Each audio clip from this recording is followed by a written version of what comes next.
This video contains gratuitous use of profanity and uncomfortable pauses to compensate for lack of professionalism and original thought. Viewer discretion advised. Oh shit! Mud shark? You're not a mud shark. You're barely even a fish. This is a pink podcast.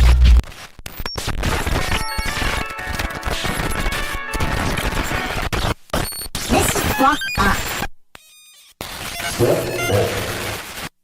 1x2, they're actually a podcast out of Philadelphia. Who knows 1x2 radio? Where's John Di Caprio? Did he ask about me? Fuck Carl!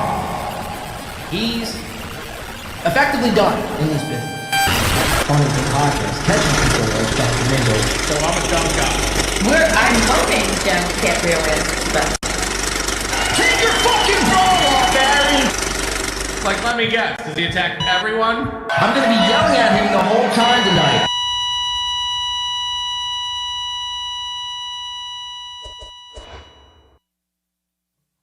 Your show sucks!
You know, one of these days I'll get it.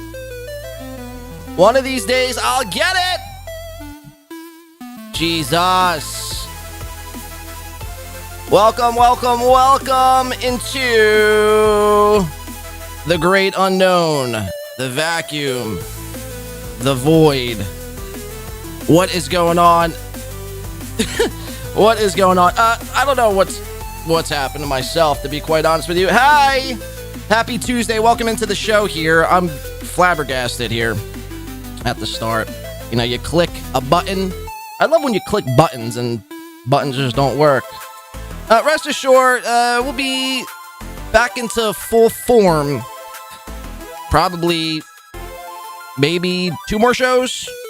So, I appreciate everyone's patience and bearing with me this month, the great mega month that was April 2025, in remembrance of the late, great April Anderson. Hopefully she's doing well. We have an update from one of her booty calls, if you will. There's a lot of updates to get to here today. I'm very excited. Kanye West, he's dropped, or Ye, I mean, do I dare disrespect the man? Ye has put out a new record called, if you haven't seen it yet, it's amazing. So shout out to Ye for this. He put out a record in honor, in I guess, he had SteelToe on the brain. The record is called Cuck, and I saw Decline Host put it in the chat earlier. I'm going to try to play it here, one of the songs, just because I think it's that fucking good. But welcome in nonetheless, guys. There's so much stuff to do, so much stuff to talk about. Just a quick programming note. We will be on today. Obviously, you're watching right now, I think, or this might be all a dream. Who knows? Are you actually awake watching this show in this moment in time? I don't know. Could be all just one big fake Truman Show style bit. No, I'm just kidding. Let's see where we're going here. So Kanye West, yeah, he's dropped an album called Cuck. It's amazing. I've heard, I think, one song from the record thus far. I think he dropped it last night or something like that. It's probably amazing. Kanye rules, I guess. People still love Kanye. I'm a huge Kanye guy. More of his earlier stuff, much like Lil Wayne, much of his earlier stuff I'm super into. But as of recently, Kanye has gone off the deep end. He's gone off the hinges. And, he's super Jewish or lack thereof, or maybe he's not Jewish. I don't know. He just promotes Nazism. It's amazing, by the way. No one else is really doing this. They're really, trying to stand out in the culture and trying to do something different. So you got to respect Kanye for that, at least. I want to play the song, though, because I've yet to hear it. I think it's called Cousin. It came out this past week that Kanye, and we talked about this briefly, I think, on the last show or 2 shows ago. I don't know. They all start to blend together, to be honest with you. Kanye had came out and said he's been sucking his cousin's wiener. Or he did suck his cousin's wiener for quite some time. And I thought that was super brave of the man to say. So without further ado, hopefully this thing's working. If it's not, then I'm going to throw my fist through a screen here. So just pray it does. No, it's not working. Well, that's great. Good stuff here. Good stuff.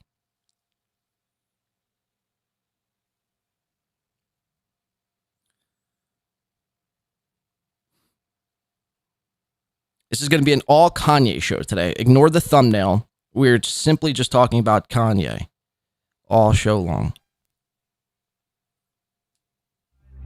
Wow, my volume was...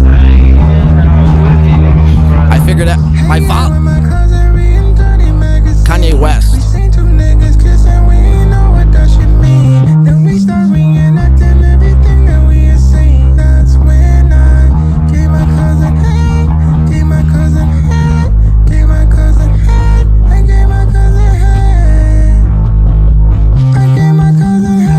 He gave his cousin head, is what he's saying here.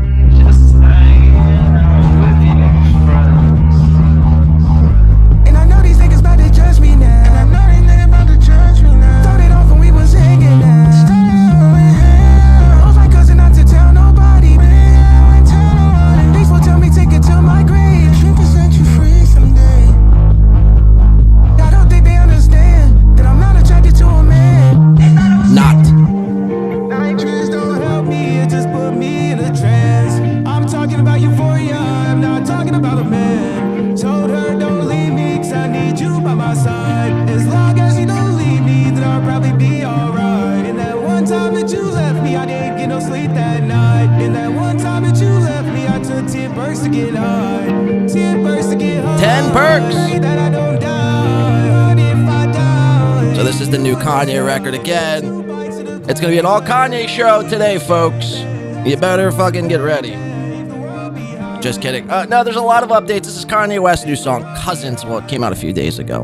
And, I guess, remembrance of the times he was face the cock with his cousin. Sucking away, man. Good for him. Good for him. Whether that is true, I mean, I don't know why you would tweet that if it wasn't true. You can imagine? But you know Kanye to be a troll. Much like Dan from Nice Podcast Stupid. And let's talk about Dan. Jeff Loder says this song sucks. You know, I'm not even going to get into that right now. Let's talk about Dan from Nice Podcast Stupid and his appearance here on the Win by 2 program the other day. So Dan comes on. I should just have this song on repeat the entire time. I should just have this song on fucking repeat. Shout out Delco motherfucking Lou! Alright, before we get kicked off of YouTube here. Shout out to Delco Lou coming in for the $4.99. Says just hit a Jesus Christ. Look at this. Delco Lou, the man never leaves the casino. I mean, this is impressive. He's just hit a 500x on Lightning Roulette. Share the wealth is what I always say. Congratulations, Delco! Every time I turn around, Delco Lou's, I mean, just crushing it. Just taking the casinos for what they're worth. You better watch out, man. You're going to have a fucking target on your back. Congratulations, 500x. That's pretty fucking impressive, if I do say so myself. Congratulations, Delco, and thank you for the $4.99. Continue the great streak that started back in Atlantic City in February. The man's been in the casino every day since. Professional gambler, Delco Lou. So, all right, Dan from Nice Podcast Stupid, he came on this show and started to break down how there was this, and I don't even want to say the word because I feel like it's been so overused over the last couple of days, but Dan had spread, I don't know, maybe it's true, maybe it's not. It could have been misinformation, malinformation. He had, was talking to me about how there was a cabal. Ugh, there's that word I did not want to use. There was a cabal of people that were looking to take down Kevin Brennan's channel in its entirety, take Kevin's money away, which obviously, we don't support none of that. But this is starting to get some theories popping off. People are starting to really theorize what the fuck is going on. And my original guesses were Chad, due to the fact that Kevin and Chad just had not a bad, as far as Kevin and Chad fallouts go, this one was pretty tame. A couple fuck yous, couple up your asses, but I mean, all in all, pretty tame for a Chad and Kevin Brennan fallout. I mean, remember when Chad was like threatening to hump Kevin's daughter when she was of age at one point. So, as far as fallouts go, very tame. Dan comes on and is letting us know this, and now the theories are going that Ray DeVito is behind it. I like I said, I had said Chad because Dan had mentioned that one of the people were a Cleveland comic. So there's only two that come to mind in this universe, one being Chad, one being Ray. A lot of people, like Kevin, think that it was possibly Raymond Davinsky. And we're going to actually hear from Ray coming up. And this is courtesy of Misery Loves Clip. So this is Sunday. I'm on Sunday, not doing the show. I'm on the computer and everyone's doing a lie. I guess, Sundays, used to be a rest day, the day of our Lord. Let's all just take a break, relax, have a family day. Not anymore. Not here in this little universe. Hack, shit, dabble. Everyone's streaming now every day. They got to squeeze every last drop of money from everyone. And streaming every day. I mean, you had the Shulie network, you had Kevin, you had, I think, Ray, I think you had Chad, SteelToe. I mean, the list goes on and on and on and on. So I'm sitting here, I'm clipping, I got 9 different computers going, I'm borrowing neighbors' computers to clip. One of my computers died. I had to go out to Best Buy, buy another computer. It was clip. Because all of the shows I just mentioned, by the way, take down their shows, right? I mean, immediately after they're done streaming. So if you don't clip it in live time and you're not a member, which some of these channels I refuse to just fork up the $4.99. So I'll just catch it in live time and clip from there. But, most of these people, if not all of them, take down their shows right away. So therefore, that's why I was in the Bat Cave clipping away. Turns out I didn't need to do any of that. I needed to waste my Sunday clipping and going to Best Buy and bothering neighbors. Almost got in a huge fight. Usually you go to a neighbor to borrow maybe an egg or two, a stick of butter, 2% milk, a loaf of bread even. It's very rare you go to a neighbor's house asking to borrow their laptop or computer device in their house. So it's luckily I'm still here. I nearly escaped death this past Sunday, clipping. And it turns out I didn't even need to do so. It turns out I didn't need to do any of that because thank you to Misery Loves Clips, who hasn't clipped anything. And this is not a slight on MLC Clips. It just, or at least that I have seen, hasn't clipped much in the past few weeks, we'll say. But their Misery Loves Clips was with a nice clip of all the clips and all the shows that I clipped, spent all day working on in chronological order from start to finish of the Kevin Brennan takedown, the cabal that's trying to take down Kevin. So there's a lot of theories going. Again, I mentioned Chad when Dan brought this up. So he brought up a Cleveland comic. So, I go Chad or Ray. I don't think Ray has the brains. But although after giving it some thought, we're going to hear from Ray coming up, but giving it some thought, it could be Ray. It very well could be Ray. And I say that because this is Ray, a guy, Raymond Davinsky.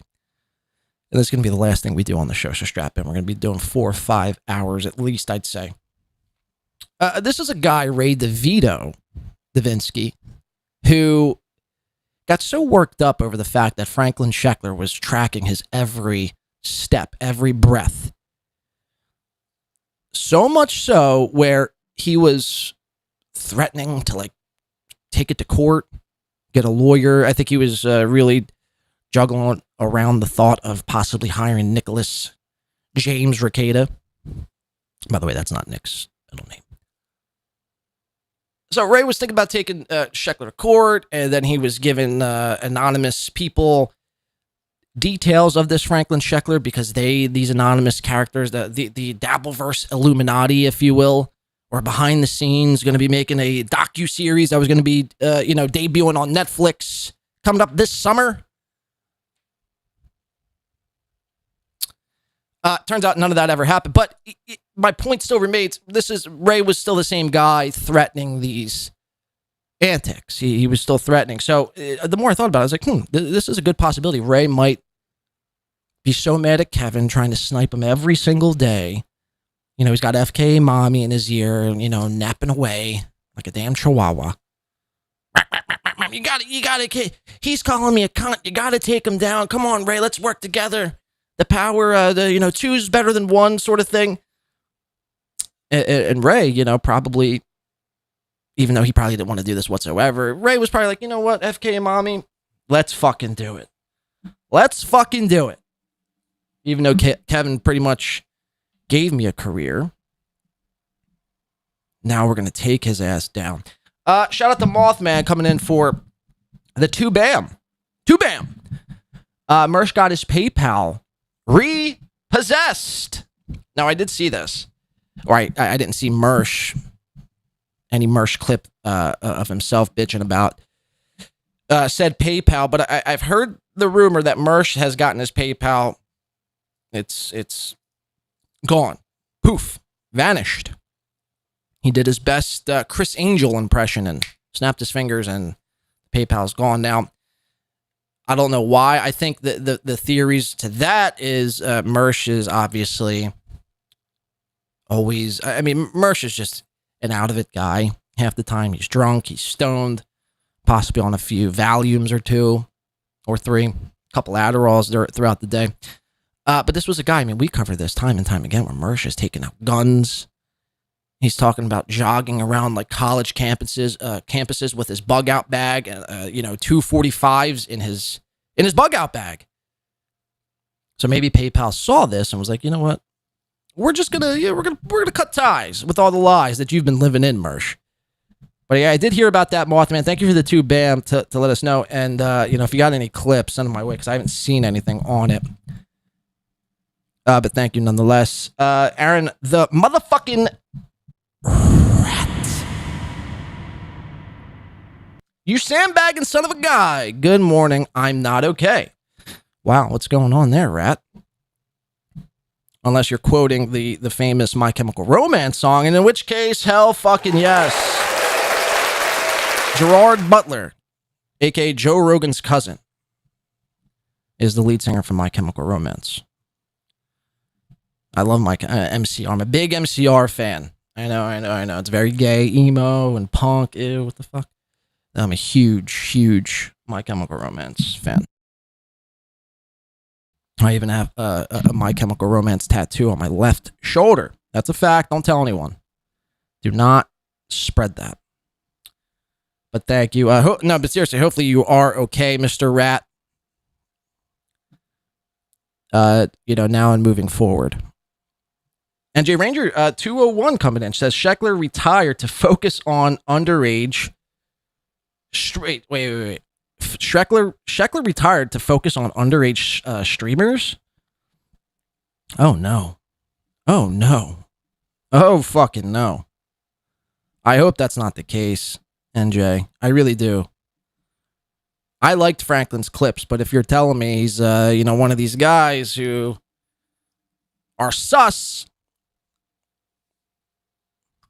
that would be a shame. That would be a shame. It wouldn't be shocking, but would just be a shame. But thank you for the $1.99, I think it was. Thank you, NJ, and thank you to everyone else, and welcome in. So, yeah, back to this whole Cabal thing. Real quick, Kush Kig for motherfucking 18 months. Look at that. Thank you, Kush. Says, Blade, when is the 24-hour stream? When we're back at home base. I know, Kush, I know. I said by the end of April, and we have today and tomorrow for the end of April, but I'd like to be back up in the mothership to do the 24-hour stream. I don't think I could possibly do it. With the current setup that I have, all of the computers might blow up. So, but as soon as we're back, which should be probably next week, I'm thinking late next week, early the following week, I think I don't want to say the first thing I do will be a 24-hour stream. But the second thing, it's either the first or second stream I do will be a 24-hour stream. You can hold me to it. As soon as we're back, I got you, Kush. Thank you for the, 24 months or 18 months? Thank you, Kush. And thank you to everyone else, like I was mentioning. So back to the Cabal. Dan's gotten everyone's feathers ruffled. Ray started to spurg out on his show. We have a clip of that. Well, actually, MLC clipped this, like I said, in a nice piece. I believe the title is, if I could find it here, The Plot Against Kevin Brennan. Complete saga. It's the complete saga. I mean, this really, I appreciate it. Seriously, I do. MLC clips, again, not coming from a place of slight. Just, I wish I would have known. Because, again, I spent all day Sunday where I could have been making pasta and chicken parm. Clipping DeVito and Chad and this one and that one and this one and that one. But what do you do? This is what you do, man. This is just what it's about. Clipping. We're going to get into that in its entirety. And the three chatters, I did bring up three chatters. Gustav being one of these chatters, who's the reason why I picked Gustav, by the way, is because he's back and forth from Kevin to Chad. He could be possibly playing both ways. Now, I know Gustav, probably is a gentleman of sorts. He probably doesn't have time for shenanigans, but, you never know with these people. So I said Gustav, I said Tio Hank, because Tio Hank is a frequent flyer around all these chats. Shuli Network, Chad. Kevin, it's a possibility. And I forget the other one I picked. Oh, Deadful. Just, I don't even know why I said that. I mean, I think that was the vodka talking at the time. But who knows if it's even true? I mean, Dan prides himself as a troll. And maybe I should have pressed him on this a little bit more, but Dan prides himself as a troll. So why then would we believe any of this? Just based off hearsay. Now, it's interesting theory. Kevin does piss a lot of people off. And Dan, has been very vocal about his hatred and aggravation with Kevin and the super chat machine. So why would it, it wouldn't surprise me. And people do get kind of finicky, so, it wouldn't shock me when it comes to Kevin. But anyway, we'll let you be the judge later on. That'll be the last thing we do here today. We have a Chad update Sunday. Cucks is the title, or at least that's what I titled it. This is what I titled it. Chad's on one. Basically, what you need to know is Chad, when he's not doing comedy and he's not doing these brilliant podcasts, he's still out there getting some fucking puss. He's out there getting puss. He actually said these words. I think he said something to the effect of, "Oh, you guys got to go touch grass because me, the mud shark, I'm still getting puss." I spit out my drink on Sunday, listening to a grown man on, doing a podcast, uttering the phrase, "I still get puss." It's seriously. And I've always said, anybody who has to reassure the audience that they're a puss slayer, was it? Anybody who has to reassure the audience that they're a puss slayer typically ain't get no puss. Sorry, it's just what it is, man. It's just what it is. People who get puss aren't going around bragging about, unless you're like 14, 15, 16, like you're a young person and you're just getting puss for the first time, you see. If you got put, act like you've been there before, they say. So we're going to get to Chad later. We have a Tony Mazur call in from that show. I haven't heard from the great guys. Tony Mazur, the great Tony Anthony fucking Mazur, has called in to Chad. He's resurfaced, and I think I've diagnosed Tony Mazur with a new syndrome coming up. DVDS, I believe. Dabble versus denial syndrome. You see, a lot of these guys, Tony Mazur, Gino Bisconte, Aaron Imholte, Ray DeVito, they swear off the Dabbleverse. They're above it. They don't know what the fuck is going on half the time, or at least that's what they say. They don't watch anything, but then they'll begin to recite everything that's happening. Case in point, Aaron Imholte. Aaron says he's above the Dabbleverse every single day. As much as he's uttering the words Patrick Melton's warts or whatever, the next word's usually, I'm above the Dabbleverse. I'm an actual radio broadcasting guy. I don't got no time for the drama. Turns out Aaron is completely 2 feet in, all the way leaned into the drama, you see. Don't let these people fool you. So much so, Aaron, on his show the last day or two, he's been going after this. Well, I don't want to say going after, but he's targeted. And now he really wants this Karmic X guy on the show, which I was actually a fan of this Karmic X guy. I do have to say, Karmic seemed like a swell character. Not so much anymore. He's, especially if he goes on SteelToe, especially because Aaron likes him, But this Karmic X has been came out of nowhere. And now he's in all of our living rooms or on our phones out of nowhere. But this is a guy who, if you weren't into the Dabbleverse, you wouldn't even know existed. But Aaron, you see, he watches everything. He watches everything. We're going to have a few clips from SteelToe coming up in just a second. We have Gino, the great Bisconte Thompson family. Give it up for the Bisconte Thompsons. You know them. You hate them just as much as I do. Bisconte Thompsons, it just broke. There was a clip last night from the Pretty Antisocial podcast. They had clipped this. This is how I saw it. Now, some people hate these two cunts. They hate them. They can't stand Pretty Antisocial. I'm pretty impartial. I haven't really watched enough of them to form an opinion. Mainly because, they're two chicks on a show. I ain't got time for that shit. So, I've passed on sitting down and getting to know the Pretty Antisocial pod. I don't know. They might be good people. They might do charity work. They might be nuns in their spare time. They might, be a doctor healing the blind, in our spare time. That's not for me to look into for Pretty Antisocial. All I know is I saw a clip from the Pretty Antisocial pod on Twitter. I almost want to get into this first because it's so alarming of Geno, Keanu, and this black gentleman that Geno hangs out with and does quote-unquote comedy with. They're sitting around doing the In Hot Water program. Everything's kosher. Everything's fine. Everything's chill. And Keanu starts to bring up Donald J. Trump, our 45th and 47th president. God, I'm really laying on the applause sound drop a lot this morning. Keanu starts to bring up Donald J. Trump in ties with the whole Jeffrey Epstein. Was he on the Melita Express? Was he on Little St. James? What's going on? Are these possibilities that we're facing our president? Oh my God, what the fuck? Gino lost his fucking mind. I ain't never seen anything like this on a show. I almost just want to play it first. I think that was the first thing we were going to play here. So without further, let me just show you this clip and then I'll set everything else up. Welcome in Win by Tuesday here. Again, little programming note. I don't know if I mentioned this, but if I didn't, show today, and then we won't be back. I won't be back on until I think at least the weekend. probably Monday. And I think that might be the last show from here until we're back to home base. So without further ado, again, pretty anti-social. You know these people? Allegedly, they're two big Melton people.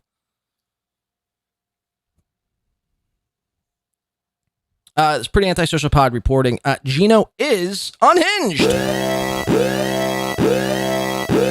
Screaming at both Kiki and that's the person's name, Larry. Screaming at both Kiki and Larry over something taken out of context. Wowzers. So let's check out the clip together. This is Geno and Keanu, the happy couple. Right? These guys are happily married. They're not even a year married, mind you. And all right, here, let's just roll the fucking clip. Here we go. I want to axe you. I want to axe me. Gino, I think maybe Trump, even though I don't believe he was doing the things that maybe everybody else on that airplane were with Epstein, but he still was on the flight list. No, Keanu, I'm going to say this once for you fucking stupid. Stop. Okay. Stop. My picture. What? I'm going to. What? No, Keanu, wait. I thought he was. Holy fucking shit. My picture. First of all, they're poor neighbors.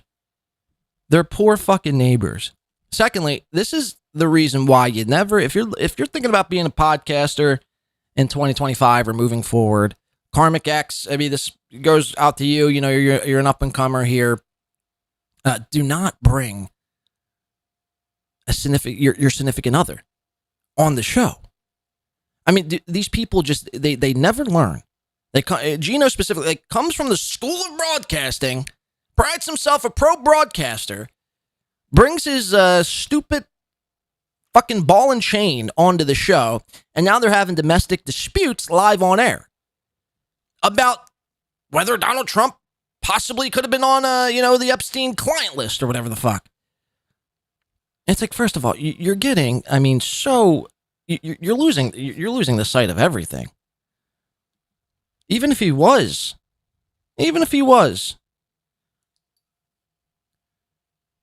you're going to degrade your wife to this matter?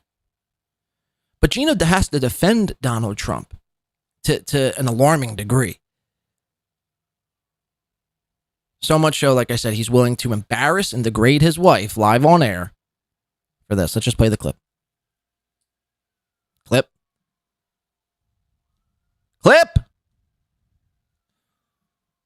My picture. I want to axe me. Gino, I think maybe Trump, even though I don't believe he was doing the things that maybe everybody else on that airplane were with Epstein, but he still was on the flight list. No, Keanu, I'm going to say this once for you fucking stupid. Stop. Okay. Stop. My picture. What? No, Keanu, wait. I thought he was. Look at the motherfuckers. I mean, he's losing. Gino is losing it. His hair, mind you.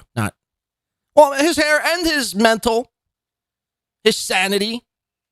And I guess I would too, being married to someone like a Keanu, being in this environment here, doing shows for 9 people every day could get very mentally taxing.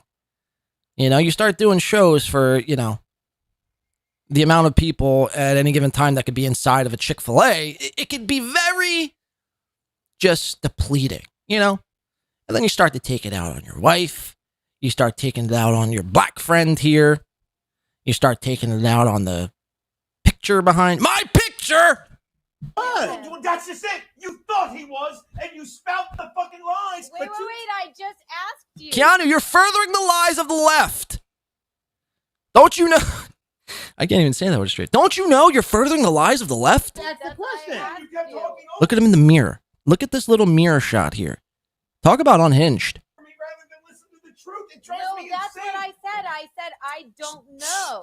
Gee, wait, first of all, he changes hats here. I didn't know this watching the clip on my phone yesterday, but he gets so mad. He gets so worked up. My picture.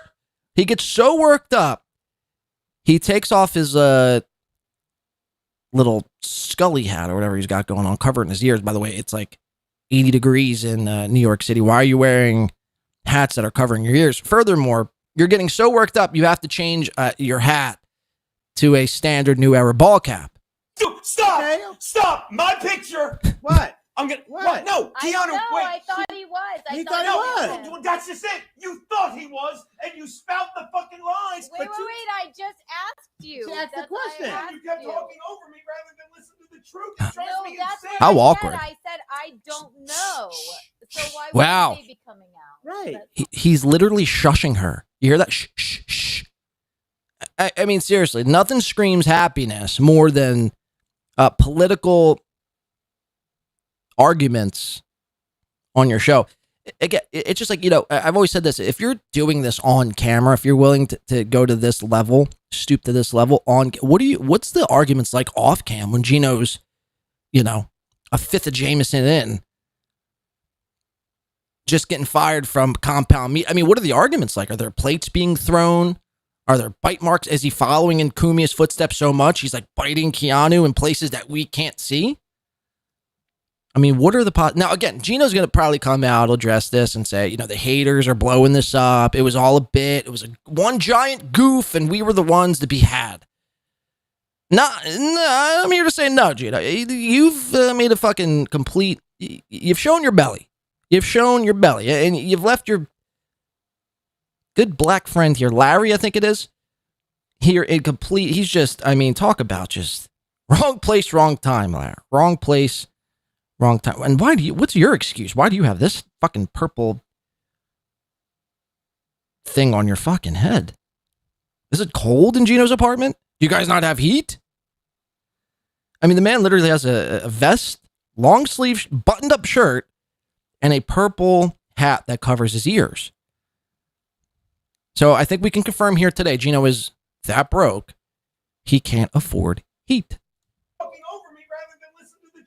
No, that's what I said. I said I don't know. So why wouldn't they be coming out? Right. Donald Trump hung out. This is why Stuttering John, I said this age is like Donald Trump raped a 14-year-old. No. I didn't say that. No. Stuttering John. Is anyone listening to me? I am. Everybody is. Okay, Stuttering John said he raped a 14-year-old. Yeah. Okay. I'm saying I didn't say that. So why are you getting so crazy? Because you're spouting the because again, stop pretending you're not liberal when you regurgitate the biggest lie of the left. But let me ask you something. Watch this. Find me a picture while I'm saying this, and then I'll interrupt you. Because I know I can go. I can go have a goddamn drink, and you two can talk about whatever you want. No, but I want to ask you something right now. I want to ask you something. Trump and Epstein picture. Remember when? Give me the Trump and Epstein picture. By the way, that picture does exist. Keanu's going to pull up here in just a second. I mean, how fucking bizarre is this shit, man? I could literally watch this clip the entire show. We'll do a half Kanye, half Gino clip show.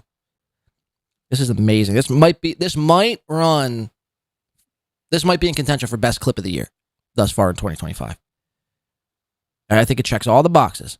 Because again, stop pretending. And by the way, stop furthering the lies of the left. Don't you know any better? When you regurgitate the biggest lie of the left. But let me ask you something. Watch this. Find me a picture while I'm. Keanu is basically a mouthpiece for the establishment in Gino's eyes. Gino might be so out of it, so fucking wet-brained and just out of it. He might actually start to believe. I think we could start to plant ideas in Gino's head to get him to believe that Keanu is somehow working with the left and government and the deep state, and she's spying on you because you're like super pro free speech and anti-vax and whatnot. I think we can get Gino to really lose his fucking mind. Or at least after watching this clip. I mean, that's my thoughts. Anyway, let me just finish this fucking clip. Shut up. Saying this, and then I'll interrupt you. Because I know I can go. I can go have a goddamn drink, and you two can talk about whatever you want. No, but I want to ask you something right now. I want to ask you something. Trump and Epstein picture. Remember when you said, and this is why this is very important to this. Remember when you said during 9/11, you was that person who would have been, oh no, not our government. Remember you said that about you? Did I live with someone who said no. The question is, I'm not doing it. No. Larry, I'm not fucking doing it. So his friend Larry brings up a great point. There was a time where Gino's belief system didn't align to where it is today. And his friend goes, you remember during 9/11, you couldn't possibly think it was our government that had anything to do with the towers the great towering collapse. What say you, Gino? You know, remember when everyone else was saying, Gino, why don't you look into this? And you were yelling back and saying, no, I support George Bush. Remember those days? Gino can't hear the truth, though. He has to cut his poor friend off here. Furthermore, again, I know this is pretty finicky, but you have $1,000 worth of microphones right here. And both people just can't bother to speak directly into the mic. I mean, this is nuts. This is nuts on so many fucking levels. We're ending this. Oh no, not our government. Remember you said that about you? Did I live with someone who said No. No. The question I'm is- not doing it. No. Larry, I'm not fucking doing it. We're ending this in three fucking minutes. You can't answer Whoa. the question? What? Okay. No, I'm saving you the time of asking it. I'm saving you the time of asking. My picture. This is the okay. Well, here's the deal. Right, and that's the whole point. There are people that are still at where you were when I was saying people like you were the dumbest motherfuckers on the planet. Now, Balls Deep says, we knew it was the Jays since day fucking one. That's a fact. I was in 4th grade and I knew the Jays had something to do with it. but I would have never treated you like that, even in your ignorance of 9/11. Why, when someone makes a simple mistake, that you go the fuck off? Because I've been saying this to And not just someone, Larry, his wife. her 4 months. You asked me to find a picture. There they are. And Yeah. there's many Okay, more. Keanu. Okay. How old is Donald Trump in that picture? I know. No, you that's don't why know. I just said. She's I was like, 'cause she's asking mad Can at you that. a confirm? question. Can you confirm that he didn't fuck a girl? Oh, she getting mad. Look at them eyes. Can you confirm How fucking he ridiculous. didn't fuck a girl? So there you have it. Gino and Keanu, the happy married couple. Till death do us part. My picture. Bisconte, Thompson. I mean, they're doing really good. Seriously. This marriage should last forever. If I was a betting man, I'd bet forever with this marriage. Seriously. You guys are doing swell. Keep it up. Keep it up. This is why you don't do... You just don't do a show with your significant other. I'm sorry. It's just, you run into problems like this. You're fighting over Donald Trump. You're fighting over this. You're fighting over that. It looks ridiculous. Now again, mark my words, Gino will probably come on his show today. And, say it was all just one big misunderstanding. It was one big goof. I mean, this is how we actually talk to each other. All right, so I got this clip playing in the background. We have this, we always talk to each other like this. This is standard Bisconte Thompson, dialect here. I don't believe it for 1 second. You guys will be divorced.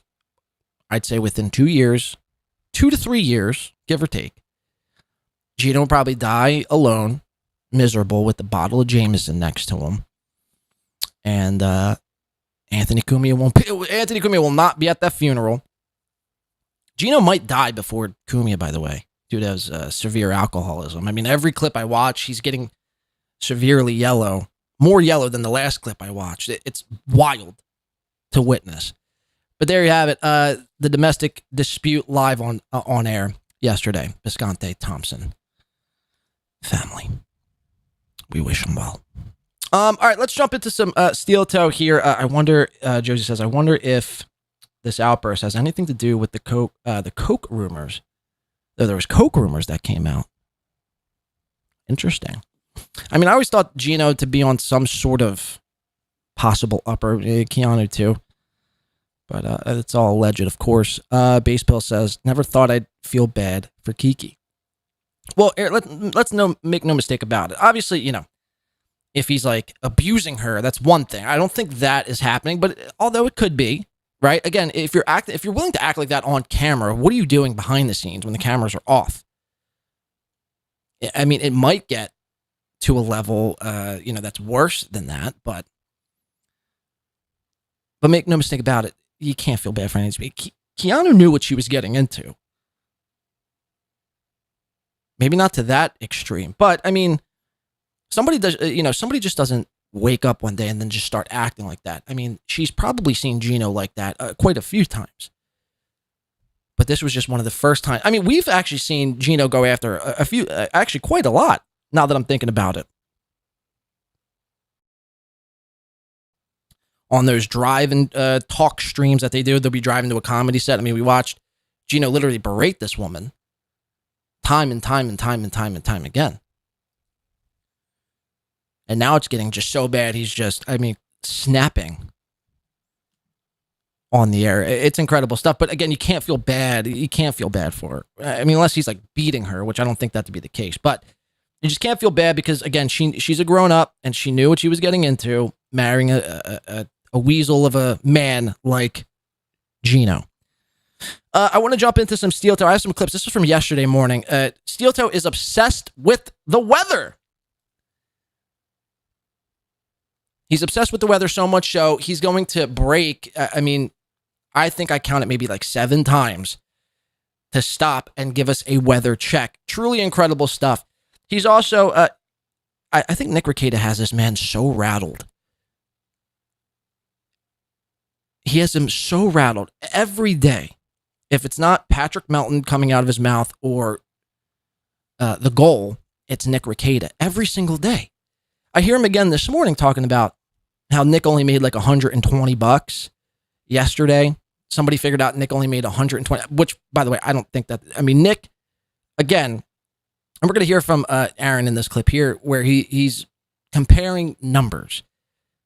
And it's interesting the argument he makes because this is the same argument I used with Aaron, but now he's using this to Nick. Something about subscriber to viewer ratio. It's not even a thing. It's something I just made up like 2 years ago.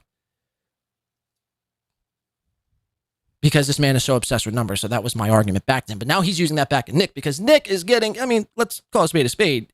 He might not be, getting 15,000 viewers, but Nick is pulling in 2 to, let's say 2 to 3K per stream live. And then after the fact, I mean, all of his shows are 20,000+ views. But in Aaron's deluded mind, he thinks somehow that he has the better of the numbers. I don't know how that's a possibility. Because if we go down here, I mean, this is a whopping, what's that say, 2,800? 2,800 views for the old toe. Give it up for 2,800. Now, we do know that obviously he streams to other platforms and you got to take into account the Twitter and the fucking Rumble, even though according to Aaron, they're fake numbers. You got to take account the Facebook and Kick. And when you combine all those up, it's like 3,700. So you might be having an extra 1,000. Well, let's just call it 2. Nick alone on YouTube. And again, I can't believe like I'm even here having to say this on Nick's behalf. But it's like we all see the numbers. Even if you were getting 5,000 across all platforms, Nick is getting 20,000 plus on YouTube alone. So in what world are you defeating Nick? So it just goes to show, I mean, truly how rattled his cage really is. Aaron's, that is. So again, we're going to watch him get very frustrated over Nick's return. He's, again, every like 20 minutes, you could set your fucking clocks, something Nick Rekieta will come up. Unprovoked, by the way. Like if Nick brings up Aaron, it's provoked through a super chat or a super tip. But Aaron, I mean, goes off unprovoked. It's wild to see. Furthermore, he's going to be giving us some weather updates, which I thought to be hilarious. And we're going to have, I think, a mystery fake donation on the show, $100 donation. Let's watch all this in the SteelToe 4/28/2025 episode yesterday morning. Let's check it out. It is the SteelToe morning show. That's me. Johnny's a floating head. I look like I'm talking to my little boy. And now remember, son, when you go to school today, be nice to everyone and make lots of friends. Otherwise, nobody's going to like you. And don't mute your microphone when you want to speak in the morning. God, I'm retired. Oh, today's off to a very happy start for me. I'm very excited. It's not the white balance. I'm washing myself out. I don't know. I was really happy.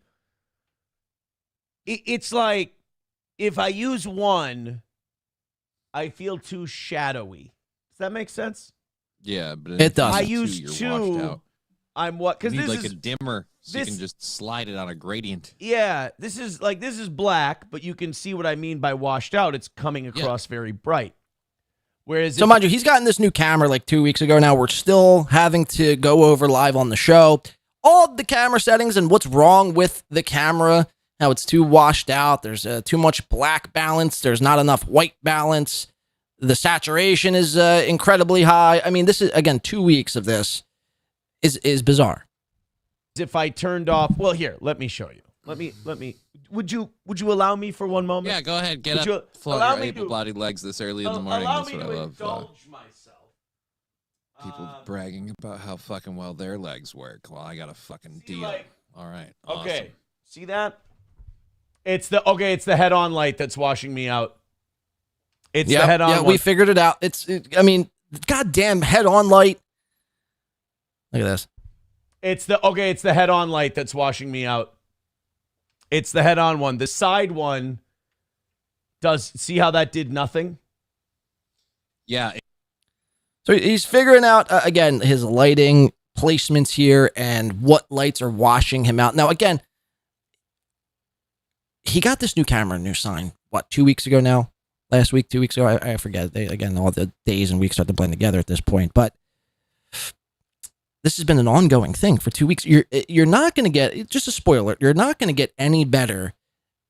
You're not going to get a better image quality than this. This is as good as it's going to get with your camera. You probably cheaped out. You probably bought a $200-$300 camera if you did at all. I still speculate that you probably didn't even buy a new camera unless you show us the Amazon receipt. You got this new sign. You're not going to get any better than this. So the fact that you're doing this still, this was yesterday. This isn't like last week's SteelToe. This is yesterday. If you could diffuse the head-on, They're light both or diffused. bounce it? Oh well, then shit. These are some powerful ass lights, homeboy. I did not fuck around. And you want to know what the worst part is? People are like, man, it's nice to see you invested in not only just the camera and you have that sign, but the lighting as well. I've had these. These have just been sitting in storage for years. And I'm like, I don't need them. I got my fucking shitty lamps. I needed these. So I do have to get up one more time now. Yep, to turn it back. Kay letting us know a little update in the chat. SteelToe lost today, so I guess he missed his goal. How much? How much did he miss by today? Was it more than 100? You mean to tell me Edith didn't come by and drop in a nice fucking $100 on PayPal? That dumb, stupid, old, saggy bitch. Where was Meredith? Or Stephanie? Or Samantha? Or Rocky? None of these people.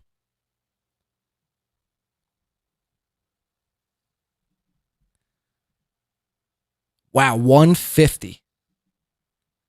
He lost by a whopping, Pig Newton saying 150. Everyone's saying 150. Jesus Christ. But, he'll go right to, right now, you could bet your bottom dollar. You could bet your bottom fucking dollar he's in the Toe Boys little Facebook group right now. Come on, guys. Come on. If you want me to, perform content, if you want me to keep delivering you content here, you're going to have to pay up. You're going to have to make this fucking goal up. 150 is steep. But by tonight somebody's going to have dropped it in Venmo. He's going to have an anonymous PayPal. A Cashapp's going to come in. Streamlabs might even happen. Toe Boys are on the case. Just when you think it's a loss for SteelToe, this is what I'm learning over the last couple of weeks. Just when you begin to think you have some hope and think it's a loss for the toe, don't fucking jump to that conclusion because he will, trapdoor you into a win, you see. And then we're going to be left holding the bag, seething. Mad, coping, and seething all day long. But nonetheless, Kayla says, I don't get what you're paying for. It used to be for overtime, but he does the overtime regardless. Right, so you're not really paying for much. You're paying for him to basically just read the chat for a half hour. Money well spent. All right, let's thank you for the update, though. Let's hear him out because this gets incredible. I have a few clips I'd like to pull from here. So let's check it out. So he's talking about his white balance and his diffused lighting right off the jump. Riveting stuff. To turn it back on.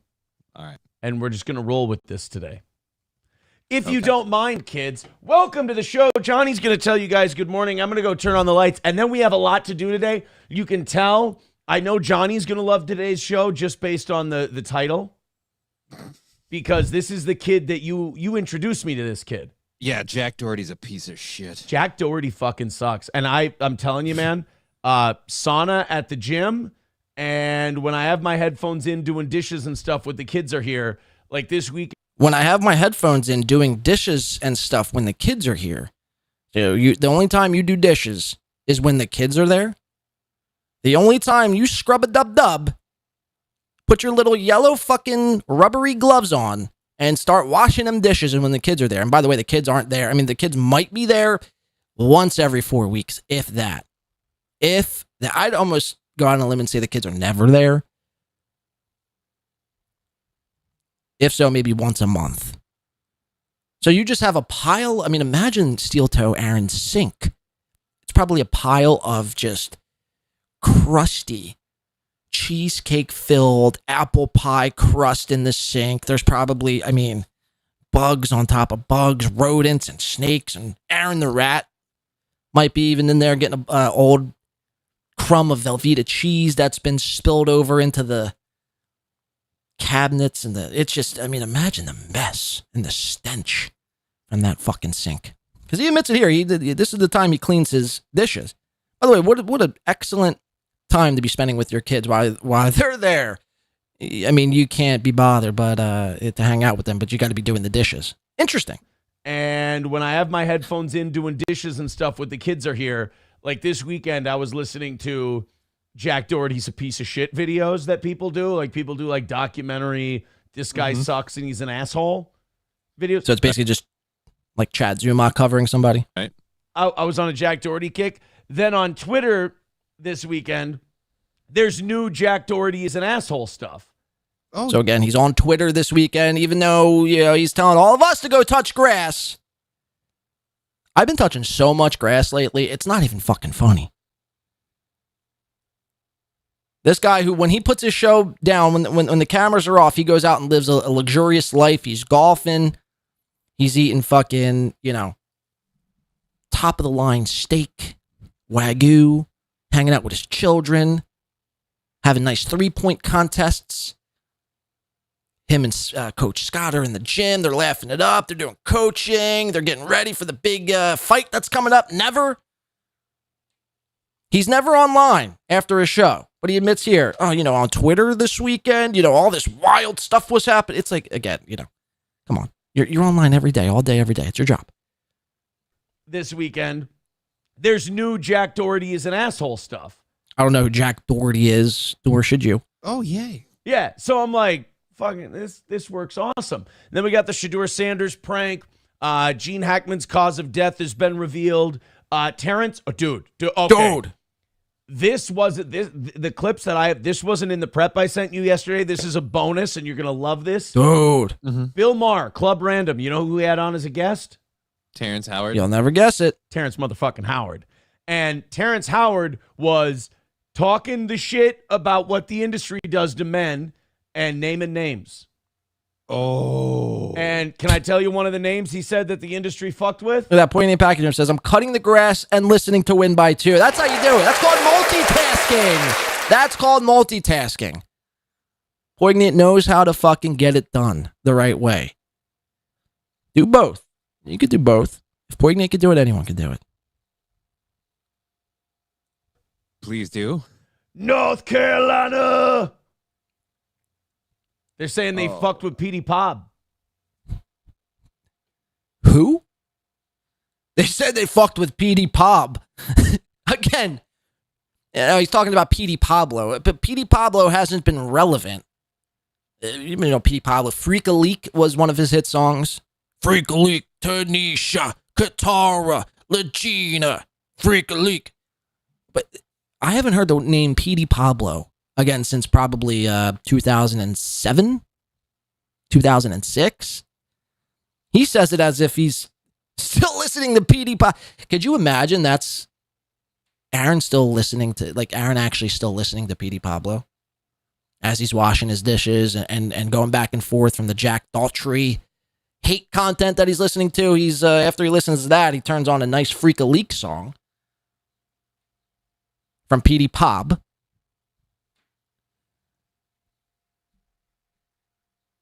As he's scrubbing his dishes. And this was his hint. Listen to this. Please do. North Carolina. Again. What? I mean, what? Come on, man. They're saying they fucked with Petey Pob. They saying they fucked with Petey. Even John, like, who? Because I was always wondering. I was like, I loved Petey Pablo. Petey Pablo was awesome. Petey Pablo was not awesome. Petey Pablo had one song, Freak a Leak. And after like 2 months of hearing that song every day on the radio and at your school dance and in weight rooms and in locker rooms and during, basketball warm-ups, the song became played out. What are we talking about here? Petey Pablo? Really? I was always wondering. I was like, I loved Petey Pablo. Petey Pablo was awesome. He would. What the fuck? He would be the guy to love Petey Petey Pablo, right? Mm-hmm. Apparently, I don't know exactly what they did, but Terrence Howard is saying they did some shit. So, as you can tell, I'm very excited about today. We have a lot of things to talk about. I'm going to go turn on this light, put my cans back on, and we're going to get to work. Okay. All right. Hold on, everybody. So again, we're 6.5 minutes in, and he's got to now turn on his lights. Epic stuff from the pro radio man himself. Now, let's see the brilliance of Johnny. What do you guys think? Does Johnny take over like the host that he is and, really start driving this show while Aaron's gone, or does Johnny just say a whole bunch of nothing? If I was a betting man, I'd say option B. This is now twice he's flaunted his able-bodied legs in front of me. I'm starting to think this is deliberate. It's a setup. Word. Now I can hear everything. Thank you. Hey. Welcome to the show. We're doing great. It's an awesome start. Members only show yesterday. They were being very generous, so they got you guys a nice little head start today. 305 is our number. Here's what I say. 200 by 8. I think that's doable. Right? $100 in 2 hours? Shit, that's what we do on a bad day. So go ahead, Streamlabs, PayPal, Venmo. Oh, the other thing, gifted memberships on YouTube. We are about 15 away from 500, and we crossed 400 on Rumble. So if in May, everyone on Rumble renews their memberships. NJ Ranger for $4.99 coming in saying, quote unquote, you know that guy who thinks 1-on-1 or 1 times 1 is 2? Yeah, Johnny. He exposed the whole Hollywood cabal. He will listen to any dumbass who confirms his bias. Talking about Aaron. Well, that's the thing. That's most of the shows that you watch. There's not really a contrarian. I mean, there's just yes men. And NJ's right in the sense that that's kind of been Aaron's whole MO through every co-host. Thank you for the $4.99. But through every co-host he's had on, they're just there to just agree with him. Yes, and him. Which, I mean, okay, look, sure, I could see that to a certain extent, but, after a while, it's like, don't you have any opinions and thoughts of your own? You have to agree with everything. And you see this from the likes of Carl and this little piggy and Point Double Point, where it's really on full display. This is why, like, that guy Karmic X was actually pretty good, in my opinion, because, I mean, he, at least the other day, from what I seen, was going after Kevin Brennan and challenging him. Now, it's bizarre that he was sticking up for Pat Dixon, but nevertheless, beggars can't be choosers. At least there was some minor pushback to what Kevin was saying. It's very rare that you see that these days. It's just yes and agree. Let's bob our heads as if we're all a bunch of fucking bobbleheads. Thank you, NJ. So obviously we're into goal talk now, but this isn't a begging show. They don't beg anymore, which is insane to even say and think that is the truth in which we live in. Or even let's keep listening. I think he's going to bring up Rekieta here. If not, I got a few clips, like I said, I want to get through here on this SteelToe show. A good portion of people renew their memberships. Goals coming down in May. Also, May 1st, creator program starts. So the goal is allegedly now coming down in May. We've heard this Depending on now what for the 3 revenue years. is Okay, there, let's- June 1st, we could see another drop. I'm thinking 200s come June. That might be really, really, really nice because then, yeah, we could bank that out easy. That would be really, really nice. So we've gone 3 weeks, no beg segments. So that's kind of nice. Today will make it a month. So Streamlabs, PayPal, Venmo, Cash I App. mean, look, things are looking Rumble up. Rants. I'm very excited. We have a great show today. Here's what, like, ever since radio and everything else, my thing about having a great show ready is I'm always scared to start it. Mm-hmm. And the reason I'm always scared to start it, let's see how in my head you've gotten these last 5 to 7 years. Why is it I'm afraid to start a show that I know is prepped well? So he tries to give Johnny a nice layup. The question is very confusing. Why is it that I don't like start sharding it on a show? You fucking idiot, Blade. Why isn't that I don't like starting a show that I've prepped super well for? Johnny, I'm turning it over to you, co-host that I've known now for the better part of 10 years. Come on. Easy layup, John. Now, do you think Johnny gets it, or do you think he completely swings and misses?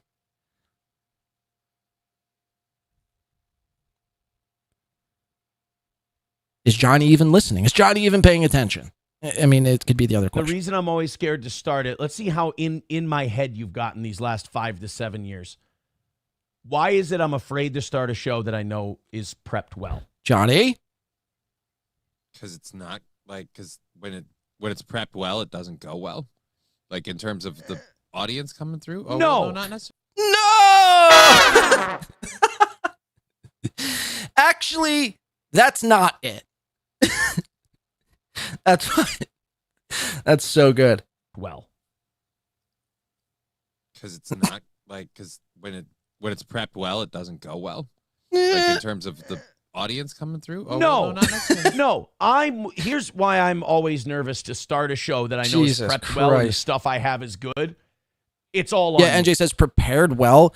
Yeah, he actually thinks the show, whatever this is prepared well. This motherfucker ain't spending a goddamn second on show prep. There's very few that actually show prep. Aaron's idea of show prep, again, is scrolling Twitter, scrolling Not the Bee, BuzzFeed, TMZ. What's hot? What's trending? And then he'll use whatever he sees, just, based off of the headline.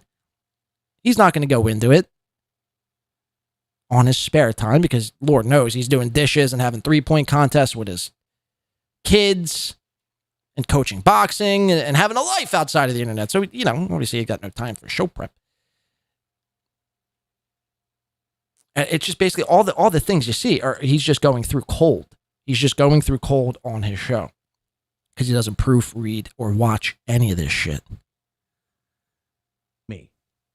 Oh. Like, if it doesn't... I mean, for Christ's sake, the man ate Velveeta cheese last week. All right, so let's move on. 125.17, this is where Aaron's going to start. Okay, so just check this out. SP gave Aaron, your boy, who didn't do too bad, did he? A bright idea. Let's listen to this bright fucking idea. That same piece is now planted into his head. Will Aaron follow through with this? I don't think so, but let's hear it. Venmo and PayPal, if you will. Okay, so that's, no matter where you click on this video, it's just Venmo, PayPal, Cashapp, Rumble Rants, Streamlabs. That's Rumble Rants. But we're not begging. Let's break in the Venmo and PayPal. Hey guys, break in my Venmo. Break in my PayPal, please. Fuck. Venmo's looking dry as fuck today. If you will. If you will, baby. Oh, also, SP texted me today. Just checking in. She's giving me time updates. I'm taking some of the audience's advice, and I'm doing the fasting thing. Who's going to start fasting? The fasting thing. I'm going to do the fasting thing where it's just water for X amount of time. I think when I woke up, I think my last thing I ate was at 9 o'clock, which is a little late. Shouldn't be eating that late. But we're going on about 10 hours, and I want to do 24 and see where we're at 24 hours. You know, I'm going to do gym today. That's fuck. I'm going to go. It's not my birthday, but I feel like it is. Thank you, God. Thank you. This doesn't make up for the legs, but I'll give you up to one knee. Up to one knee for that one.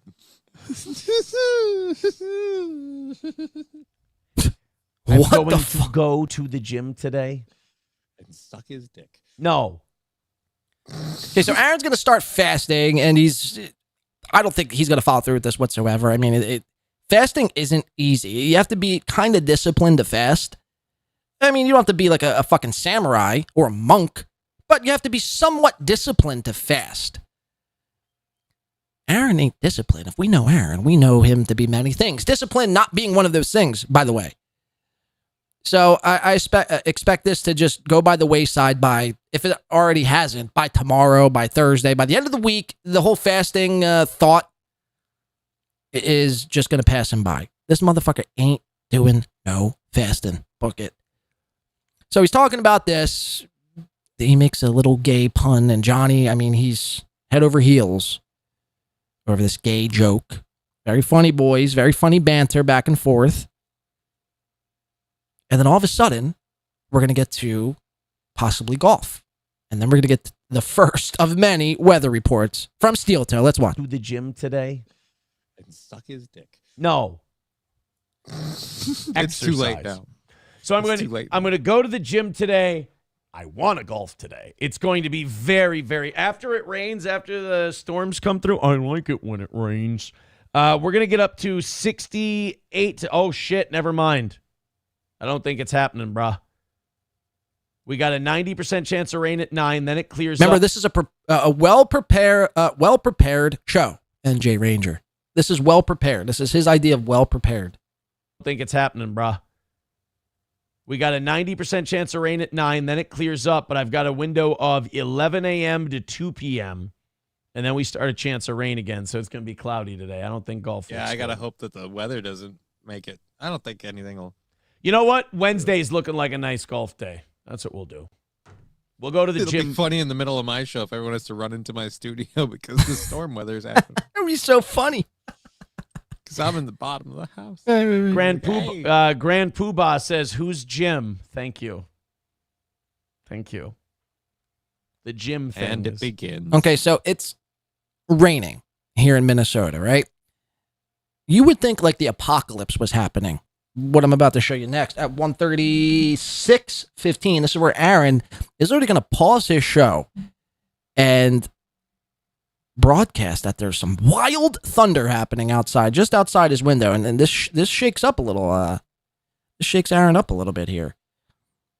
Again, just some thunder and lightning. This wasn't, the Book of Revelations coming true outside of your fucking window. Just some thunder. Again, Win by 2 literally went through a blackout, power outage, I think 2 times on my show. Kept going as if everything was fine. Everything just was A-O-fucking-K. Not Aaron. He has to pause. I mean, this is really autistic-like behavior. But I just know draft parties are... Yeah, that part makes sense. Yeah. But I'm just saying, again, somebody like kind of, I don't know, just an ego trip. It seemed what it was. Oh, shit. Here it goes. It's happening. It's happening. Okay. I should have left this up for question form here. It's happening, he goes on to say. Again, it's just some thunder, a little bit of rain. We've all seen it, right? Everyone here today in today's chat room has seen, well, maybe you haven't seen thunder, but you've heard thunder, you've seen lightning, you've seen rain before. Right? This is nothing new. People understand what these 3 things are. Or am I off on an island by myself on this one? Do people have, in the chat room here today, by a show of hands, have rain, thunder, and lightning where they're from? Shit. It's happening. I am getting fucking pelted right now. Huh? I'm by the windows and stuff. Mm-hmm. I'm by the windows and stuff. So I'm getting pelted, he says. Oh, boy, it is coming down hard, bro. So now we've paused the show for a live time thunder and lightning and rain update. I mean, the Minnesota airwaves are dying to have this man back on their radio stations. By the way, keep that in mind. They can't wait to have takes and observations like this, like SteelToe. No one observes and reports the weather better than SteelToe. Remember, I told you that. Mm-hmm. Holy shit, guys. Holy fuck. Guys, holy shit. You'll never believe what's going on outside my window right now. The sun is out. I ain't never seen such a thing like this before. The sun is actually outside of my window with my radio.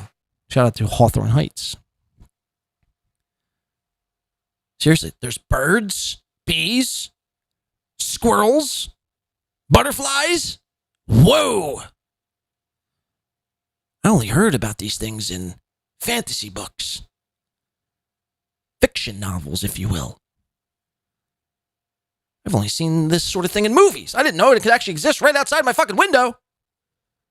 This is, I mean, seriously bizarre. Oh, boy, it is coming down hard, bro.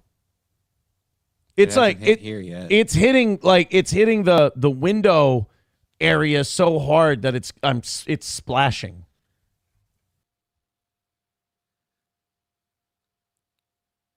Guys. No, area. The rain is area so hard that it's splashing. Splashing. Oh, there's some lightning. There's a little thunder. Did you ever watch the time that Oz was doing the show and the lightning? Oh yeah, the lightning struck. We're into guys. Prepare yourself. We're into full lightning talk. Tapped his headphones. Yeah, fucking scary, dude. I'm in battery backups and surge protectors. Okay, we're actually going to find out here. Aaron actually doesn't know what and how a surge protector works or what it does or what the purpose is. He thinks a surge protector is a backup generator. I shit you not, man. Listen to this. Everything. So if it gets to me, I'll be surprised. But, so wait, if I have one of those surge protector gimmicks, I'm good?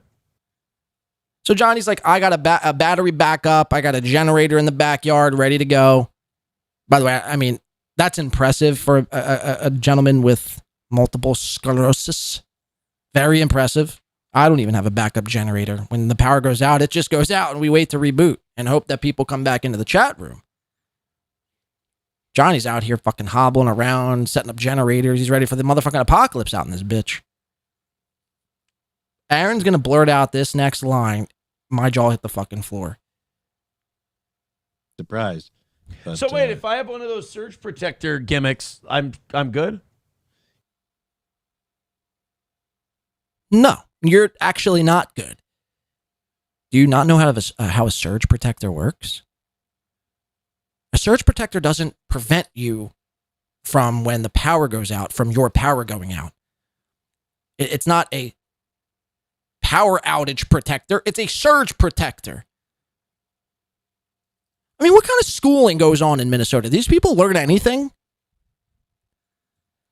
But, so wait, if I have one of those surge protector gimmicks, I'm good? No, you're not. You're not good.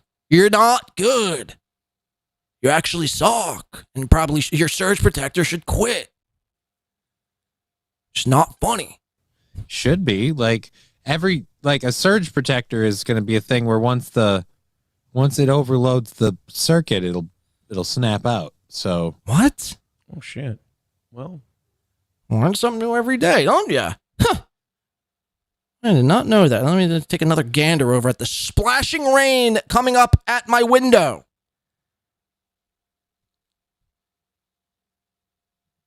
I feel like I've taken like 3 hits of acid. I mean, seriously. Is this really happening on this show right now? It'll snap out. So. Oh, shit. Well. Hey, we were heading on our way to 800 here. Okay, let's just move on from the surge protector talk for a little bit. And so now, okay, this is amazing too. Aaron is so fixated by numbers. He was so close to 800, possibly up to 900 on yesterday's program, but that goddamn meme, Copium, had to come on and fucking do a show and do a stream, and it really, dipped into Aaron's numbers, you see. Because every time Meme Copium goes on, the entire audience, lets each other know on a back-end Discord somewhere, oh my God, guys, let's leave the SteelToe chat. MC, Meme Copium is on. I'll meet you over there. Fuck SteelToe. And then there's like all these people leaving SteelToe. I mean, in hundreds, in droves. People, I mean, seriously, Aaron goes from like 800 to like 17 viewers as soon as Meme Copium comes on. Or at least that's what he thinks. This is obviously not true, but this is why Aaron's struggling with numbers. Hey, we were heading on our way to 800 here for a little bit, and then Meme is doing a Rekieta stream today. So if that fucker blows our 800 today, I'm going to be fucking mad. Hit like, hit subscribe, hit follow. Thank you very much. Streamlabs, PayPal, Venmo, Super Chats, and Rumble Rants. Where are we at? We are 265 away from today after that little Coyote and Club rally. 265 away from today. Go ahead and throw in. Let's hit 200 by 8 o'clock, and let's get those likes cooking if you can't throw in anything to the old toe. The perfect audience for the perfect show. Thank you very much for helping us knock this out. Streamlabs, PayPal, Venmo, Super Chats, and Rumble Rants. Well, this is going to be a bit of a bummer. I apologize. You got Meme out there wheeling and dealing and dishing and gossiping, whereas we're going straight entertainment news here. They revealed the holy shit. We're back to Thunder and Lightning. Meme Copium's out there. He's wheeling, dealing, talking shit about Nick. And, oh, my God, there's that fucking sun again out my window. Whoa. There's that cool bird. Hi, bird. Guys, you're never going to believe what's out my window right now. There's a nice raven sitting on the stoop. Hi, bird. Imagine if I'd stop my show every time to observe the weather. Straight entertainment news here. They revealed the holy shit. We're going back into weather talk. I'm starting to think maybe I should cancel my show today just because I can't. This is a legit thought from Johnny, by the way. He's thinking about canceling his show, which is, by the way, performed indoors. The man does a show inside, but the weather is so insane yesterday. It was so bizarre that it caused Johnny to question. We might have to postpone the show. We might have to lay the tarp out on, the entire house here. Might be caught up in a rain delay. I mean, what the fuck is again, is this real? This can't be real, right? Kush King says this ain't baseball. I mean, you would think otherwise. I'm starting to think maybe I should cancel my show today just because I can't, end my show. Oh my! You can't end so you're thinking about canceling because you can't end your show? So when it rains and thunders and lightnings in Minnesota, the end stream button actually takes off and goes on a break. I mean, this is news to me, by the way. Should cancel my show today just because I can't end my show. Look at Aaron is seriously fixated on rain. I ain't never seen anything like this before in my life. The only time I'm ever fixated on the weather is if I'm ingested some psychedelics. But I mean, outside of that, I mean, that's obviously, you could see why. But if it's just a normal day and suns are out, or even if it's raining out, I mean, it's the fucking rain, dog. I mean, what are we talking about here? Oh my! I saw a flash through your camera. This is bad news, dude. And it's going to be getting bad around 3 to 4 p.m. today, too. It's going to be getting bad while I'm in the middle of... Ewa says, I think these two boobs need to go to their nuke bunkers, for sure. It starts lightly drizzling outside. To the bunker! Now, go, go, go, go! Cancel all the shows! The end button is gone. End stream, we can't click end stream. It's raining. Yeah. PM today too. This is bizarre. Like it's gonna be getting bad while I'm in the middle of my show. I can't really. It just started raining a few minutes ago. There's already puddles in my rock bed. Fuck yeah for puddles! Hell yeah! Shout out to puddles and rock beds. And it's really hitting hard, and the lightning and the thunder and everything else. It's All right, settle down, Imagine Dragons. a nasty one, boy. I might be doing yoga at home today instead of going to the gym. Why do I keep saying gay shit? Watch this. Why do I just keep saying gay shit? Instead of exercising at the gym. Just fucking gay, man. Oh, I might have to stay home and do yoga. Now, first of all, it's DDP yoga. Well, now DP, people can, I just handle that Yep, joke. DDP as in Dick's a double penalty. I'm fasting and I'm cranky. Maybe I can say that. I don't know. Yep. Fuck off! Fuck you! Become a Okay, so that was the weather segment from SteelToe. There's nothing better than a nice weather update live from Aaron. Where we go? 2:12:30. Johnny ruins Aaron's joke. Okay, I love a good joke ruin clip here. Aaron's gonna be trying to do some sort of stupid fucking shock jock edgy joke here. Johnny, don't know when to shut the fuck up. And Aaron's going to get very pissed. Let's watch. It was heavily promoted by Kellogg. Yeah. The cereal guy. The cereal man, the cornflakes dude. Cornflakes guy was like, well, if we chop off part of their cock, it makes them crave whole grains. No. And no, I'm just kidding. Go ahead. It's ruined now. You do I know the actual Kellogg's No, history, I had right? a whole look. We're 2:55 behind. I'm trying to pull silliness out of my asshole so people laugh and give us money. But go ahead, fact check my cornflakes cock cutting joke. Go ahead. I was just gonna say the cornflakes guy was way worse. Like he thought the cornflakes had too much flavor, and I'm not even kidding. Like this dude was bad. He did not like. He did. His brother. Should I just take the $250 hit and go to bed? Maybe I should. Yeah. I think I should just take the hit and enjoy the rainstorm from my room. At this point, Jesus. You know what? You're a fucking coward too, because you wanted to fact check that with the real reason. And instead, because you interrupted a cereal joke, you tried to make a cereal joke. You tried to change your direction midstream. No. That's literally no. There's the reason. No. I'm the telling you, reason literally, Kellogg wanted the circumcision is because he thought kids wouldn't whack off. Right. But I'm saying in general, there were two Kellogg's people. The guy who ran the cereal company and the whack job that came up with that stuff. They were twins. And because of that, the guy that came up with that stuff, he thought cereal. So Aaron was just trying to do a funny, or in his mind, a funny joke. Let's just do a joke about Kellogg's.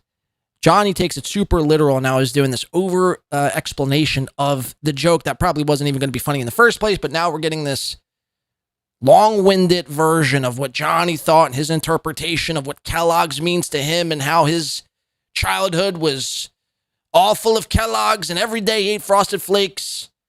Every day from 6 to 9, I was eating Frosted Flakes. Again, I mean, this is insane, but it's going to be super telling because Aaron's going to blurt something out here, which I thought to be super telling.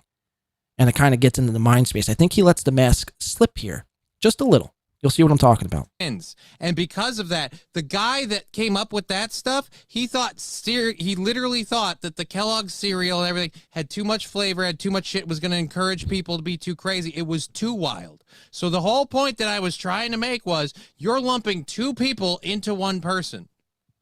They're both from the Kellogg cereal family, though. Right, but I'm saying again that the other guy, like again, you're like driving him. Well, the whole yeah, grade. they're not gonna let the cock chopping guy hang around Tony the Tiger much longer if he starts saying crazy Dude, Tony shit. the Tiger, he would have killed somebody. Again, this is a guy who thought plain cornflakes had too much going on. Like that was my point. Your joke was lost on. It dawned on me yesterday too.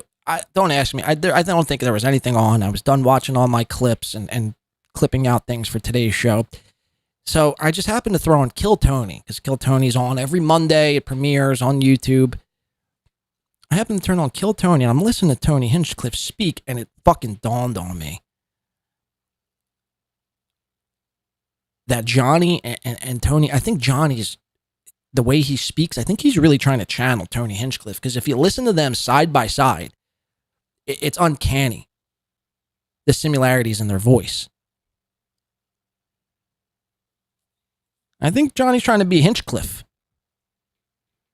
If you close your eyes, let your mind wander for a second, picture Tony, that smug, arrogant bastard, Tony Hinchcliffe,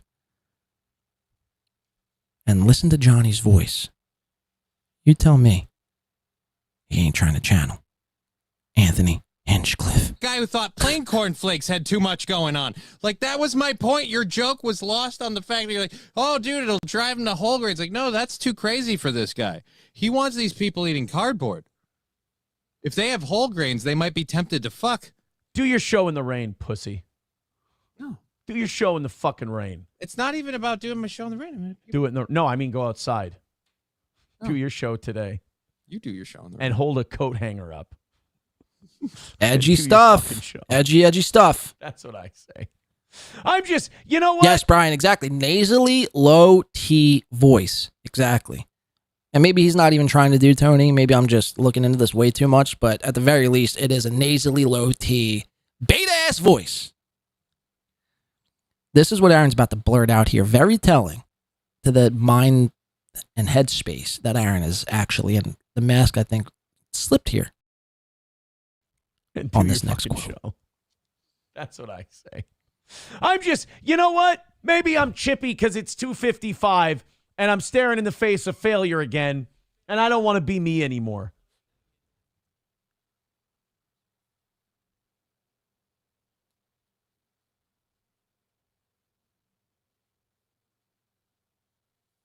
And I'm staring in the face of failure again, and I don't want to be me anymore. And he catches himself. I don't want to be me anymore. Now, again, I don't care how bad things are. I mean, I would never say this. I don't want to be me anymore. I always want to be me. I want to be me. I mean, more. If I could be myself more than I could be myself. I don't even know if that makes sense. Made sense in my head. Maybe I should have thought about it more. But anyway, you get my point. I think Aaron is so, just flustered of constantly begging and watching Nick come back and crushing his numbers and crushing it in the monetary sense. You know, knowing that man, that big beak nose fucking of a man, Nicholas James Rekieta, was, all over April, hot and steamy, sweating, bodies caressing, touching. You're an internet cuck. Kanye West just named an album after you. Yeah, if all those things happen to me, maybe I wouldn't want to be myself anymore either.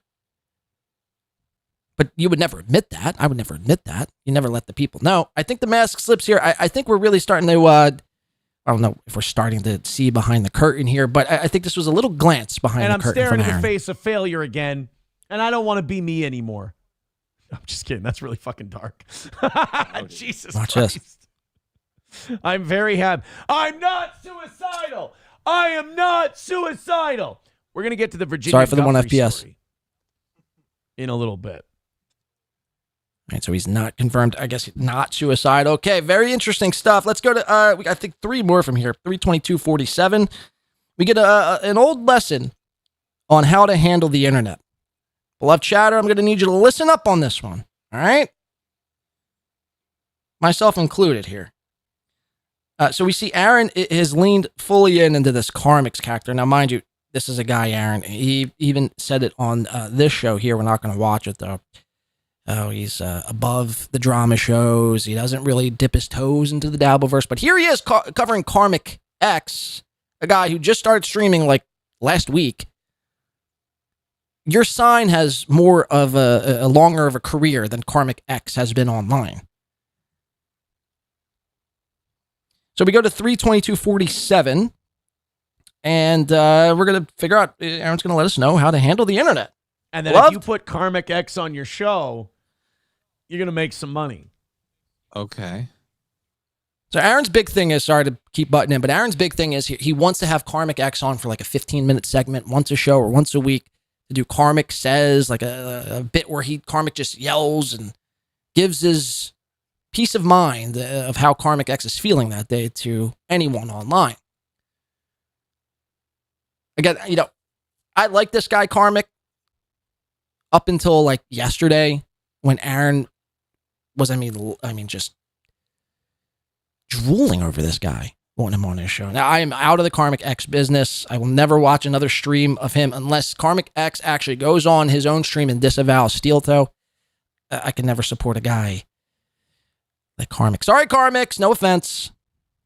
You seem like a swell character in your American Eagle get up. What are we in 2004? Anyway, let's hear about this. Is how to handle the net. Like, do you understand? Like, people are like, Aaron, how do you handle this stuff so well? Why do you just laugh at these people? Why do you take? Because you can't look at these people and take it seriously. Like, if you get upset by something Karmic X says, you're a stupid asshole. Go outside, Got walk your blackout dog. curtains, a green screen. Go outside and walk your dog.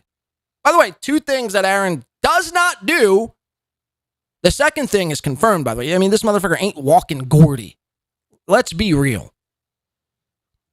The dog shits inside of his studio. Daily. Daily turds and logs are being left around like little pieces of fucking treasure around that little crawl space of a studio you got going on. Due to the fact, because you're too lazy to walk the fucking dog. But you're going to tell me to go outside and walk my X dog? says, okay. you're a stupid asshole.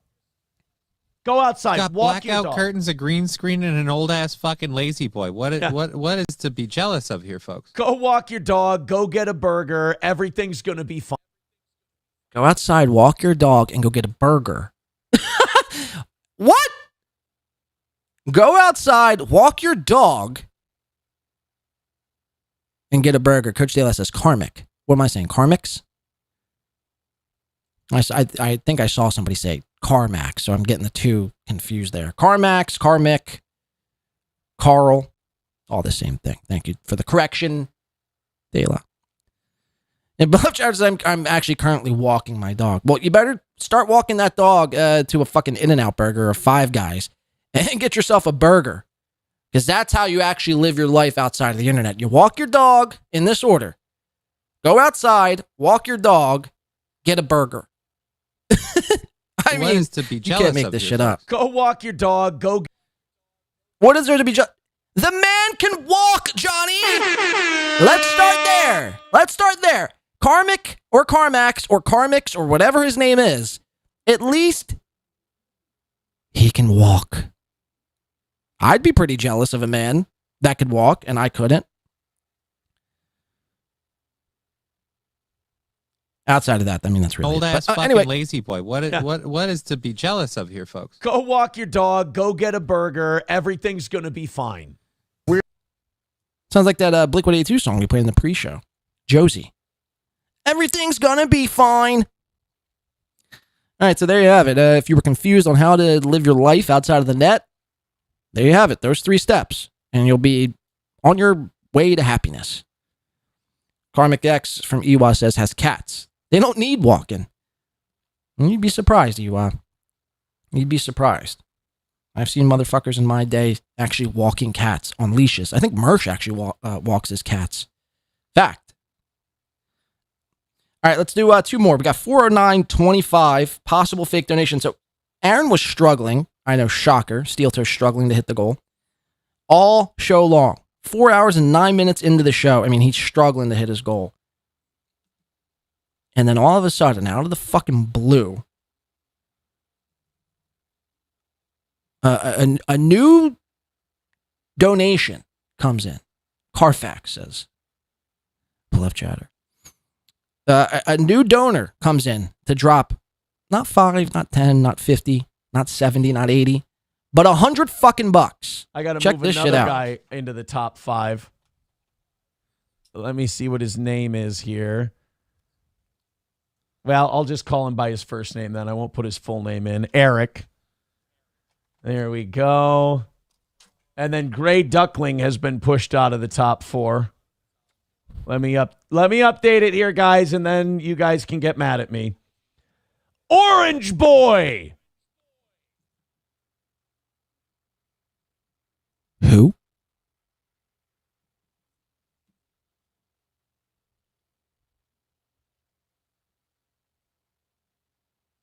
Here, guys, and then you guys can get mad at me.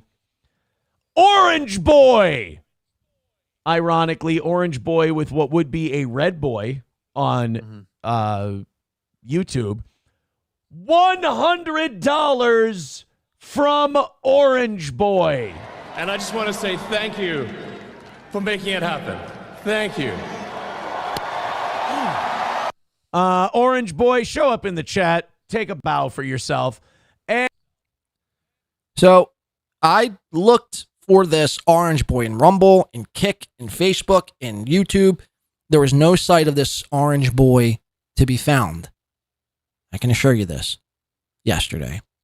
And Aaron lets out something again saying, Orange Boy, show up in the chat. Take, give yourself a bow. Take a victory lap, if you will, as it were. Because he knows, like how just unbelievable it's starting to get.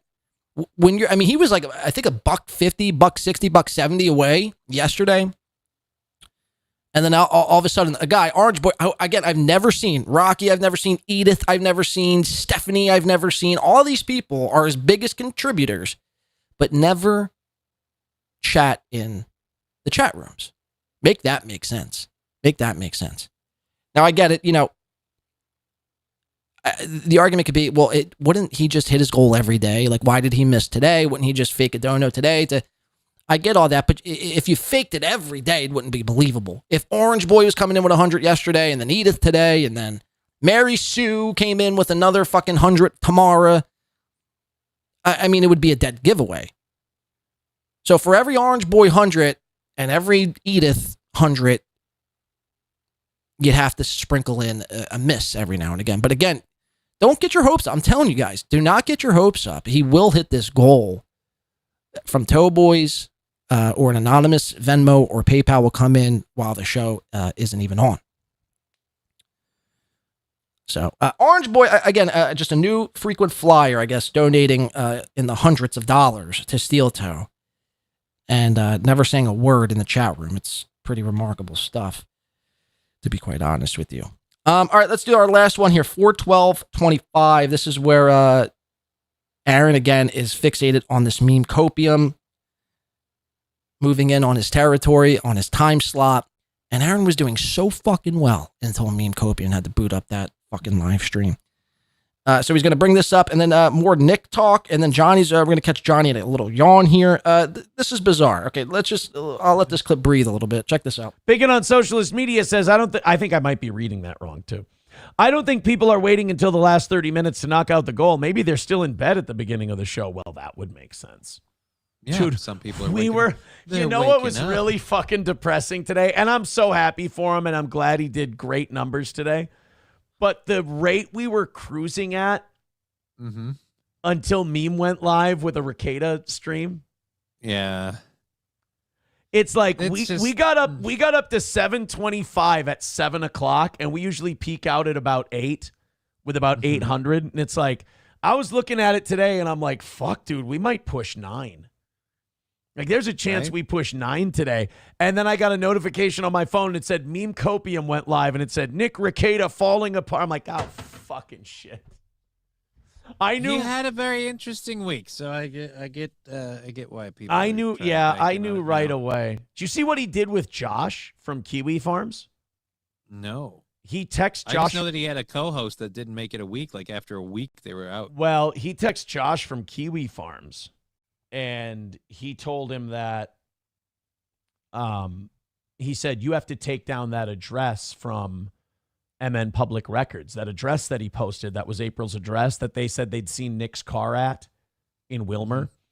And Nick was texting him like, you have to take that down. You have to take that down. You have to take that down. And Josh wrote back to him, stop being unfaithful, you piece of shit. And he just fucking smoked him. So like, Nick does this shit where MN Public Records drops something and then Nick confirms it, where he could have just shut the fuck up and not said anything. Pay no attention. Pay no mind. And then he shit talks Josh. He shit talks Kiwi Farms. So you just saw it there. A little yawn from Johnny. That's yawn number 1. Keep your eyes on that because it's going to come back tenfold here. Pay no attention. Pay no mind. And then he shit talks Josh. He shit talks Kiwi Farms. And then he expects him to do something for him. She's getting a little sleepy. It's like, Why wouldn't you? Why wouldn't you help out the people saying shit? it's like you've got to be the dumbest motherfucker in the world. You've got to be brain damaged. And then people are covering the fact that he started in like the 3,000. Johnny's not even hiding his boredom and how tired he is anymore. I mean, the motherfucker is literally looking down with his eyes closed. I mean, these days, it's insane. Johnny has mastered. This is actually pretty impressive from a guy who, you know, everything else he does is not that impressive. But he's somehow mastered the art of tuning Aaron out, selectively tuning Aaron out while being on a live stream and sleeping, catching in some fucking Z's here. He's almost like sleeping with his eyes open. That's actually pretty impressive, Johnny. I do have to say. You've got to be brain damaged. And then people are covering the fact that he started in like the 3,000s when he came back. Now he's at 2,000. His views are crashing. And it's in the most popular trial there is. I mean, Emily Baker's doing 30 to 40,000 people at a time, and he's barely getting to 2. Yeah, but he's also not starting consistently. Like, his stream will start an hour late, and it's more of the same stuff from before. People are... Yawn number 2 happens. By the way, I'm on Nick Rekieta. I'm looking at Nick Rekieta's live numbers right now. He's at 2.1 thousand. Steady. I mean, I don't know. Is 2.1 thousand, does that constitute as crashing? Your numbers are crashing? J.E. says, where'd that chat go? I yawn at 6 a.m. every day, Chris.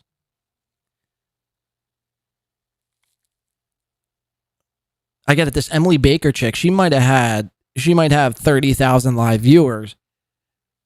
But again, you know, just put it in perspective. Nick, everything Nick's gone through, and I'm no Rekieta fan whatsoever, so I'm just stating the obvious here. But everything that Nick's gone through, and then taking, you know, a 7-8 month break after the arrests and the courts and all that shit, to come back to still have 2,000 plus viewers. And I guarantee if I were to click on his fucking show right now, the entire chat's probably lit up. Actually, it's not. I was going to say the entire chat's lit up with super chats, but it actually, in fact, is not. But the point still remains. Numbers are still there for in a viewership sense for Rekieta. All right, let's hear him out here because he's going to make this insane correlation to subscriber to viewer, live viewer ratio here. Again, an argument I once used to Aaron, which by his own logic would mean Win by 2 is, in fact, a bigger show than SteelToe. Let him present the argument. And he's barely getting to 2. Yeah, but he's also not starting consistently. Like, his stream will start an hour late, and it's more of the same stuff from before. People Do you want to go lay down? Like, I feel bad. Yeah, I mean, I feel bad. Like, you can go if you want to. Jesus. I might have to bail out. I thought I had coffee this morning, and I didn't have any creamer. All right. So I didn't have my coffee, apparently. It's like every time you yawn, I'm like, I feel like I'm keeping you against your will.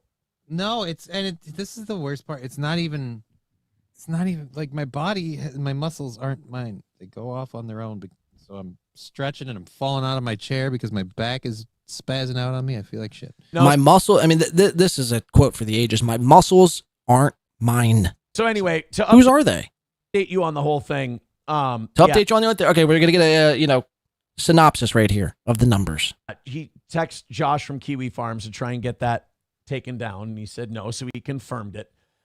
Then Kurt of Uncivil Law, who Nick has been an absolute piece of shit to, is beating Nick in views. He was on this weekend doing like 60% more views than Nick was while the trial wasn't even on, which is huge. So good for him. Nick is now down to comparing himself to our numbers, which is a bad idea too because we're not covering a trial. So 800 versus 2,000. a 13,500 subscriber channel versus a 455,000 subscriber channel? A lot different. Sorry, buddy, we're winning. Views per subscriber, we're kicking your ass. Basically, if you gave if we swapped channels, we'd be doing more numbers than you're doing. You do less numbers than we're doing. That's a fact, Jack. Sorry. So, again, another win for the fucking toe. But by Aaron's logic, again, this video has 2,800 views. He's got 13.2 thousand subscribers. I mean, you're basically talking about, right around 20% of his subscribers are watching his show back. You take that same logic. I have about 3,700 subscribers. And again, this is the same, which blows my mind. It's the same argument I used on him like 2 fucking years ago. I get about, 1,500 or so watching the show. It's about half. It's 50% or close to it. A little less than 50%. So in theory, by Aaron Imholte's own logic, Win by Two, in fact, is a bigger show than SteelToe. Fuck yes! Still crushing it. That Win by Two. Still fucking crushing it. So I actually had to go. That was pretty much it. I actually had to go and fact check this for myself. I'm like, God damn, Nick is this guy Uncivil Law. Sorry, my hair is all wild. This guy Uncivil Law is crushing Nick that bad. This guy must be getting 4,000 views. So I had to go fact check this. Mind you, this was yesterday. I had to go check this live. Nick Rekieta yesterday. Again, I checked in on Nick Live yesteryear. And this is what Nick had covering the Karen Reed trial yesterday. 2.2 thousand views. 2.2K. Right? Kind of like the same he's had the entire time. Besides its comeback stream, he had like 3,500. And then I had to go to this Uncivil Law character, because again, this guy must have like fucking 4,000 views. He's probably fucking crushing it. Because according to Aaron, he had 60% more viewership than Nick. And we go to Uncivil Law. Boom. Bing, bing, bing, bang. The man had 393 fucking views.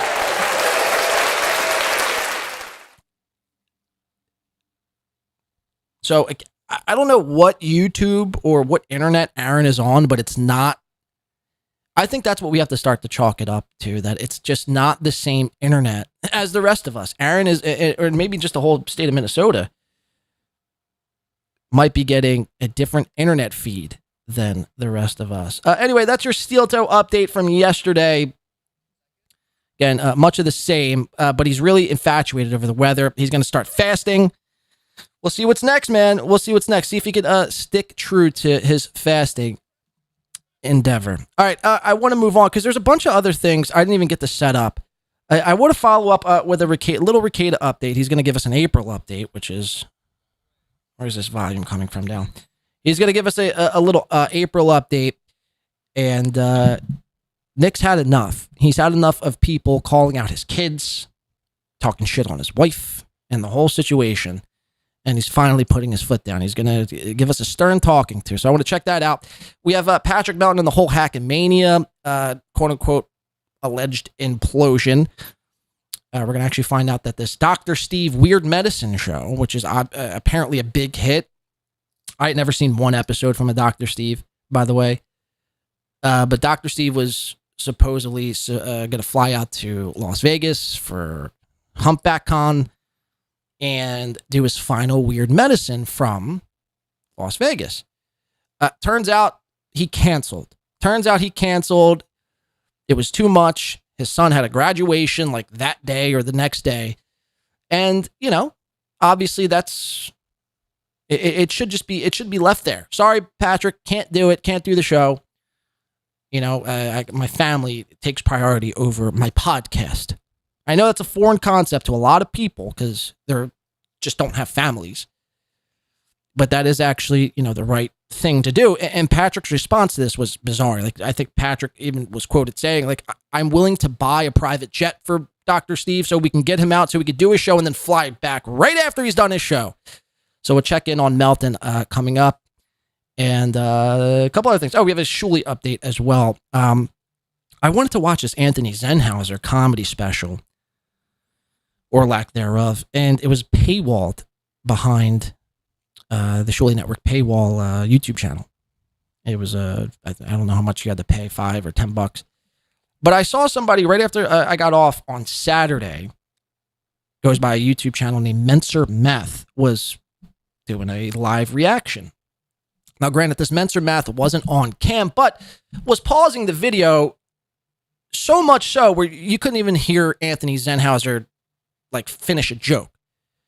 But I mean, that's fine. It was enough to be transformative, without a doubt. Shulie actually struck this Menser Meth character, which is pretty fucked up. Copyright struck the entire thing, got it taken down. Turns out it wasn't the first time that this has happened.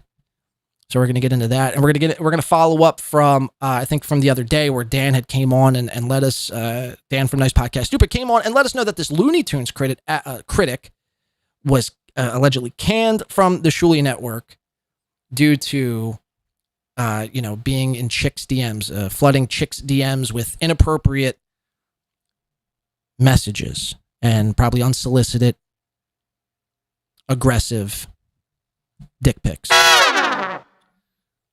We're going to get Shulie's response coming up. All right, so without further ado, let's jump over into Nick. Let's see what is happening with Rekieta and this whole April update. Nick, would you come on down? This is courtesy by Alyssa Clip. Says, the clip reads, leave April alone and Rekieta's new moderation rule. April 28th, 2025. Roll the clip. Coach SCOTT. While April's under your desk, tell her to plug in your Ethernet thingy cord. I have not seen April since January. That's very many months. Confusion. And I don't have any contact with her or anything like that. She is moving on with her life, and people should leave her alone because she's clearly gone from the internet. So that being said, people who aren't on the internet shouldn't be the target of anything.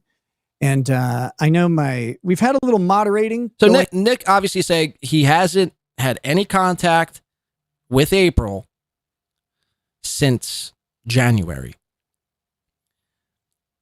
But there was a whole Kiwi Farms thread about how Nick's truck was spotted at the alleged place that April was staying at. I mean, just within like the last couple of weeks. Again, this is the same April who also got tattooed with Nick just a couple of months ago. This is the same April who was strung out on cocaine because of Nick. Was strung out on Nick's cocaine.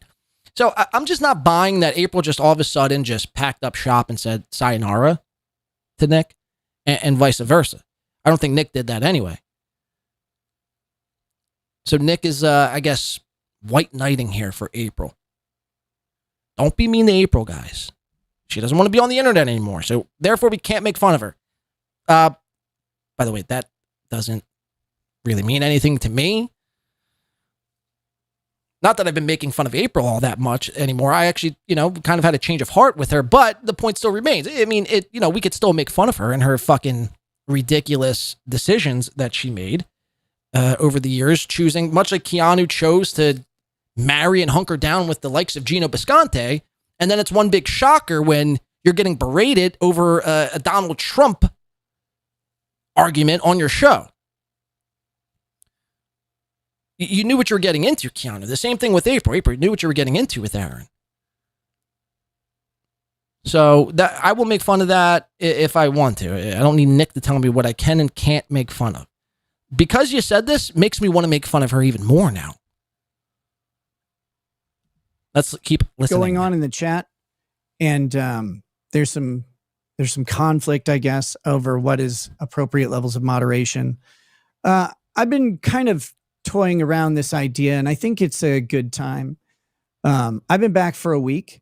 People have had a week to say whatever nasty shit they want, and it has gone largely unpunished or undealt with.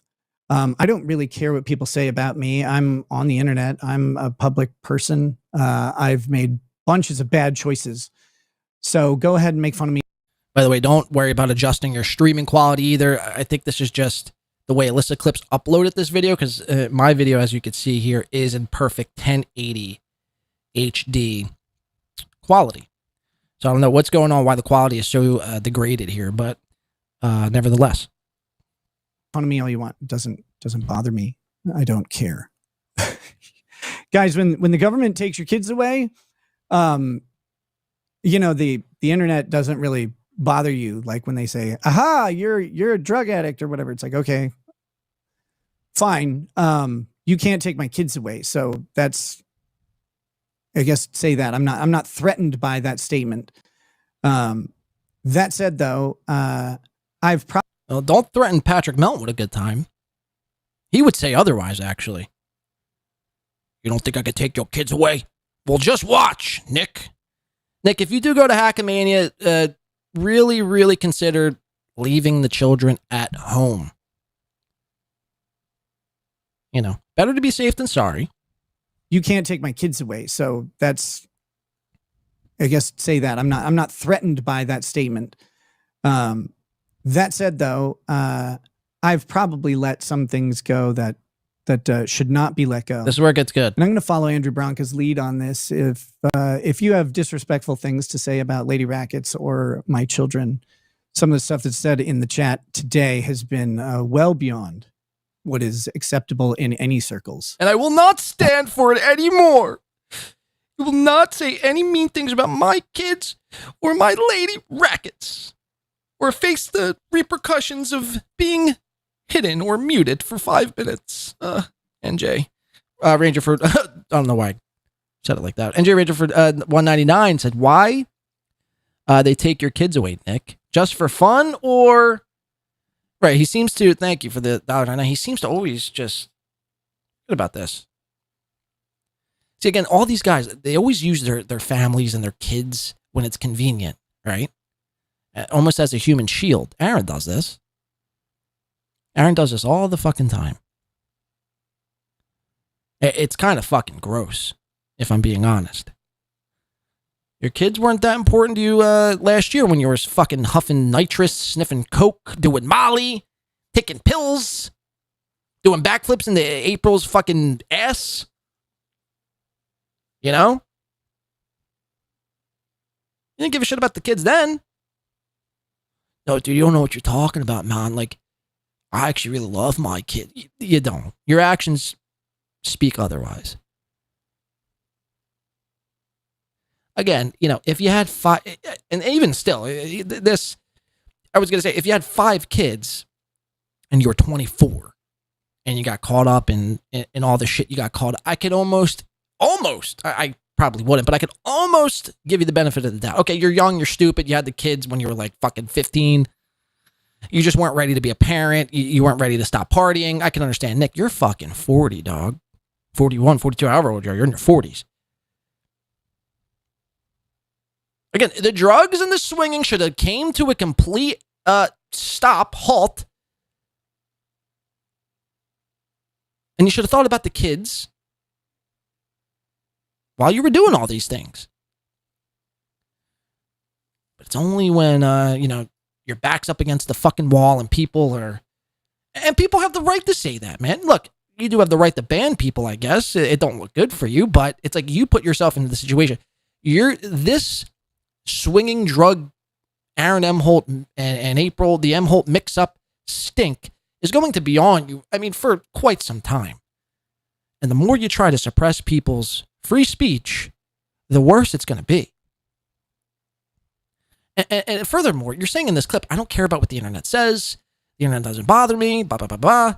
But then in the same breath, in the same clip, in 3 minutes, you're like, you know, the kids and the Lady Racket stuff has gone too far. Well, then you should have thought about that. I mean, I'm sorry. You should have thought about that.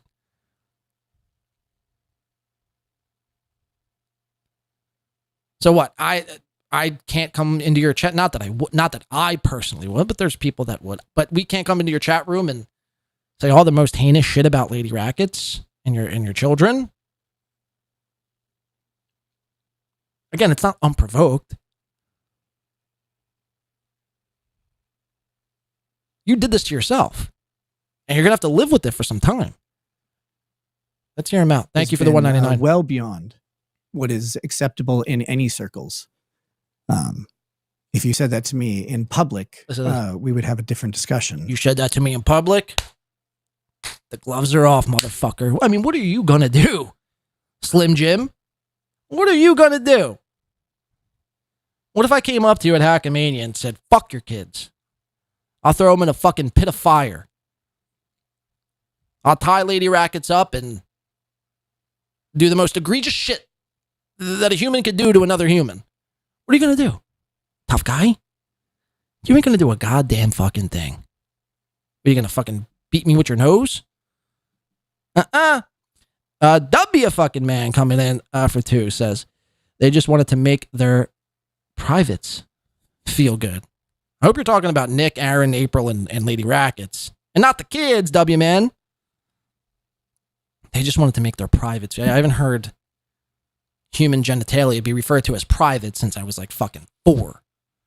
So kudos to W man for always keeping me on my fucking toes. Thank you for the 2. Nick's video quality had... okay, so this was actually Nick's doing the reason why the quality is so bad, not Alyssa Clips. Sorry, Alyssa Clips. But you should preface by saying that maybe in the title. Nick's audio is... or Nick's video and audio and everything else is dog shit. This isn't me as the clipper. Some of the stuff that's said in the chat today has been well beyond what is acceptable in any circles. You say this to my face? If you said that to me in public, we would have a different discussion. That said, what are you gonna do, old man? Yeah, I don't care if my mods ban you after you suggest what people are suggesting about my children. I don't have sympathy for you. You can go Bro, first. you have the Joker painting behind you. Do you not know what the Joker is known for? Doing the most vile shit to people.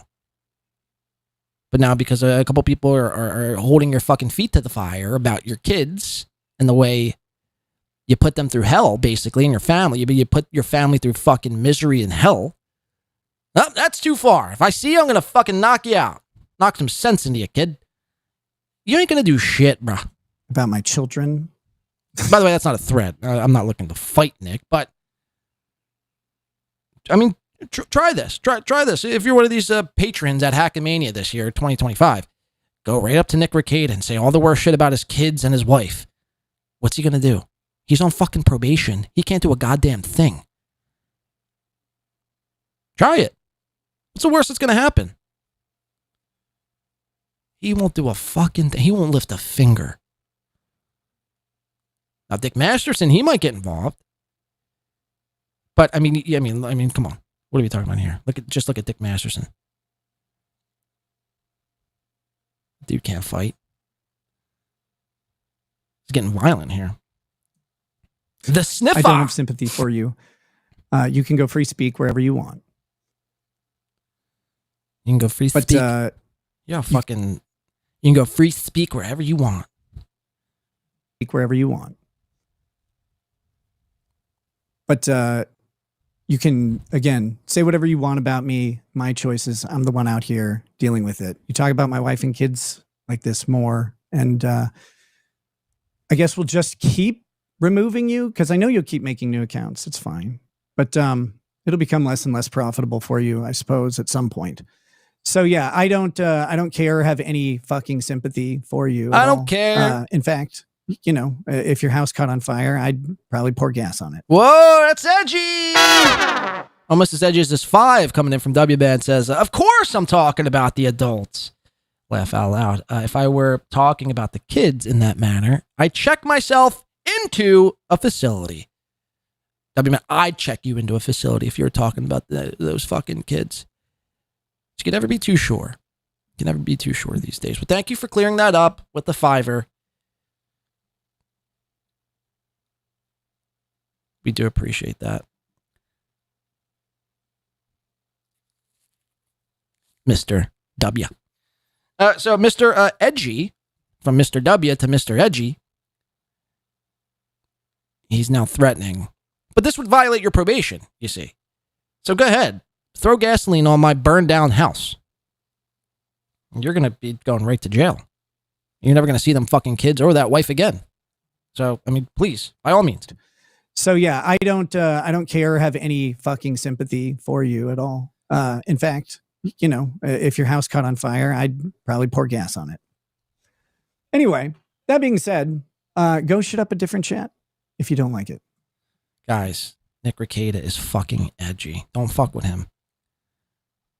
He'll fucking beat you up in real life. He means business. He means a business. Furthermore, he's going to pour gasoline on your house when it's burning down. Cool stuff. Cool stuff. I'd love to see you try, tough guy. I love to see you try. Again, you know, I challenge anyone to do this. Go right up to Nick if he's at Hackamania and you're also there and you see him. Say the worst things about his kids. What's the worst that's going to happen? Seriously, what's the worst that's going to happen? Allow him to do all the worst shit to you and then just take him for what he's worth. I mean, really, let's put this theory to the test.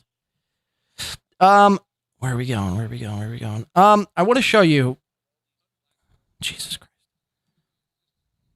I want to show you this potentially criminal character. I saw this little clip. I think this was by Illicit Clips as well. You hear Aaron always boast about this potentially criminal, the Sean character. Now, he's anti-Baldo. He can't stand Nick. And vice versa. But these law tubers, man, they're fucking, I mean, they think they're hot shit. They think they're tough guys. They think people are scared of them. They sound stupid. And it's kind of scary because it's like, you went to law school? You spent all that time in law school and you're this retarded?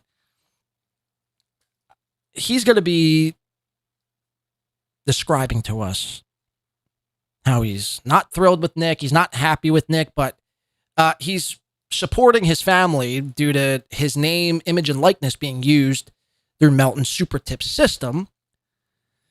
And that possibly, you know, coming down the pipeline, he might drum up a little lawsuit. A lawsuit, if you will. Now, again, I don't think this is going to happen. If it hasn't happened yet by some of these people, I don't think it's going to happen. But listen to the tough guy, Sean, from Potentially Criminal. And mind you, Aaron Imholte worships the ground and the ground this guy walks on. If he could, he'd suck the farts right out of this fat bastard's ass. Here he is right up here looking like $1 million. Oh, where's it going? Oh, God damn it. Why won't it zoom in on Sean? Huh? Sean? Oh, this is just great. This is just fucking amazing. Here he is. You guys ever seen this guy, Potentially Crim? He looks good. No, seriously. Looks like he could be Melton's dad. This is Melton's dad. JK, Melton's dad's actually dead. So, there's that. That puts a nail into my theory. Anyway, this is Sean from Potentially Criminal. This is one of these law tubers that are, I mean, just really edgy. They're really edgy lawyers. You're in need of a lawyer, look no further. Just go to YouTube and really have at it. There's so many of these guys out there. They need to be stopped. Oh, yes. I will bring it up. I am thrilled that I am now able to help support the Rekieta family in their violin lessons and part of their immense snack budget.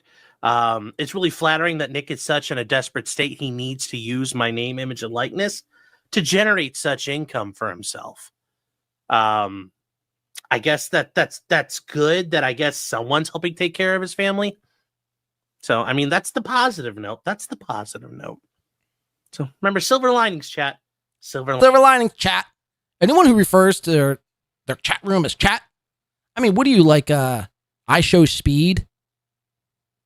Or Kai Siente? What the fuck's his name? Aiden Ross?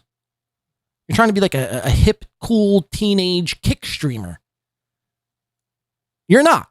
You're not. You're a gay, dumb, boring law tuber. Positive note. That's the positive note. So remember, silver linings, chat.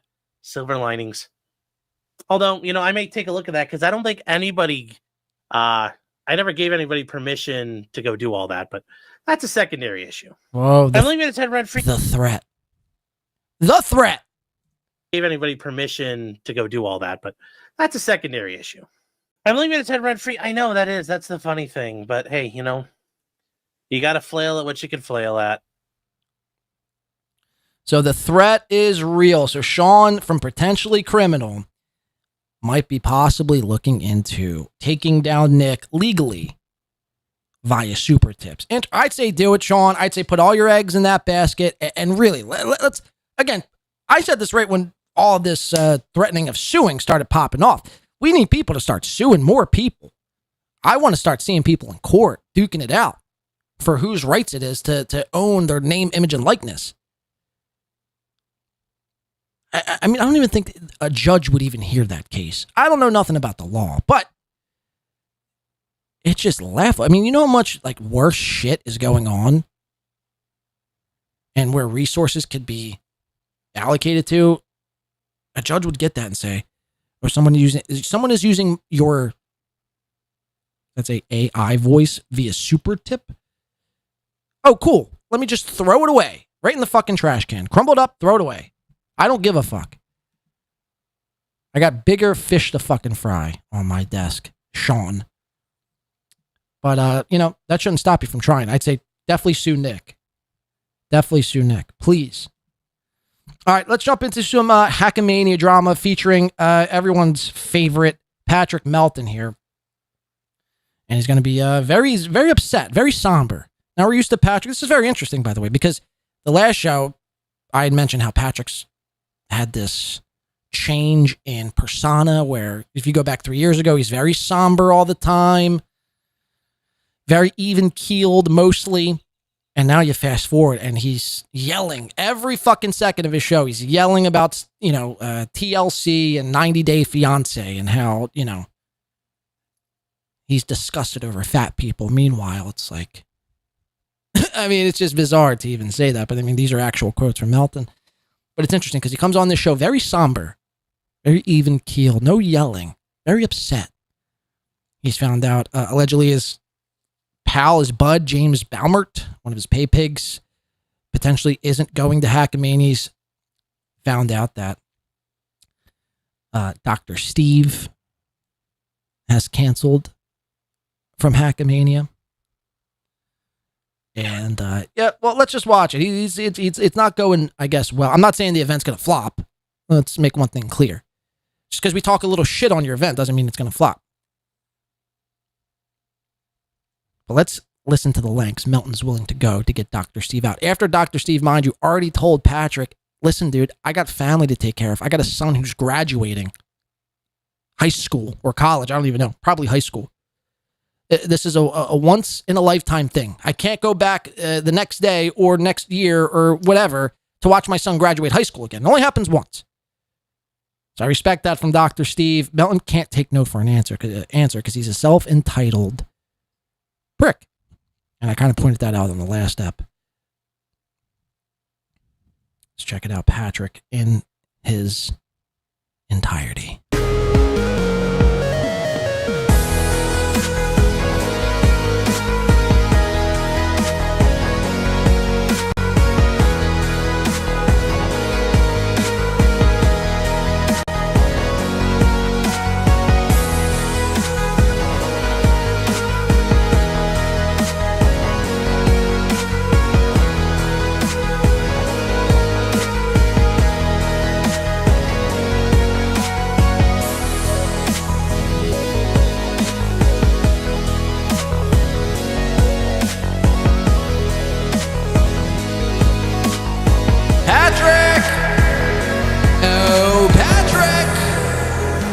Can Patrick come out to play? Oh, hi, welcome. Oh, hi, welcome. Just when I thought things couldn't get any worse. Oh, I'm not even centered. Jesus Christ. Just when I thought things couldn't get any worse, I just saw moments right when we were starting the show, James Baumert saying he's not coming to Hackamania. This is falling apart. This is falling apart. We never thought you were coming anyway. All you guys seem like fucking flakes from the jump. We'll have to shut her down. We'll have to shut her all down. It's gonna be a rough day. We've got several L's. Lots of L's to go over. When it comes to Hackamania today, it's just... By the way, I think we're still on Pus Pocket watch. Melton's nice lump he's got here under his right eye.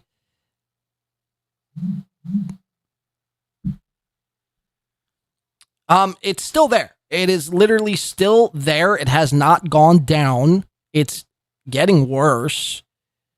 It's been there probably now for the better part of, I'd say, 7 months. After a certain point, it's just like, sterilize like a hot little thumbtack or a needle and pop that thing, dude. You ever watch Dr. Pimple Popper? By the way, I love Dr. fucking Pimple Popper. It's some of the best internet content the internet has to offer. You should, Patrick.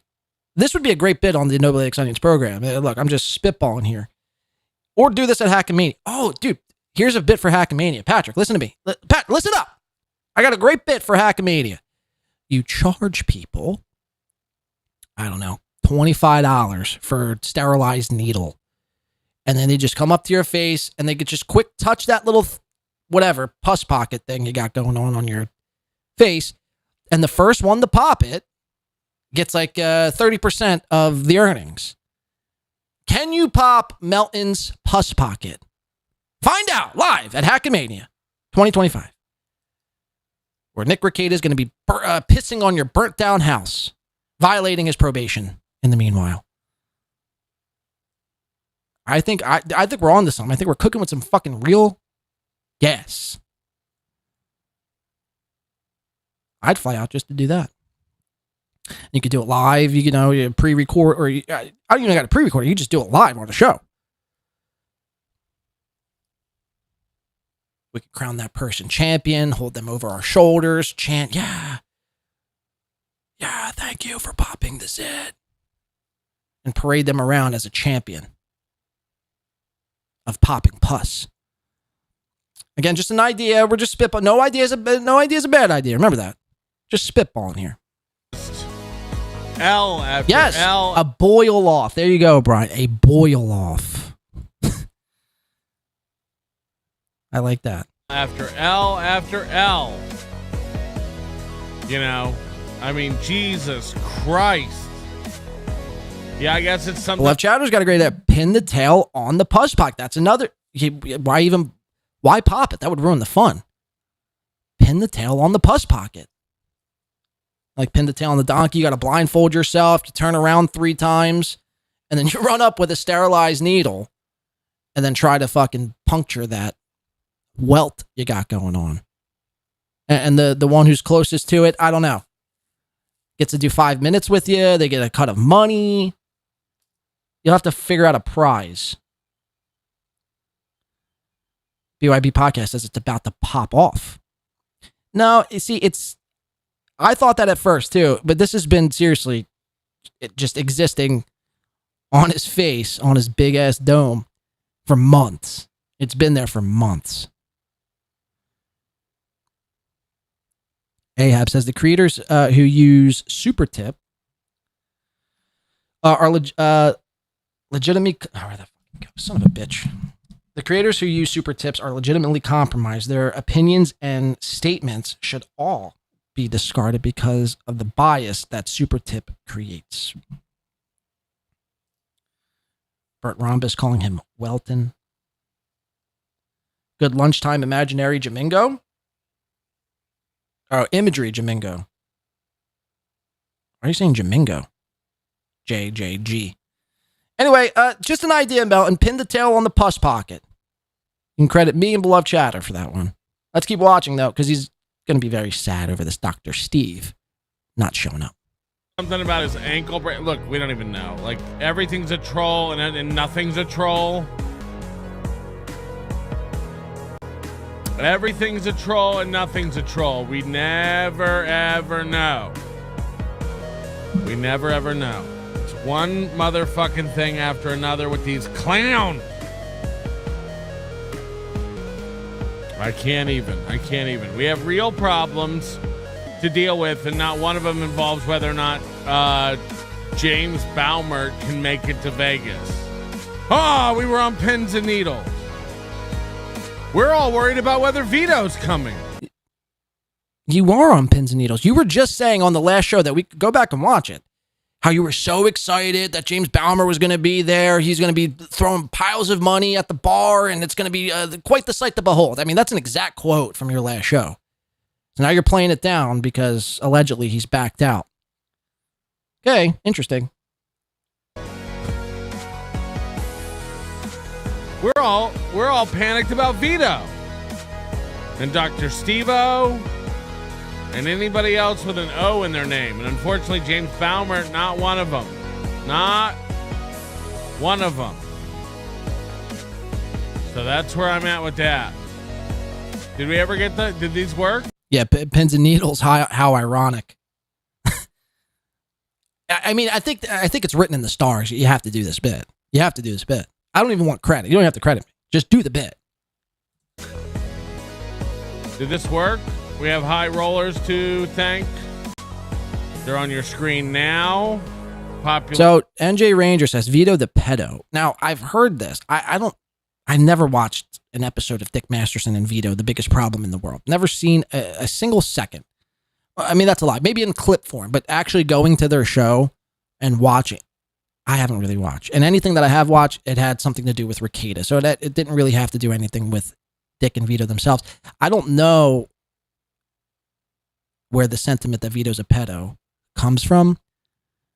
I'm not willing to go. I'm willing to listen, but I'm not willing to call him a pedo quite yet.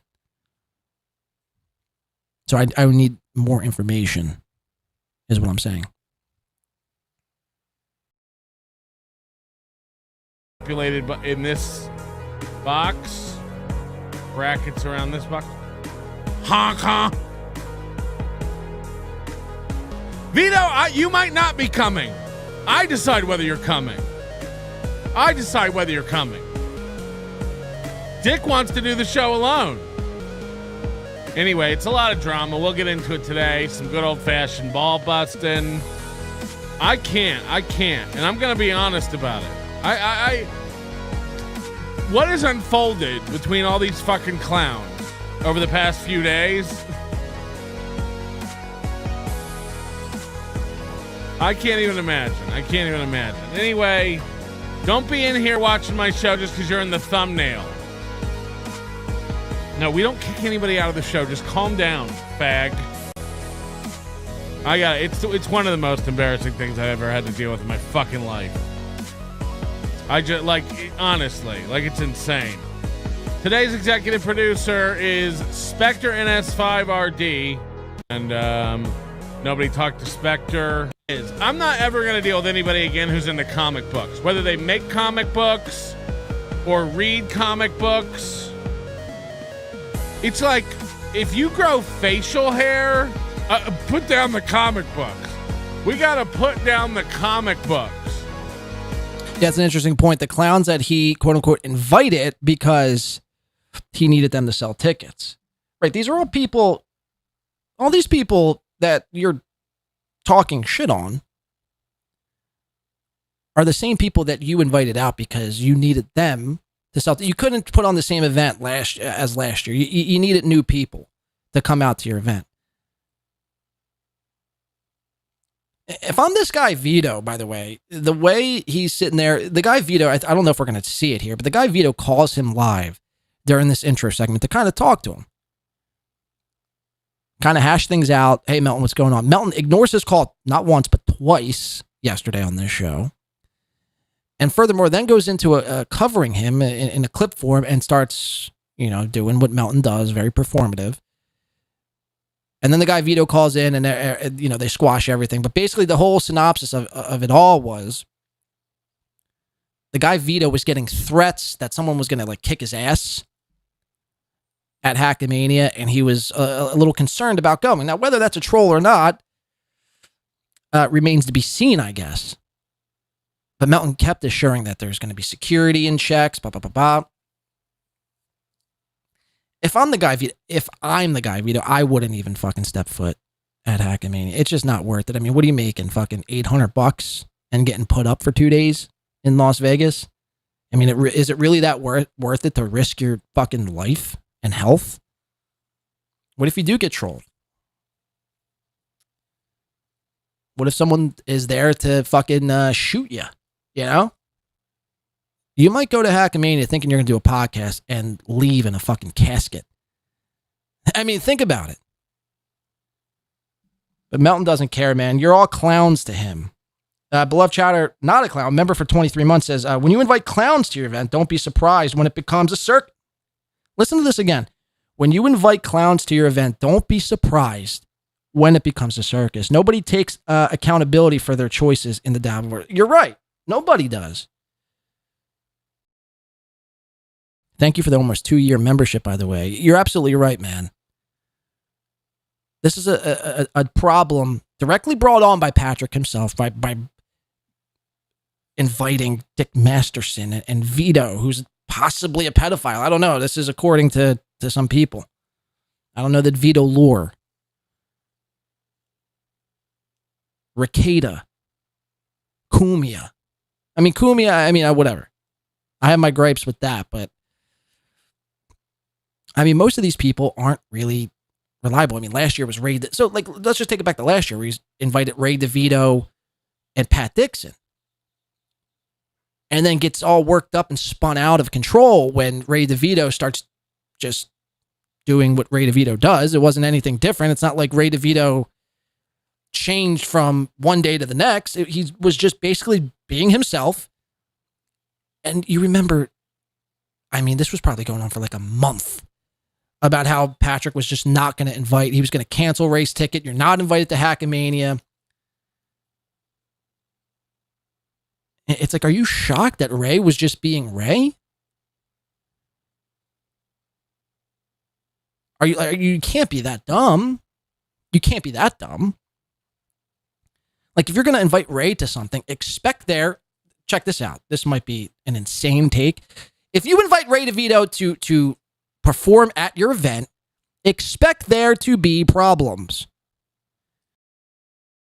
If you invite Pat Dixon to your event, expect somebody's jaw to be broken. You know what I mean? And if you invite Nick Rekieta to your event and anyone talks shit on him, expect him to roundhouse them in the face.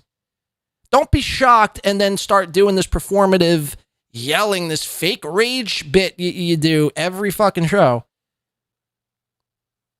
When guys that you invite, the clowns, as Beloved points out, just continue being themselves.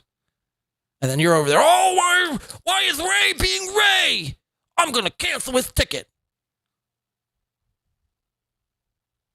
Oh, this Vito, he's backing out now.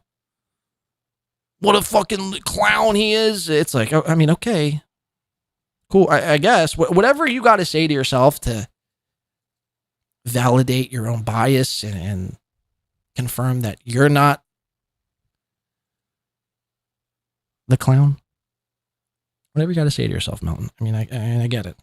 People just co-sign it too. No one ever will say this to him, furthering his poor decision-making. Patrick's, that is.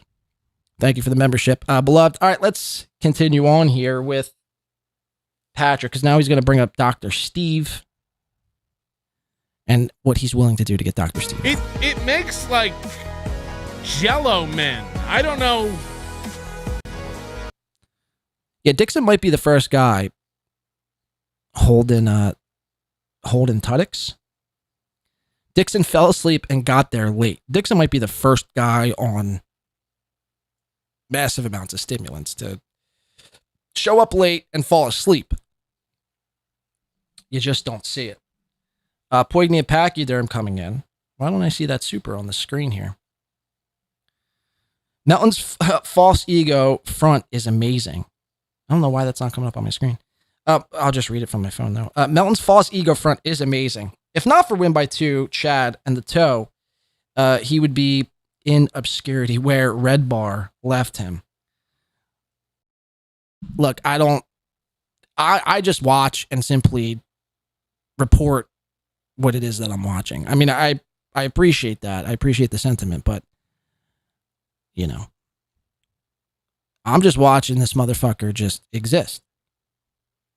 And then, you know, spin plates, essentially.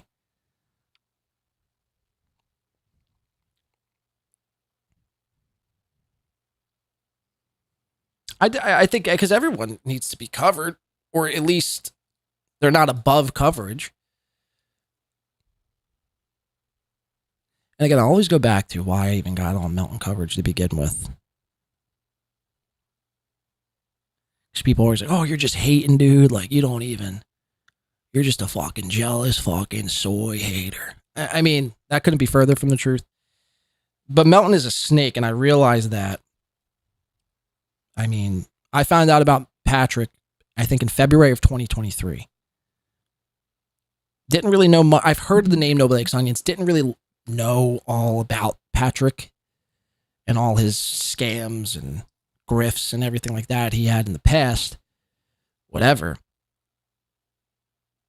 So I didn't have that to use against him. It was from when I found out about him in February 2023. I think it was not 2 months after the fact, where, now I know this is going to sound lame, but where he directly lied about me on multiple occasions about the littlest, you know, things. The littlest fucking things. And this is the same guy, by the way, before you jump the gun and say, oh, how fucking, it's lame. You're concerned about him lying about you. Well, this is the same guy who also, I mean, I think you'll hear him coming up in the clip. I'm not sure if we'll get to it. Go back and watch it yourself, where he's going off about Vito lying about what Patrick said. And it's the same guy who, when Shulie, quote unquote, lied about him, he called out Shulie. I mean, he still does. He still calls out Shulie for lying about him and how he's owed a public apology. Yeah, it's not cool when someone like just misrepresents you. I mean, I get it. There's embellishment, but then there's completely misrepresenting and completely lying to your viewers. And that was I'm like, again, if you're willing to lie about something as simple as being in a chat room, what else are you lying about? And then you start to peel back the layer of the onion, and it's fucking shocking what we found out in the last 2 years about this guy. Shocking. So I don't know how I got on this rant, but anyway, thank you, Poignant, for the 5. Let's shitting the diaper. Sniffing it is greater than sniffing it, says Balls Deep. It's Chad's fault in general. Yeah, I mean, when in doubt, just blame Chad. I don't know what's going on. I'm done with adults with toys. We kicked Ray out last year because he can't stop collecting. You kicked Ray out last year. Ray performed at your event. Ray was the only comic who did stand-up at your event. You kicked Ray out last year? With adults with That's toys. news to me, by the way. Because there's clips of me covering Hackamania with Ray DeVito, and that was, I mean, talk about shitty audio. I think you set Ray up for failure. I think you sabotaged Ray last year because you were mad at the way he was acting. But again, he wasn't acting like any different than he would any other day. We kicked Ray out last You're a snake, dude. You're a straight up snake. Because he can't stop collecting baseball cards and baseball men. What do you call those action figures? Ray was the draw, It's right? not. 3 standing ovations, right? Exactly. Anyway, Vito's in the chat freaking out. And I imagine this is what... Look, I don't even give a fuck. I honestly do not give a fuck. What I do give a fuck about is people threatening me and people threatening and people lying about my words. So that's... So there you have it, right there. What I give a fuck about, I don't care about none of that other shit. What I give a fuck about is people misrepresenting me, people threatening me, people lying and misrepresenting my words. Right. It's not cool when someone else does it to you, but then you do it to everybody else. Interesting. Me and people threatening and people lying about my words. So that's what I give a fuck about.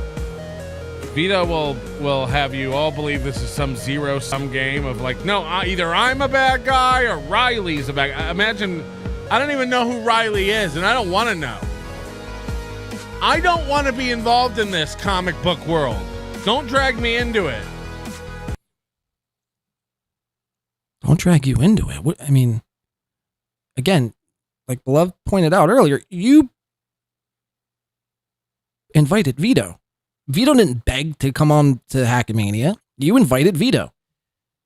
But now he's dragging you into this world. How does that work? Can you make that make sense?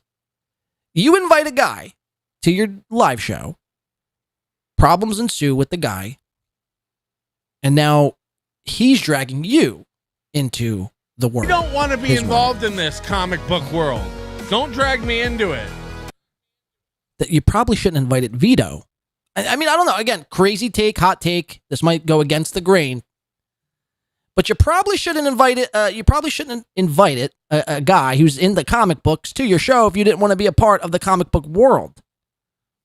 I mean, it's basic math. 2 + 2. I don't want to be involved in this comic book world. Don't drag me into it. I gotta. Again, I'm not trying to make enemies with anybody. I met Vito last year. Vito seems like a nice guy. It's a little bit of a clown, but all in all, nice guy. They were like the first show. We crammed him in. We had all these technical problems. I'm not trying to start trouble. I'm not trying to make trouble. I'm not trying to overreact and get emotional. Hit the like button.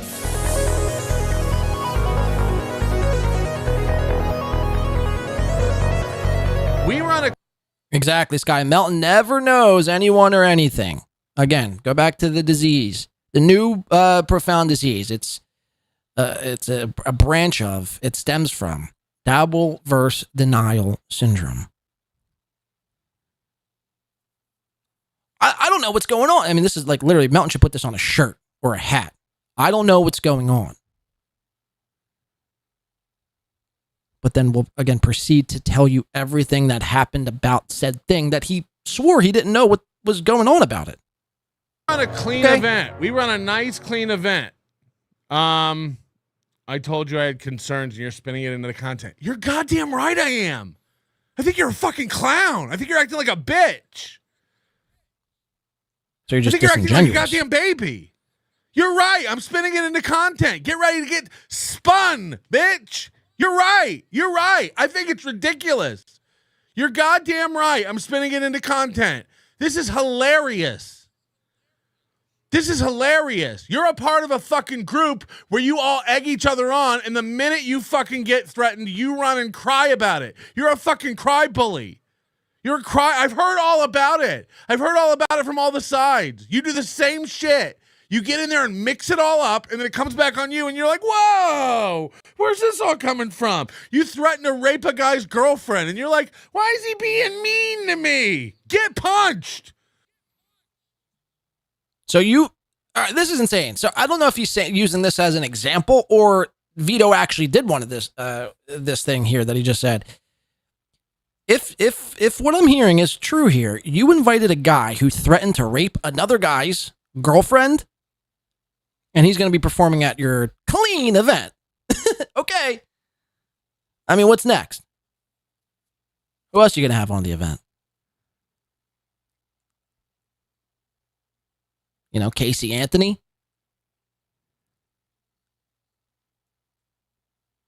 The Long Island Killer? Karen Reed?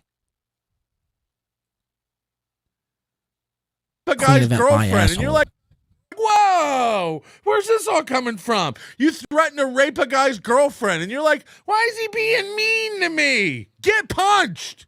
Get punched. You threaten to rape a guy's girlfriend. get punched. Get punched. Friend, you should get assaulted. What world are you living in? So it's confirmed. So Vito actually admitted, well, not admitted, but it's come out that Vito threatened to sexually assault to the extreme another guy's girlfriend. And Patrick, in his brilliant mind, is like, I want that guy. That's the guy I want on my event.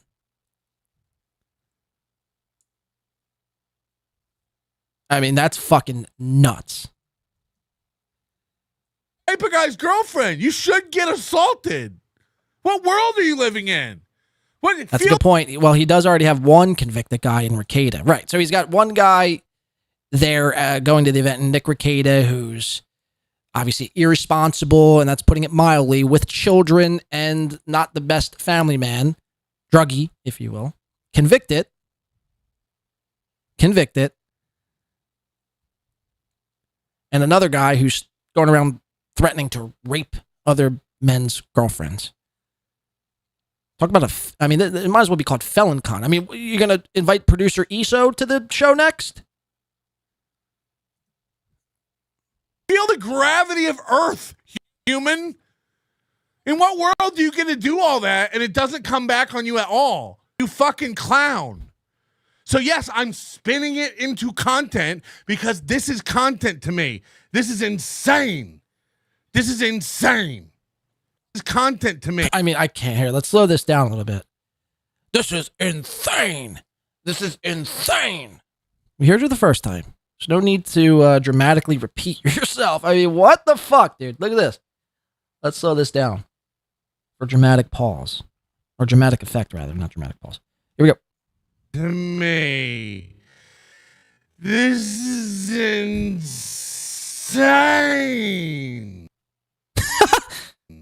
One more time for us. We didn't hear you.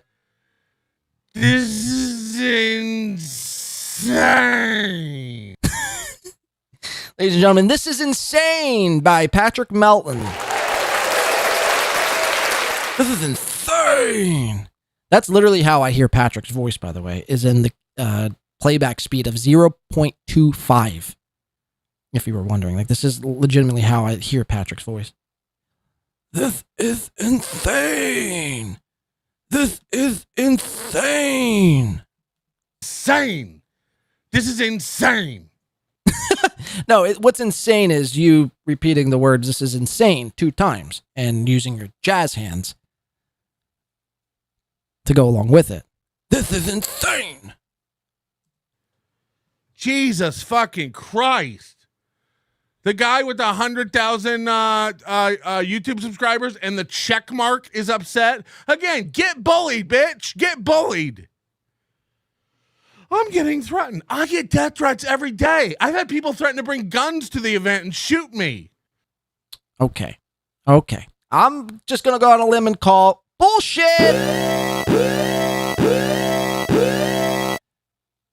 Melton makes a claim. Oh, and I've been hearing about this too. I haven't really looked into this, but people have been making the correlation that Melton's starting to develop a little bit of a lazy eye. Now, I don't know if this constitutes as a lazy eye, but maybe it does. Starting to go a little wonk. Like his pal Mersh, his eye. Anyway, the claim here is that Melton's had people reach out to him and threaten to shoot him and bring guns to the event. It sounds like a fun time, by the way. Sounds better than, you're really doing yourself, one-upping yourself from last year's Hackamania, where it was riddled with bed bugs and people getting assaulted right outside. You guys remember that video last year? There was one of these guys, I think it was, I don't even know how, I think it might have been homeless. He got punched and his head hit the fucking concrete right outside of the fucking venue.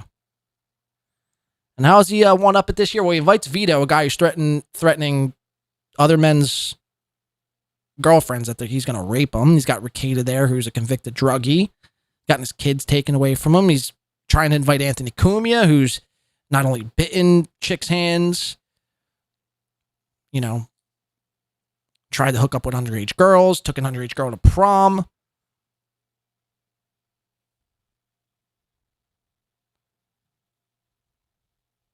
I mean, this is insane, actually. This is actually bizarre. And get bullied, bitch. Get bullied. I'm getting threatened. I get death threats every day. I've had people threaten to bring guns to the event and shoot me. No sweating. Wow, no sweat. wow. What a martyr. What a hero. What a hero. It's all fucking fake losers. You're spinning it into... You're goddamn right I am. You're goddamn right I am. Hackamania, May 9th through 11th. Get your tickets now. I can't wait till this thing is over, simply because, I mean, all show long, every 25 minutes, like SteelToe mentions the goal, Melton's mentioning Hackamania. It's begun to get... Why can I speak? It's getting to be too much. Too much Hackamania plug-in here. And all the shows are plugging it, so it's like no matter what show you go to, something's getting plugged. Hackamania's getting plugged somewhere. What the fuck is going on? I can't. You're right. I don't have any idea. You're right. I don't have any idea. I don't care. If you're scared you're going to get beat up and heckled, don't come. That's a fact. That's a fucking fact. Let me know. I have hotel rooms to cancel. I know a lot of people have no idea what's going on. We're going to get into it today. We got a lot of Hackamania stuff to talk about. The real problem is not veto or any of this nonsense. This is all fucking the great clown promotion. school to me. The real stuff going on is with Dr. Steve. All right. Sorry. So Dr. Steve contacted me. Dr. Steve, if you don't know, it's a beloved Opie and Anthony fixture. Look, you don't understand the situation? Right. Whoa! I In veto. I can't. Dr. Steve is a beloved fixture of the Opie and Anthony program, and then he got his own show, Weird Medicine, that was based off some stuff he did on Opie and Anthony. He's one of the nicest guys in the world. He's I'll be the judge of that. And he came out last year to Hackamania. He was an amazing, nice guy, super gracious dude, and we invited him to be back a part of it this year.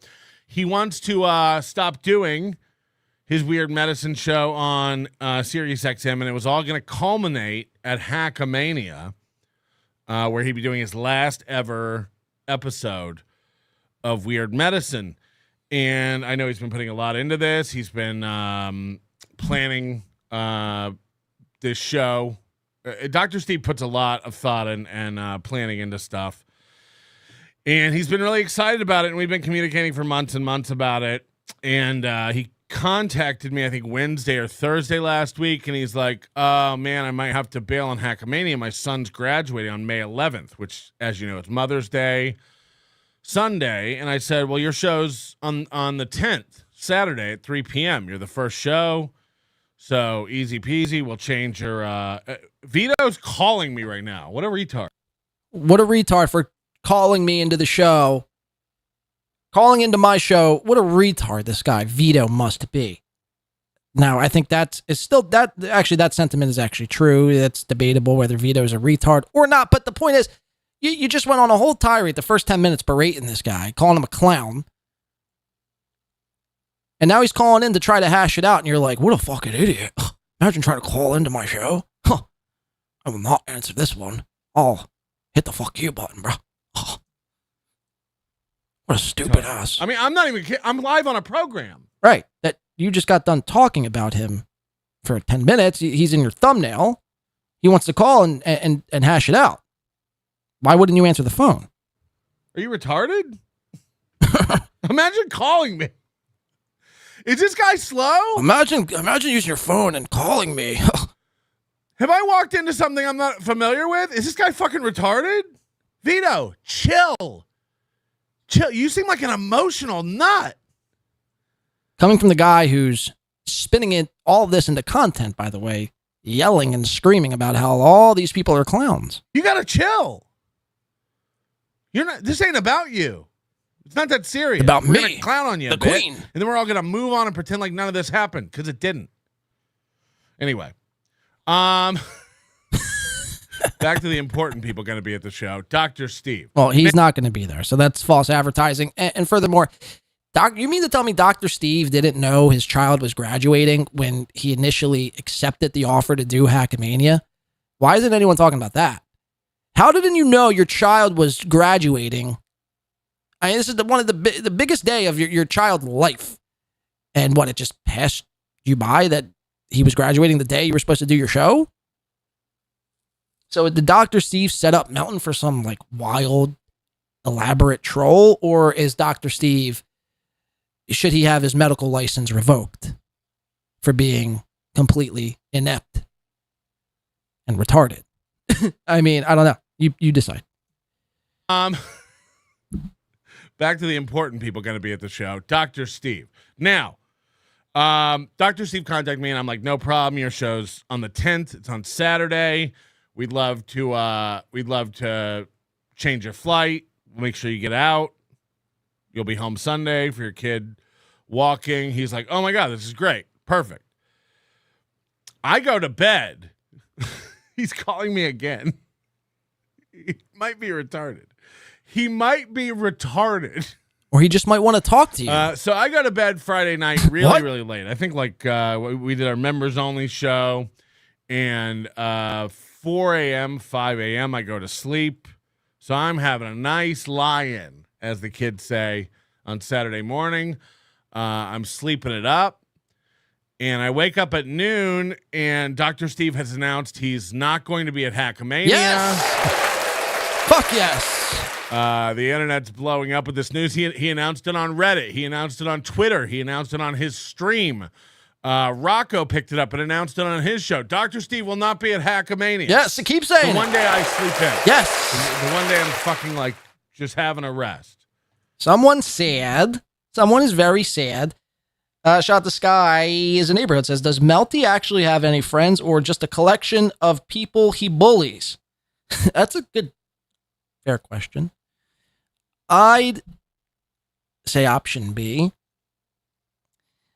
And I don't even think it's friends. I think it's just people wanting, I can't believe I'm going to say this, the Melton bump. Not on his face. No, not on his face. Like the Melton number bump you would get for being cool with Melton. Or at least some of them do. Maybe not true for all, but you know, they want access to the super tips. They want more money. All these guys, they have one thing on their mind. More money. More. How can we make more? It's not enough to just super chat and gift memberships on shows anymore. Remember that. Now you got to start super tipping. Paying for Patreon memberships. And everything else in between. So no, I don't think I mean, maybe Moody might be his actual real friend, but even that, I mean, I don't know. Yeah, I go on a limb and say, no, he doesn't have any actual friends. Thank you for the 5, Sky. And so immediately contact Dr. Steve, and I'm like, what's going on? He's like, oh, my kid's graduation is May 10th. Turns out it's not the 11th, it's the 10th at 10 a.m. So we have to, I have to cancel Hackamania. Here's what I need everybody to do who's involved in any of my events from now on. Talk to me before you go announcing shit about my events. What? We can find solutions. We can work stuff out. Listen to this. So I get a hold of Dr. Steve. I'm like, well, what's going on? Tell me what's going on. He's like, well, we got, I got my kid's graduation. And by the way, I'm not arguing like whether or not you should come to Hackamania or attend your son's graduation. You are. Family first. No. 100%. No. Listen Your to son's graduation. Now, look, if I was you, I would absolutely wring my son's neck. His son knew his graduation was on this day, and he just decided this week he wants to walk in the graduation ceremony. He just decided out of nowhere. A little bit of wringing your son's neck is in order. But wait, so Dr. Steve should wring his son's neck because his son, who's graduating, wants to walk with his class. What a fucking self-entitled, narcissistic prick, little Dr. Steve. I mean, seriously, the gall to want to walk with your class? Get over yourself. Get over yourself. You want to walk with your class? No. Think about fucking Hackamania, little Steve. Think about Hackamania. You selfish prick. You selfish fucking piece of shit. How dare you want to walk with your class? I mean, I can't even believe I'm hearing this. This week he wants to walk in the graduation ceremony. Even if he was undecided all the way up until May 9th, and then decided, hey, guess what? Didn't want to walk with my class all year. I decided just today I want to walk with my class. So what? You're going to really like pull the card that he should not walk with his class? I mean, this is your argument. He's like, oh, I'm all about family first. I agree, but you definitely shouldn't walk with your class. Think about the greater good of Hackamania, an event that's going to hold maybe 200 people, or an event that's going to, only happen once in your life. Graduating, walking with my class, or Hackamania 2, where there's going to be guys threatening other girls with possibly rape, other convicted druggies there, possibly, producer ESO might make an appearance. So, I mean, seriously, the choice is clear. Little Steve. He just decided out of nowhere. Prick. A little bit of wringing your son's neck is in order. But anyway, I wholeheartedly agree that your son's graduation, he's graduating summa cum laude. And, it's very important. You should 100% attend your son's graduation. That takes precedence over any of these stupid events that we're having. So I agree, but at the same time, I do feel bad for ticket holders. I feel bad for people who bought tickets using Dr. Steve's promo code. I'm not worried about it. We're never giving refunds for any Hackamania tickets. That's covered in the fine print, of course. But I feel bad, and I still want to put on a great show, and I want people to have the best experience possible. I like to deliver on what I promise for these events. It's very important. And if there's a way to make it happen, I like to do that. Yeah, if Hackamania was that important, he should have uprooted Hackamania and just brought it to the graduation, Sky. You're absolutely right. You're absolutely fucking right. Surprised he didn't offer Hackamania to host the graduation. If it's that important to get Dr. Steve's last show, then all of you guys go to where Dr. Steve's at and do Hackamania live from the graduation. It's called compromise. If there's any way forward to make things work out, I like to be solution oriented. And I would like to do that before anything gets announced. So I contact Dr. Steve and I'm like, look, your kid's graduation Saturday. We're starting the show Friday. We have several performers, as a matter of fact. Listen several to this. Special guests like Paul Shea and Nick Rekieta. So, again, Dr. Steve is already... By the way, did he just say special performers like Paul Shea and Nick Rekieta? Oh, okay. Dr. Steve already canceled, already said no, can't do it. Son's graduation. Melton's like, I really need you. I'm all family first, blah, blah, blah. But I really need you to think about this decision you're making. This, we have several is huge for me. As a matter of fact, several special guests like Paul Shea and Nick Rekieta. And I think even Ethan Ralph, who are only going to be at the event on Friday. What if we move?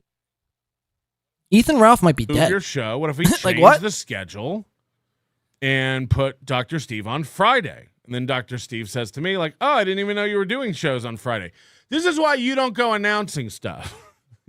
You didn't know the first time you got in touch with me, you didn't know what day your kid was graduating. And the second time you didn't know what days we were having performances, even though, again, there's a schedule on the website.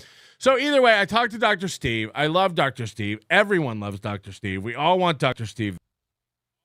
I mean, speak for yourself. I don't love Dr. Steve. Don't put words in my mouth.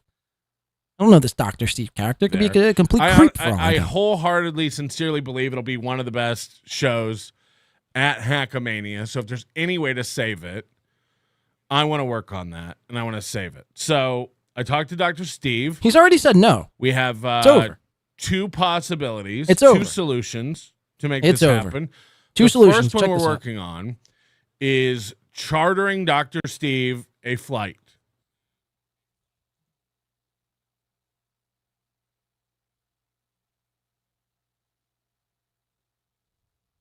One we're working on is chartering Dr. Steve a flight. He's really contemplating buying Dr. Steve a private plane to get him to come to Hackamania. After Dr. Steve already had said, no, I can't. Son's graduation. More important. I was like, what is it going to take? What if we, check this out, got you a private, but we got you a PJ and chartered you from your location to Vegas, and then as soon as you're done, getting Dr. Steve his own flight. There unfortunately is no commercial flight. Like, he just can't take no for an answer. That leaves Vegas Friday night. So if he did his show, if we got him to do his show at 7 p.m. when we were going to do This Little Piggy, we put Dr. Steve on at 7 p.m. He wraps up by 9 o'clock. This is bizarre. We can get him a flight to like Nashville. And he would get into Nashville very, very wee hours of the morning. And then we can charter him a flight home from there. And he would be at home and have plenty of time to shower and change and get ready for his son's graduation on Saturday morning. That is so, okay, he's going to get in. You just said the wee hours of Friday night. He's going to get in so late. And then his son's graduation is in the morning. And you expect him to... Look, Melton, listen. Dr. Steve ain't doing the event. I can just tell you now. Can you just take no for an answer? Melton was like the type of kid back in the day, like if he wanted like something from a store or wanted an ice cream cone or 3 Big Macs at McDonald's, and his parents told him no, this is the same motherfucker. He would throw tantrums. And he still does to this day. I mean, there was a clip I covered of Melton a few months ago where he's describing a story about being in a bank, and a bank teller wasn't like being quick enough to his standards of banking, and he threw a pen down on the ground. He threw his envelope down on the ground, made a big scene, yelled in front of everyone. I mean, this is a 45-year-old grown baby who throws temper tantrums and can't take no for an answer. He's a self-entitled prick. Like, if Dr. Steve said, listen, I can't go, I had family dinner on Saturday, I could understand, like, listen, man, listen, before you cancel for your Outback meal on Saturday, why don't we try to get you out? We could charge you, but that would make sense. This is, again, once in a lifetime, son's graduation, college. It should just be like, okay, whatever, go do that. Catch us, another time. And if not, if this is your last show, Weird Medicine, then so be it. At least we tried. From there. And he would be at home and have plenty of time to shower and change and get ready for his son's graduation on Saturday morning. That is one option. It will cost some money, but we have the money in the budget. The event's doing very well. And, honestly, if nobody made a dime, if nobody got paid a dime and everybody just got a free trip to Vegas, in my opinion, it's still worth it. So now he's throwing it out there. He's willing to sacrifice some of the earnings to get Dr. Steve out on a chartered plane, compromise everyone making a cent. And he's, justified in his mind by saying, well, as long as, we get you out to Vegas, I mean, that's worth it enough. These motherfuckers want to be paid, bro. So what, you're not going to pay anyone and put all of the net earnings into Dr. Steve's chartered plane? Again, you just can't take no for an answer. I mean, this is bizarre. You're willing to... Okay. It's got a free trip to Vegas. In my opinion, it's still worth it. This event's never been about making money. Okay. This event has never been about promising people any dollar amount. Last year, we were able to pay everybody a little bit of money for their shows and cover. This event's expenses, never about been making... making if money. everyone just gets their travel and hotel, that's crazy, covered, and I'd rather have Dr. Steve there and nobody make any money than not have Dr. Steve there. That's just a fact. I really would. I think it's going to be that special of a show. So we're working on that. I've got calls later today with some private jets, aviation companies in the Nashville area to hopefully I said that as a joke. see about securing a private flight for Dr. Steve to get him home. The other option, and this is the less desirable option, but still very doable, is he can fly out from where he lives at 2:30 p.m. on Saturday and be in Vegas by 6 p.m. In which case, yeah, that's a good point. Does everyone else agree? No, they don't at all. Does everyone else agree to take no money? No, absolutely not. I mean, imagine. Melton's concocted this whole thing in his head and he's like, oh, you know what? Just because I think it'd be worth it to come out to Vegas for absolutely no money and be put up for free, I think that would be worth it. So everyone, we're probably not going to make any money because we're chartering Dr. Steve out to do a 2-hour show.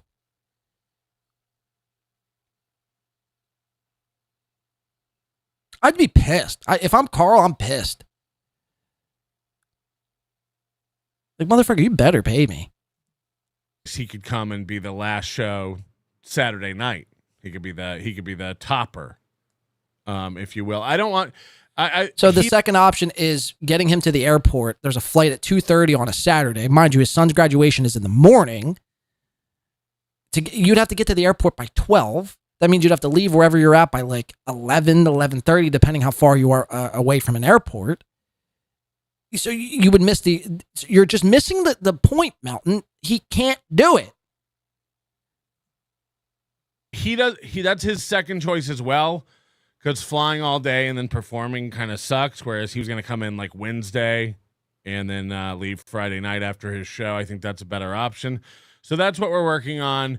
We're 99% sure Dr. Steve will be there and be able to perform, and I'll do everything within my power to make it happen. 99% sure. I want you to remember that. I don't think Dr. Steve's going to go. I want you to remember that, though, because I don't think it'll be option B. It'll have to be option A, the private jet. And if that takes place, if he gets Dr. Steve on a private jet, ain't nobody, Dick Masterson, Nick Rekieta, Carl Hamburger, fucking Vito,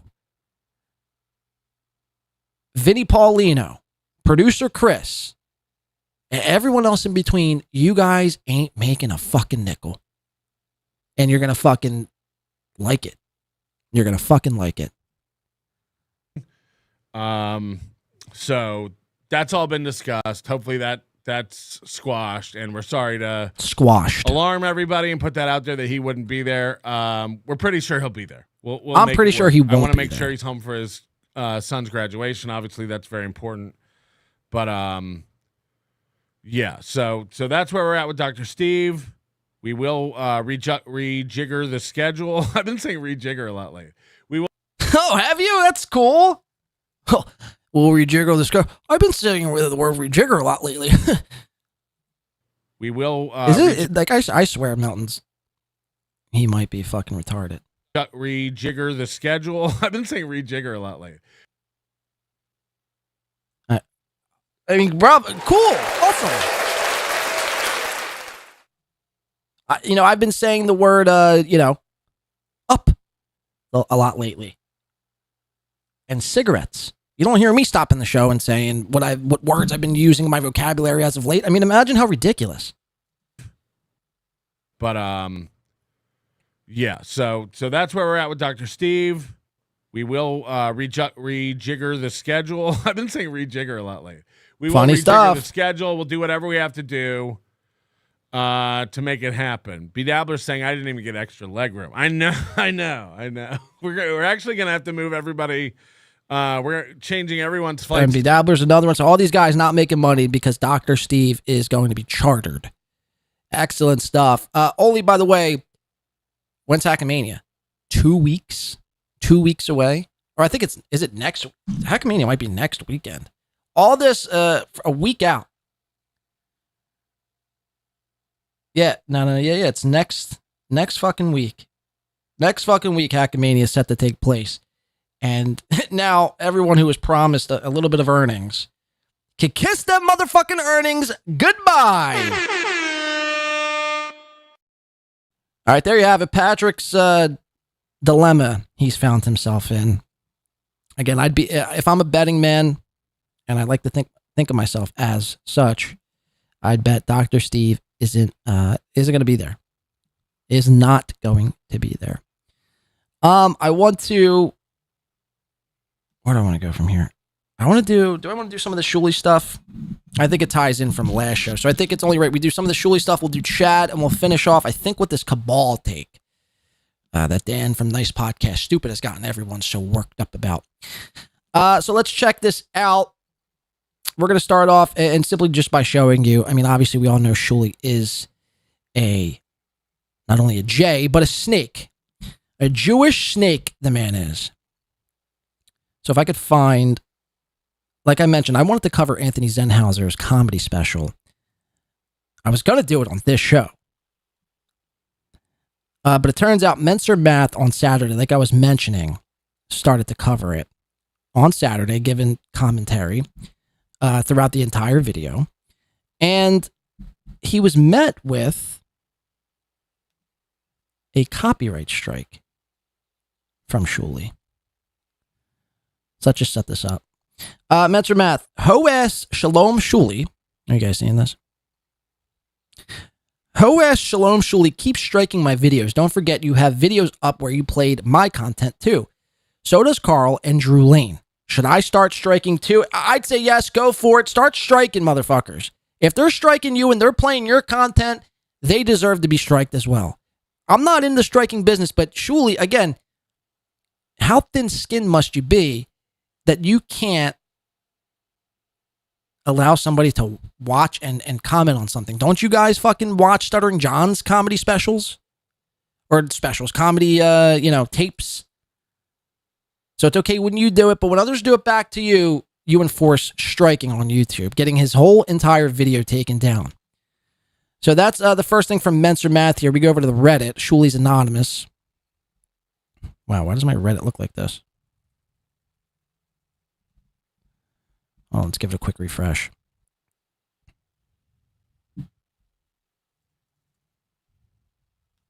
The fuck is going on, man?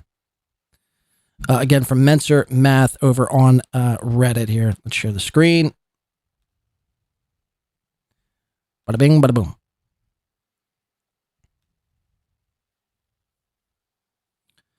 So this is, again, courtesy of Twitter from Menser Math, and this is over on Reddit. It says, giving us some updates here. Shalom Shulie said he has a problem with me because I stream Zen's stand-up without adding anything. This is a lie, is what Menser Math says. And it is. I tuned into it in live time. And again, this motherfucker Menser Math was pausing this video every 7 seconds. Like you were missing some of Zen's punchlines due to the fact of the over pausing. I paused it. This is a lie. I talked over it the entire time, which is true. I paused it. I made fun of it with my chat. The name of the damn video was Let's Make Fun of Zen's Special, for God's sakes. Goes on to update number 2. By the way, this is the guy, Chad Zumach, will not disavow. Shalom Shulie and the Pedo Network has continued striking my videos, including videos that don't have anything to do with stand-up special, and my channel is getting taken down. I don't care. I'm going to continue cooking you bums. And then we update number 3. I believe one of those weird dudes that produced for them told him that I wasn't talking over it. And he just went with it. But you could ask anyone that was there what happened. And again, I was there. I'm a witness to this crime, this striking crime. And it is true. This motherfucker, Menser Math, was in fact commenting the entire time. Again, he wasn't on camera, but he was commenting on the video the entire time. So we're going to stay on Shulie here, and we're going to go over into this whole pedophilia debate here Shulie's got going on. Stuttering John apparently took a photo with some Rob Feinstein, and all these guys are making such a big deal out of it. And it's one big deflection from this producer ESO saga. And listen to Shulie's justifications here, because they're quite alarming. And again, there's no pushback from Vinnie Paulino, Jenny Jangles, Trucker Andy, or Carl. They just all agree with the man who strikes channels. Let's watch. photo that has come out with Stuttering John while he was at this convention. And Vinny, you probably know about this. I don't know if you and I have talked about this, but you know who Rob Feinstein is? No, Rob I don't think I do. Feinstein? I What don't is know, it? maybe. It's Feinstein. Thank you, NJ, for $1.99. Says, great understanding of fair use from Chud's BFF. Yeah, this is Chad's guy. This is what Chad's giving up roughly about $10,000 to $15,000 a year for. A guy who just goes around striking channels. Now, Chad might be on right now. If he doesn't cover this, this is big. This is pretty big. This is the big guy in Shulie, the man trying to silence the little guy in Men's or Math. And again, Men's or Math didn't rebroadcast it and just play it and say, you know, guys, you make fun of it in the comments. I tuned in live and watched the entire thing. It was pretty bad, Zen special. For Christ's sakes, it was shot in black and white, by the way. I mentioned that. I don't know what the reasoning and logic was for shooting a comedy special in black and white. I know some people are like, oh, it probably saves money. It doesn't. It costs more money to take the color out. You know what I mean? All cameras now these days in 2025 have color. So to take the color out of the shot actually would cost more money, you see. And furthermore,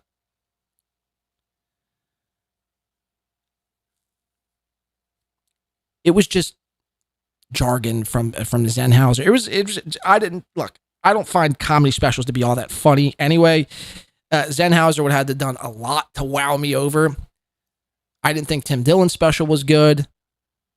Now I'm starting to sound like Chad. It wasn't good. It was just shitty and subpar. Whatever. It's not about Zenhauser's special in its entirety. Fuck Zenhauser. If Chad don't make fun of, or not even make fun of, if Chad don't cover this whole thing here, it's pretty fucked up. It's pretty fucked up. Beloved Chata for $2 says, Carl seems like he's realized this is his life. Oh yeah, this is Carl's life. Having the run cover for a guy who not only strikes channels, but is complicit in pedophilia.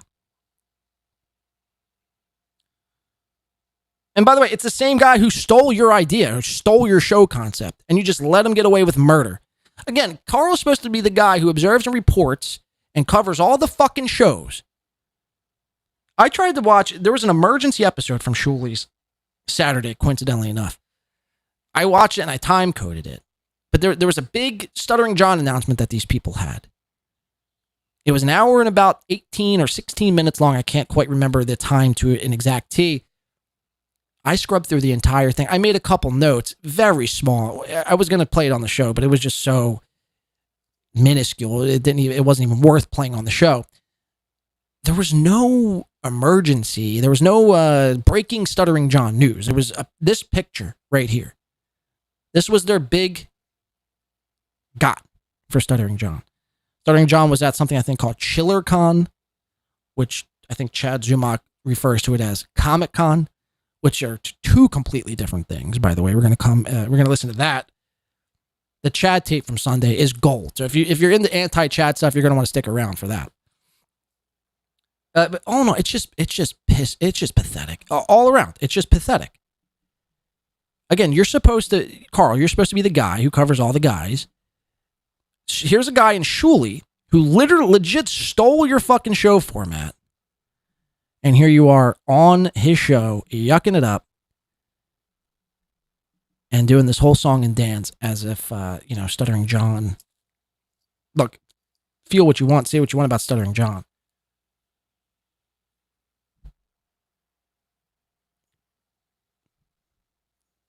But what they're about to say here makes literally no sense. Let's listen. Sorry, I'm shocked that Vinny doesn't know, because Vinny Why is would I like, know? well, you're a legit hardcore wrestling fan. This guy founded RF Video, the shoot interviews. Oh, okay. Yeah, I And- get the reference. and Ring of Oh, Honor. he's a creep, right?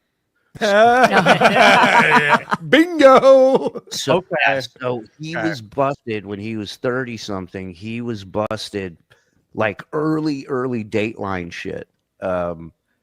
He was busted showing up to a house where he knew a 14-year-old boy was there alone. It had been a decoy the whole So the guy on the right here that's stuttering John has a microphone up to his mouth. Allegedly got busted. I don't know. I didn't look any of this up. I should have probably, but whatever. Allegedly got busted for inviting an 14-year-old underage child over, wanting to do something, have sexual intercourse with said child. I don't know that to be true. He never got charged. So the whole song and dance is, look at this guy who possibly is a creep. So just because Stuttering John is with this guy who possibly was a creep, you know, we wouldn't say Stuttering John is complicit in pedophilia. So therefore, you can't say that we're complicit in pedophilia just because we had producer Eso around. Now, the difference is producer Eso was convicted and is now sitting in jail for, I mean, a lot of years. This guy to the right, I forget his name. You know, he's never been charged. So I mean, it's clearly different. Not saying it's right. I should probably look into it more because I could be speaking completely out of context and out of school. But facts are the facts. Time that he was chatting with this supposed 14-year-old boy, and then showed up, and cameras were there and caught him, and he ran to his car and he drove off and hauled ass out of there. I watched this whole thing about him because, you know, he it's amazing to me that this guy was caught up in what he was caught up in and then argues with people online about stuff as if, you know, you have a leg to stand on with anything, anywhere. Yeah, like, this is on camera. I've seen the footage of him like rushing off as they're going, "Hey, where are you going? Come back." Correct. So the only reason he wasn't charged with anything is because of the procedure of how they went through with this. This wasn't a sting set up by the police. This was a sting set up by these pedophile hunters or whatever, you know. I forget the name of the YouTube channel, but they've been around for a long time. So he wasn't charged. So that's the only reason the guy didn't get charged. But everybody knew what this guy did, and in the business, I'm saying, and shunned him, and he's been out of the. Yeah. I'm sorry. How old of a child did you say he was going to meet? 14. It's in the chat. Correct. There's a whole thing where they read the chat logs. This is chat logs of him talking to what he thought was a minor for 5 days. 5 days. Producer Eso had 6,000 images. I mean, what are we talking about here? A couple of phone calls. It's a misunderstanding, Shulie. Right. Oh, So misunderstanding. this picture comes out, and I get a DM from this wrestling account that I follow. Correct. And they're like, "Man, this is crazy that he took a picture with this guy." And I write back, "Who is this guy?" Because I don't know him from a hole in the wall, right? They tell me Rob Feinstein. I Google, I see what comes up on him. So when we do the show, the whole point of the show when we showed this picture was to say, by John's logic and Kevin's logic and Vince's logic, this picture has now connected you to his crimes. You now know, or you knew, and you are just as guilty of this crime as this person. Okay, no, see, now Carl's going to just immediately agree. The difference is, Shulie, this Rob Feinstein guy and Stuttering John never had a working relationship. So that's the difference. You knew, and you are just as guilty of this crime as this person. Because as we know from brainiacs like Kevin Brennan, if someone around you is a pedophile, you should recognize that immediately and know that. And if you don't, that's your problem. Correct. I mean, so apparently, us discussing how we are not like John, and we're not going to lump John in with these horrific things this guy did. How could you? He took a picture with them. He didn't have a working relationship with them.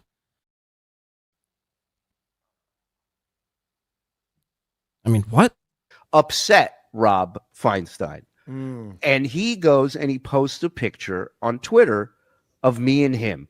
Now he says, Shuli took care of. So the guy, Rob Feinstein, is bothered by this Shuli, and then is like, oh, you want to call me out for having taken a picture with Stuttering John? Well, funny, because we also took a picture. So Shuli's just out there just taking pictures and hanging around pedophiles, but he claims he don't know that they're actual pedophiles. I mean, what are the chances? What are the chances? You hang around all a bunch of pedophiles, but you don't know they're actual pedophiles. I mean, give me a fucking break.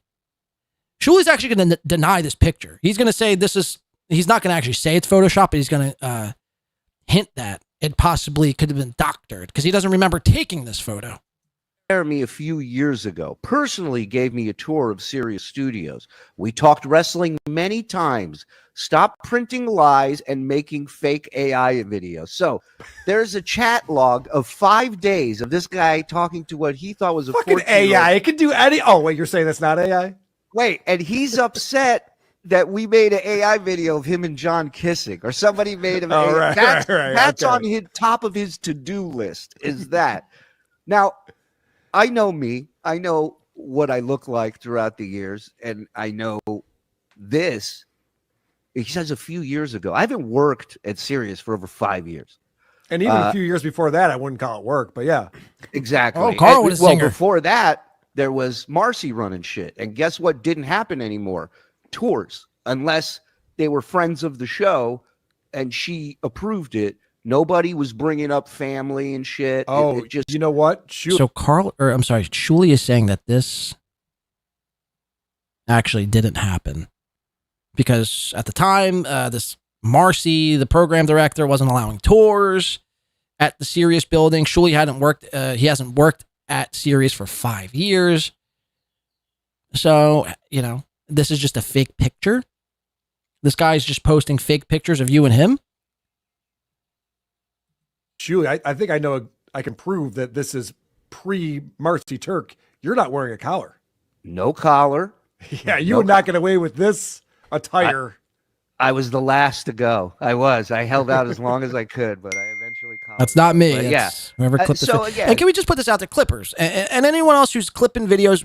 Look, I appreciate you 1,000%, but can we just work on silencing your phone? Or, if you get an update, like you see a lot of these clippers now. I get it. The way things happen, you want to clip something, you want to get it out quick. The speed of information, you want to get it out as quick as you can before the other clippers can. I get all that. But I shouldn't be watching a clip and then seeing, your Spectrum notifications or, your Ring doorbell notifications. I mean, just either figure out how to clip on computers or figure out how to, disable notifications in the time you're spent clipping. Please. I shouldn't be hearing dings from notifications. Again, appreciate the work, but let's try to work on moving forward, being a little bit more conscientious of, okay, I'm clipping, this is going to be posted on the internet for people to watch. They shouldn't have to see, my DoorDash delivery driver and his route and what I ordered. Okay? Let's try to work on that, please. Yeah, and he's like, this is a few years ago. Whatever. It just goes to prove my point. I didn't know Rob from a hole in the wall back then. I didn't know what he had done or didn't do. I didn't know if so it's just pure coincidence, Shuli, that you didn't know Rob was a pedo. I'll give you that. Sure. So you didn't know Rob was, you didn't know Iso was. My question becomes, is it coincidence that you're just finding yourself in and around all of these fucking alleged pedophiles and in Iso's case, a convicted pedophile? Is it really that coincidental? It happened yet or whatever. I would say that's 06, 07. But the guy's like, I saw a tweet from him. It was an adult I was talking to. It was like, yeah, there was no kid, and this was a legal person. Do research. I'm not a pedo, and the truth came out years back. Just because it's on the net doesn't make it real. I was in an adult gay chat room. No kids were in the AOL chat. Learn the facts. Stop spreading bullshit. There is screenshots of him the decoy saying, I have 2 years before I can start driving. Well, also, if you have to defend yourself by saying I was an adult gay chat room, Yeah. chances are, no, I swear to God, I'm just a creep. I swear. Also, and also the kid, at one point he goes, wow, 14? I'm going to pretend you said 18. And right. I mean, it's over. It's a wrap, dude. And my point again was, just because John took a picture with this guy, he doesn't know what this guy did. Right. It'd be unfair to say, but of course, now the John Army, they're now thrilled and they're praising this guy. Here, the pic was when we took Sheik to the studio. So now it's not a private tour. It's when the Sheik was in studio. I was there 3 times and Shulie knew me. Not sure of the year, but you can go back and watch Howard TV to figure it out. You guys need to stop spreading gossip and BS. You need to stop arguing with people, Rob. And next time you go into an adult gay chat room, don't use your business. Julie, you need to stop hanging around pedophiles. The pot calling the kettle black here. You need to stop talking shit on people, Rob. To figure it out. You guys need to stop spreading gossip and BS. You need to stop arguing with people, Rob. And next time you go into an adult gay chat room, don't use your business name as the screen name for the chat room. Whoops. Yeah. Whoops. That's pretty dumb. Correct. Kind of easy Correct. to figure it out. Like Correct. if I was caught up in what this guy was caught up, they could give my order wrong at the drive-thru. I'm not arguing with anybody. I just eat it with onions. You tried to fuck a 14-year-old. It's over. It's a wrap. Fuck out of here. All right, so I just Googled Rob Feinstein while we were watching this clip. You would think on Google, that would be a big thing. Rob Feinstein, underage.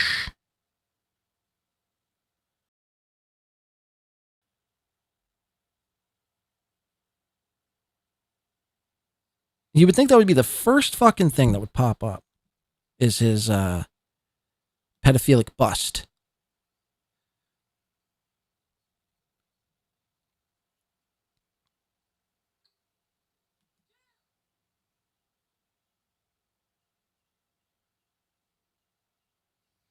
Let's see. 2004, allegedly, Rob Feinstein met a 14-year-old boy. So this is all alleged. Through instant message, they made plans to meet and hang out at the boy's house. He claimed that his sister was partying in New York and his parents were away, and gave Feinstein his address in Chicago. When he arrived at the boy's house, he was welcomed with news cameras, and then drove away. Soon after he resigned from both Ring of Honor and Art Video, Feinstein would wind up taking back control of Art Video, but has never been involved with ROH since. When the situation took place, many people were scared not only for the future of TNA's relationship with ROH, but for the future of ROH as a company. So he winded up taking back control of Art Video. So I guess it wasn't all that serious.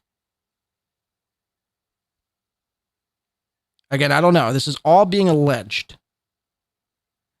Feinstein actually claimed a few months ago that it was all a plan by Carrie and other ROH front office staff to get him out of the job.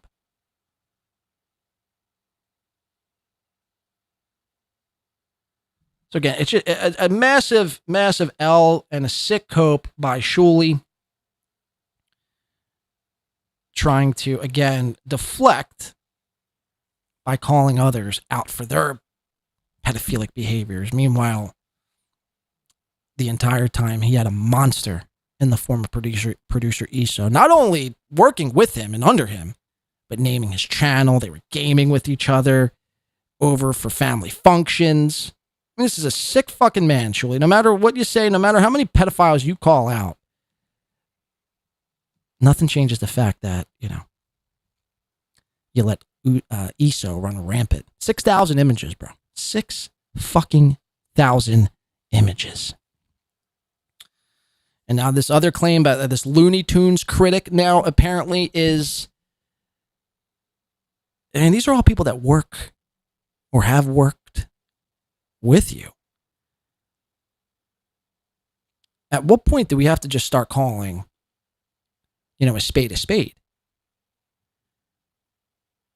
everyone that like associates them, I mean, they're somehow involved in some sort of crime or worse, pedophilia. I mean, it's nuts. Look at producer Phil beating up older, elderly men with baseball bats. Producer Eso, the Looney Tunes critic. Now, according to Shulie, the Looney Tunes critic never actually worked with Shulie. Obviously, that Shulie would deny that. But this guy, Looney Tunes critic, go check him out on Twitter. He's saying, the complete opposite. He's saying the complete opposite.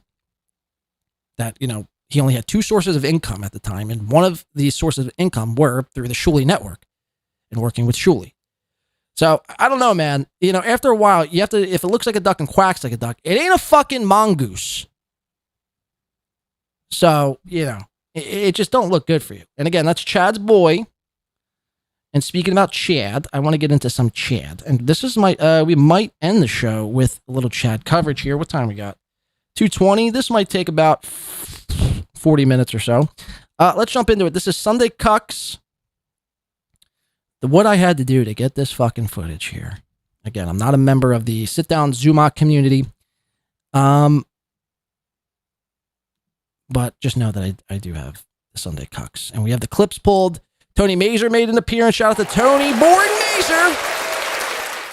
Snooze Fest Mazur is back. He has been seated at the right hand of Chad Zumach. Once again, the two have been reunited. The two Cleveland comics reunited at last via phone call. We're going to watch that take place here coming up. Someone should go to the prison and ask to speak to Eso. That's not a bad idea. Get like an interview with the monster that is Eso. Look, he might be a monster, but what are the secrets? See, it worked out in Shulie's favor. This producer Eso character, I mean, obviously he's thrown under the jail, and rightfully so, 6,000 images. But because he's now silenced in jail, we'll never know what Shulie's involvement was. So, Kush, that's actually not a bad idea. Problem is, I don't know what jail he's in.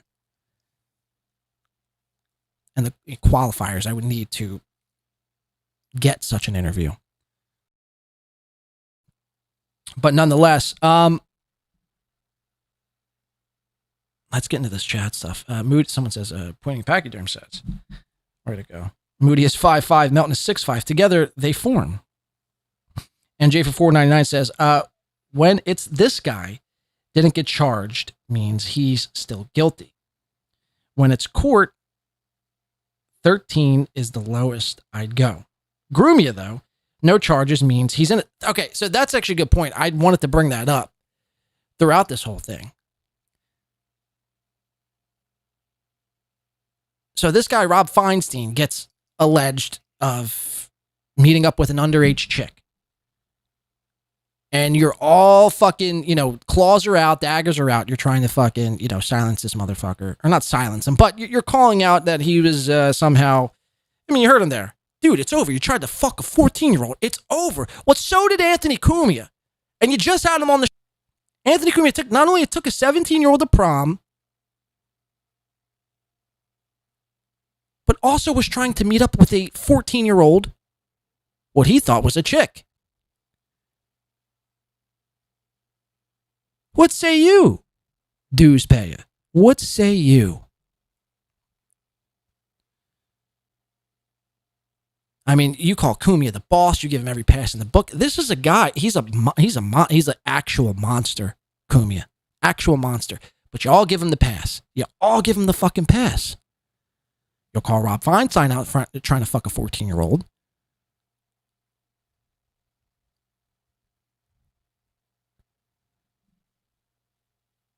You know what I've come to learn? You guys have no morals. You guys don't give a shit about who fucks 14-year-olds and who does it. Like, clearly, right? Clearly. Because if you did, you would not even not have Cumia on your show, but you would just at least say something. These people act as if none of that ever happened. They never bring it up, ever. If Opie did the same thing, they would be doing years worth of material on Opie. If Stuttering John did the same thing, there would be 9,000 shows doing emergency broadcasts. As soon as it happened.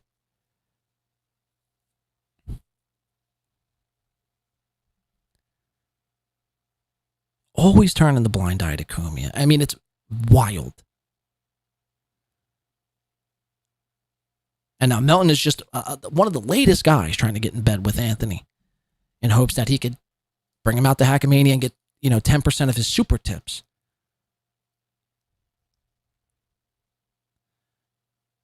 Won't call out any of the fucking shenanigans Cumia was into. Turn a blind eye to that. It's just gross, man. These people are fucking sick. And again, Chad Zumach co-signed Shulie, by the way. Co-signed him.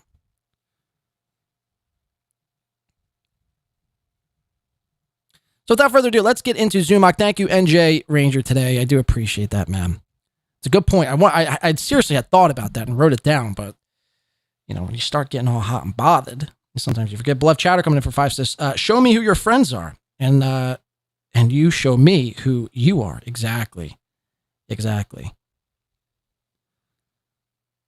a great saying. Should be on like a Snapple fucking fact. Creeps are attracted to similar creeps instinctually.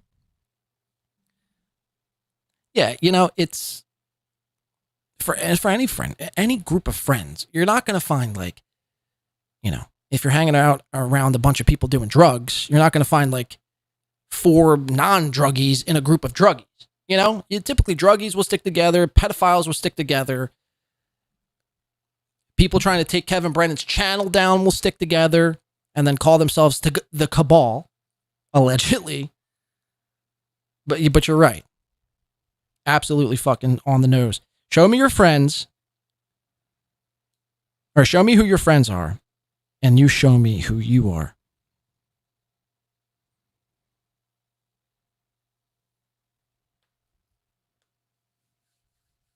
Couldn't have said it better myself, man. Couldn't have said it better myself. Thank you for the 5, beloved and Jay. All right, so we got chat. I think this is where we're going to wrap. We're going to finish with chat. All right, so don't mind the audio. The first, I want to say, 10 seconds of this, it's going to sound kind of like shit. So let me lower it so I don't blow your eardrums out. It's because I had the microphone on the computer that I was screen capping this on. I figured that out like 10 seconds in, and it adjusts. So just bear with me. Without further ado, Sunday Cucks, Chad Zumach, we're going to get into it in a big way. Mind you, this is a guy who's going to admit to us that he gets some puss. And he's going to cover me a little bit. Chad's biggest takeaway on this show was, the title of this Mudshark episode, by the way, it's not called Sunday Cucks. It's called, Who Are These Guys? Who are these people? I don't know any of them. And like all the people that Chad's referring to, by the way, are people that he's either had on his show or has been on MLC with. So to see him act like he don't know any of these people, like literally I was in Atlantic City, like with Chad. He was like complimenting me on my set the entire time. My studio, not my set, like my ball sack, like my actual studio. And we're going to get a completely different tone from Chad here in this clip. He reverts back to the, low IQ take of, oh, what's he trying to... He actually accuses me of stealing one of his bits. Stealing one of his bits. Me. Blade. Stealing from Chad. Does anyone believe this? Besides Chad? W-Man says, no, you disabled rewind mode. Did I? I think I did actually last night. Yes, you got to watch live, W-Man. You got to watch live. I don't know. I'm trying it out. If people don't like it, then we'll go back to the way it was next show. But I like the people to stay up to date of what it is we're talking about. Not come in and be like, oh, they drop us, which is nice. They drop a super chat, but it's like something that happened 3 hours ago. And I'm sitting there like racking my brain trying to figure it out. So we're just trying it out. Chad's accusing me of stealing his bits. By the way, the bit was calling Stonies.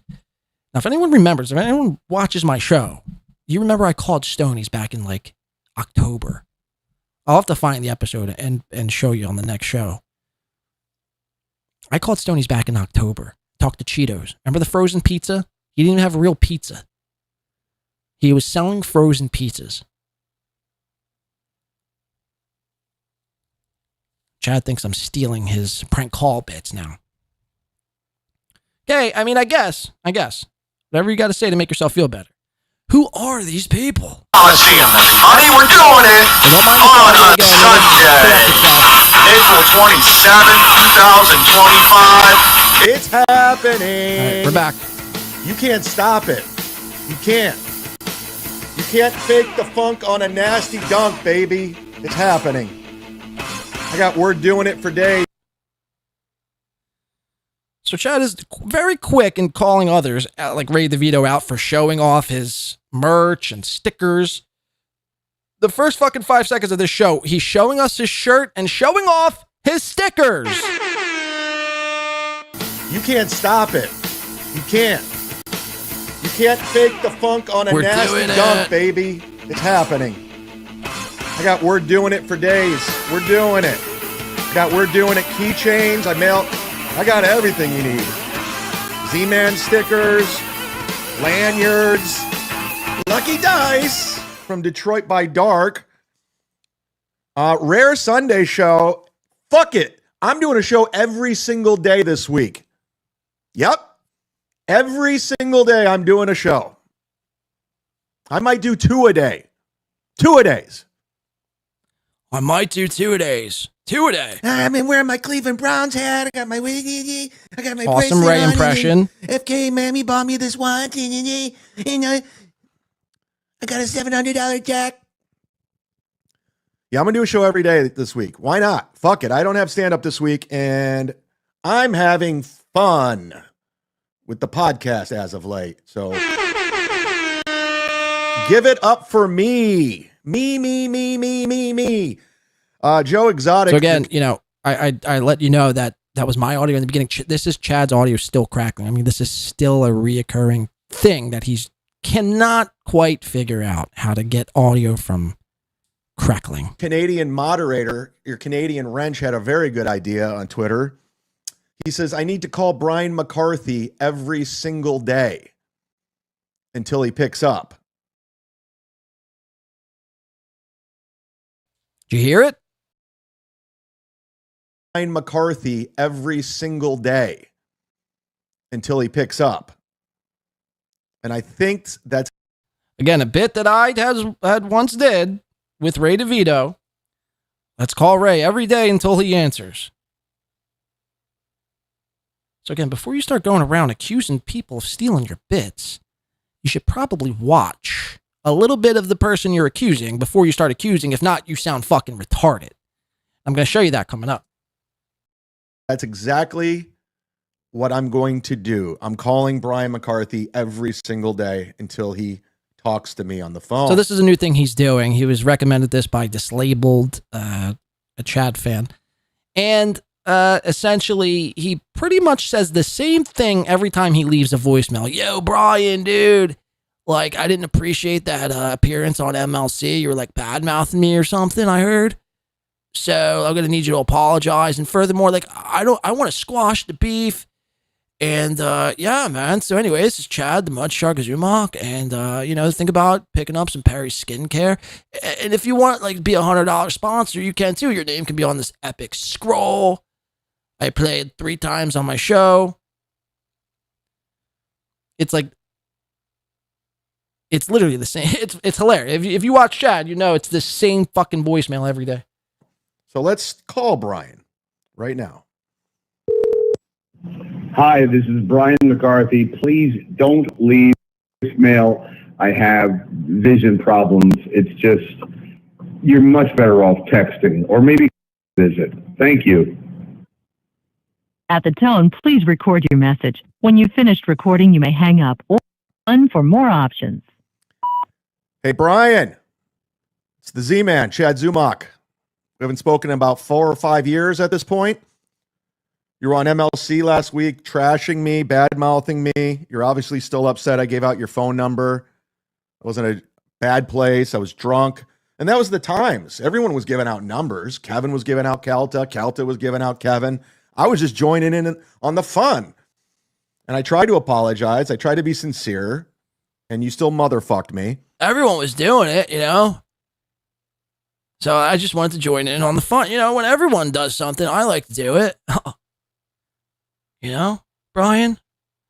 Sorry, you don't have to be mad at me. Kevin Brennan gave out Mike Calta's number, so I gave out your number. Sorry. Remember, this is a guy who doesn't dox, by the way. I'm saying giving out a number is 100% doxing, but it's close. Close. Actually, no. Actually, I take that back. Giving out somebody's number is pretty much doxing. Giving out someone's number is pretty much doxing. Let's call a spade a spade. You obviously look down on me. You obviously think you're better than me. You're not. You're blind.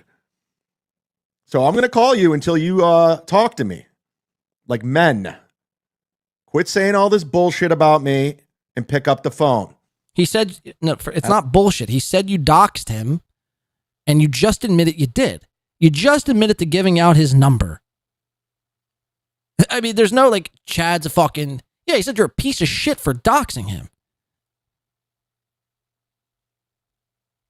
Which is kind of a shitty move. Keep talking your shit. If I see you, I'm a fuck you. I'm a I don't care what Eddie If told you. Eddie If's a nobody. Eddie If's a loser. A loser. He's a loser. All right. Call me back, or you're going to get a message every day. All right. There it is. There it is, everybody. He's already gassed.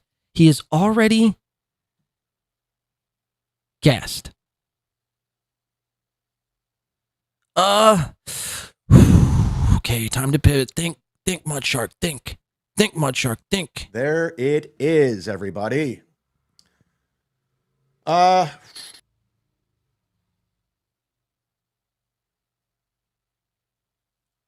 Think. Come on. Rack your brain. You got something in there. Come on, Shark. Come on. ACDC, Earl Skakel left a drunk dial message last night. I know. I didn't get a chance to load it in today, so we won't be doing drunk dials today. We'll do them sometime this week. No drunk dials today? By all means, everyone, call the drunk dial hotline. Oh, we're good. No one's going to call the drunk dial hotline. I mean, seriously, you probably have to be... Unless you're trolling, Chad. If you're just calling ironically because you want to leave a message to hear your voice on the show, get a life. Get a fucking life. Take Aaron Imholte's advice. Go outside, walk your dog, get a burger. That order. If you're like, dude, I really want to like hear my voice on this awesome, epic show. So let me call the drunk dial hotline. And maybe he'll play it on his show. He will, because there's no one calling. So much fun. All right, 8:40. What the show will be about? Where do we start? Where do we begin? As you saw the thumbnail today. Okay, here's the thumbnail. Pull that up. Because I was on the fence about doing a show. I was like, I wasn't even going to do a show, but then I put it out on the Twitter, and the people really wanted me. The people really wanted a Mud Shark show. So here I am doing a show. But what should we talk about today? I'm going to go see a movie. I like to go to movies on Sundays. I like to go to how sad, by the way. Yeah, Chad lives alone. Chad ain't got no friends besides Nick Swartzen. But when he's not doing comedy, Nick Swartzen ain't meeting Chad at no Applebee's or no movie theater to go hang out on a Sunday fucking afternoon. So, like, Chad, like, literally just goes to movie theaters by himself. That's a fact. That's sad. That's actually kind of sad. Take the day off. But I'm kind of in the mood. Some people are sending me clips of all these. I don't know what the fuck's going on with these people or who these people are. Who are they? They say, "Did you hear about Mazzy on Clown Town?" Okay, look, literally, that's his thumbnail. Who the fuck are these people? Okay, you have Carmix, I'll give you, because he just came out of nowhere. You know Clearwater Chad, he's been on the Ray DeVito show. You know Mazzy, you've covered the drama before. You've covered Jim Stansel before. You've had altercations with Mr. Kill Everything. Dan trolls your show every day. I don't know this Uncle Jack character. I mean, I know his name, Uncle Jack. I don't know. I think he does BYB or something. And Muhammad Moody, who you know of. Who the fuck are these people? I mean, you sound dumb. You sound dumb. Beloved Chatter code for $1.99 says, voicemail with no ring equals Chad's blocked Brian. Don't got him. Did I read that right? Chad's blocked. Brian don't. Oh, Brian don't get him. Okay, I see what you're saying. I didn't know that. So if someone blocks you, just because you leave a voicemail, don't mean you actually get them. I always thought the voicemails went through. That's even worse. So Chad's just, I mean, he's literally so void of content. He's calling Brian McCarthy, even though Brian blocks him. And he just buys like an extra 3 minutes, leaving the same voicemail every day that's actually not being stored in the voicemail mailbox because you're actually blocked. Wow. I mean, this is the mud shark there. I mean, you can't mess with him. He'll say your show sucks. Didn't you hear his intro song? The mud shark is coming to say your show sucks. Now that, if that happens, the day that happens, if he comes around and says, my show sucks, I'm fucking done, dude. I'm fucking over it, man. Who are these Oh my people? God, Clearwater Chad was Thank you, beloved. here. Carmex went off on Kevin. And I don't even know who this bald guy is. Dan from Nice Podcast Stupid was talking shit about you. I'm like, I woke up to this. My inbox was full of this shit, this nonsense of these losers. Who are these fuckers? I don't know any of these people. I don't know them. Melton's butt buddy, his boy toy. I don't know these people. But I want to get to know them, and we're going to get to know them together because obviously the inmates are running the asylum. They're the asylum. The inmates are running the asylum. Know them, and we're going to get to know them together because obviously the inmates are running the asylum. They're the talent now. Again, don't mind the video. The audio is on his end. The video I think was on my end when I was clipping it. It's just a little glitchy. It's not happening live. What you're seeing is correct. All right, this is where Chad admits, he actually still gets puss. I like everyone has this flex they're married. Great. I love how everyone flexes that they're actually married, actually normal and married. Me, the mud shark, I'm a lone wolf in every aspect of my life. Don't care. I like everyone has this flex they're married. Great. Any fool can get married. Clearwater Chad was married. Anybody can get married. Listen to this logic here. Anyone could get married. If you're married, you're a fucking fool. Any fool can have a child. It's not that impressive that you settled with a shitty contract from the government. Chad, if a woman was willing to hunker down and spend the rest of their life with you, woman or guy, let's leave that open for possibility. You would 1,000% take that. You just haven't found somebody as dumb as you or dumber to trick them into spending their entire life, eternity with you, the mud shark. That's why you think it's dumb and stupid. Anyone with, could have kids. Settled with a shitty contract from the government. You got married because you settled. You understand? No, not necessarily. What if you fall in love with somebody? You madly fall in love with somebody. Is that settling? Or is that you're starting a life with somebody? I get it. Marriage and having kids isn't for everybody. Clearly. We're looking at one of them. But this whole song and dance of, if you're married and you have kids, you're actually a fucking fool. Like I said, I guarantee if anyone was willing to spend their lives and open their legs to you and pop a mud shark, a little shark baby, out of their fucking wet, nasty clam, you would fucking do so. 1,000% do so. 1,000%. But since you haven't found anyone, well, everyone else is the fucking idiot. Understand? I come from a family of divorce. Epic brag! Epic brag. All of my people, all of my family who got married, they're actually all fucking divorced. So they're all fucking... Jesus Christ. You understand? I come from a family of divorce. Every one of my family's been divorced. Every single person in my family has gotten divorced. That's not the brag you think it is, by the way. That is not the brag you think it is.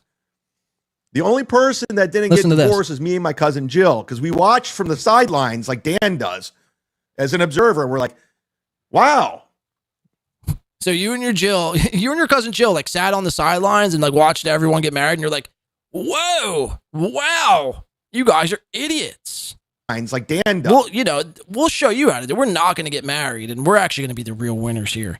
Chad, you're doing a podcast for like 400 people a day, making I mean, what are you making? 100, 120, 150 bucks a day? You're in the corner of your fucking 1-bedroom apartment with stickers of the Z-Man, and we're doing it on. I mean, clearly, yeah, I guess you won, Chad. You won. You showed all the married people in the world and people who had kids and live happily ever after that, you know, they were wrong and you were right. This is the way, actually. Doing comedy with Nick Swartzen every fucking 2 months. And doing a podcast for 300-400 people a day. I mean, seriously, Chad has won. He's won life, guys. Does. As an observer, we're like, wow, we don't have much luck with marriage. We're not good at this. We're not good at marriage. I watched my uncle get taken for everything where he had to move in with his parents. So it's not a flex when I'm married. Good. You settled. I'm still out there getting pussy. Oh my God. You know, good for you, Dan, for like getting married and like actually trying to start a life. I'm still the mud shark guy, Chad, over here. I'm actually still out here getting puss. No way he said this, right? I surely AI'd this into the video. There's no way. Chad is heartbroken. My ex-wife was the hottest chick in rehab. Of course I married her. Chad understands the only way you can't lose is if you don't try.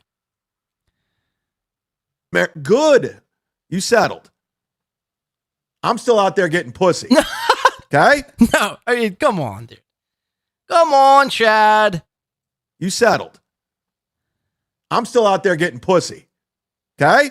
Again, anyone who's got, pointing the package says, from who? FK mommy? This motherfucker hasn't seen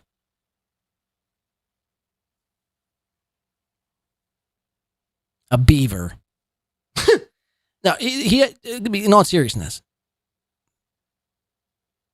Chad, let's be real. Chad has not, I'd venture to guess, Chad hasn't gotten any pussy probably in at least 3 years. And that's just going off of the assumption that he's a straight individual. Some say he's gay. I'm 50-50 on it. I'm split. I don't know if I could really lean into the whole Chad's gay thing. The fact that you hang out with Swartzen, the amount that you do is kind of alarming. But if I had to guess, I'd say Chad is straight on. Maybe I don't know. Maybe he swings both ways. But in turn, I've always said my philosophy is if you fuck dudes, you can't call yourself bi. There's no such thing as bi. You're either gay or you're not.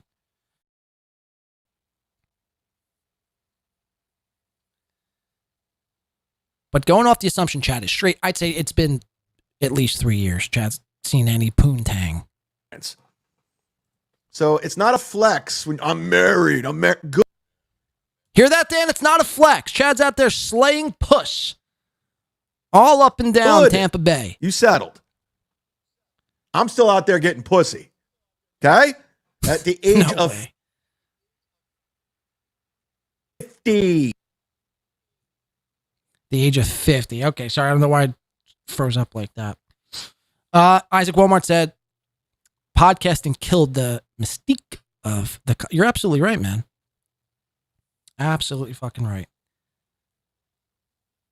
Especially when these people overly share. It's like, you know, I'd go one step further. Not even killed the mystique of a comic, but it killed the mystique of like entertainers. You know, there was a faction and a fascination, a fascination of an entertainer where you didn't know everything about that person. And it added to, you know, like myths and cool stories and what you thought about that person and used your imagination. Like, oh my God, what is Gene Simmons doing after he leaves the concert here? He's probably doing it all, you know? But when guys start, you know, divulging everything they do, okay, you've heard it all. You've heard it all. So it ruins that. You're absolutely right on that, by the way. It's not just comics. It's entertainment, I think, as a whole. Chad's going to cover me. Let's check this out. 1612. Win by 2. Who is this guy? I don't even know. This guy, I mean, I couldn't even tell you. Who is this one? You know? It's very funny. So again, I think it was 2 shows ago, 3 shows ago. By the way, it wasn't. I didn't get my hair cut. Caught me off guard there. Whatever. 2 shows ago, I think Aaron the Rat had asked, hey, this is not even like a planned bit I wanted to do. Aaron the Rat's like, how much would it cost to get you to call Stoney's live? To which I said 20 bills. And I almost forgot about it at that show. And it wasn't until the end of the show. I'm like, oh, fuck. I got to, hold up my end of the bargain here. Aaron the Rat super chat at the 20. I'll call Stoney's. I'm a man of my word. Let's do it.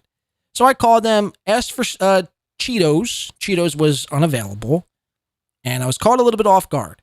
Again, I was at the tail end of the show, getting ready to sign off. Now I'm caught in the middle of doing this prank call. But that's not even the biggest part. Whatever. As far as prank calls goes, probably not one of my best. You should see my other prank calls when I'm getting motherfuckers exiled from their gyms.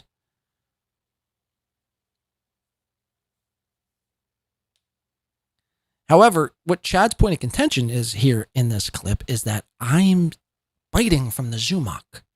I'm biting from Chad for calling Stoney's. Listen to this. Stoney's bar, Brian. Yo, what's going on? Cheetos. Nope, Cheetos is not here today. Who's this? This is Brian. Brian. Brian, yep. What's going on, Brian? How you doing? Nothing much. What's your relation to Stoney's? How are you involved in Stoney's, Brian? Huh? How are you involved? Are you an This owner? is a terrible call. This is a not good call. This call sucks. Brian, what's your story? You should quit prank calls. I can barely hear you. Brian, I don't want to play these games, Brian. I know you could hear me, Brian, son of a bitch. How did Chad, you you're get gonna say involved in anything. Stoney's? Chad. Chad. Are you what? So did Win by 2 Blade take off his sunglasses and change his studio around because he was getting too much criticism that he lifted from Red Bar? Is that? Yes, Chad's cracked the fucking Da Vinci Code. I took my shades off and switched around my entire studio because all the flack, all the negative Red Bar comments I was getting freaked me out so bad. I actually went outside, shattered my sunglasses in the middle of the street, grabbed one of my TVs, sold it. And like I said, I'm doing actually a podcast now from a homeless shelter. Salvation Army. The world's first Salvation Army podcaster. Me, Blade. Yeah, all that Red Bar flack, man, that'll catch up to you, dude. So, yeah. You caught me. I'm fucking, god damn it, Chad. You blew my fucking cover. Kush King's now saying, shut up, you thief. I don't know if you're talking about me or if you're talking about Chad, right? Because that's very rich coming from a guy who has actually stolen credit cards. But no, further, Chad's caught me. He's caught me. This is why I'm doing the shows the way I'm doing them now. It's not because of any other reason but the negative Red Bar comments I've been getting. It's finally caught up and I cracked. I had a psychotic break. So did Win by 2 Blade take off his sunglasses and change his studio around because he was getting too much criticism that he lifted from Red Bar? Is that true? Don't you turn the music? I guarantee you, I bet true? you any amount of money he'll be calling. Yes, no, guy sold the space station. It's gone. The gym and talking to Coach Scott like in a week. Dan, this bit has been done. Music down. You just call me Dan? Is Chad so stupid? Now I meant Like this in a week. motherfucker. Dan, this bit has been done. Music down.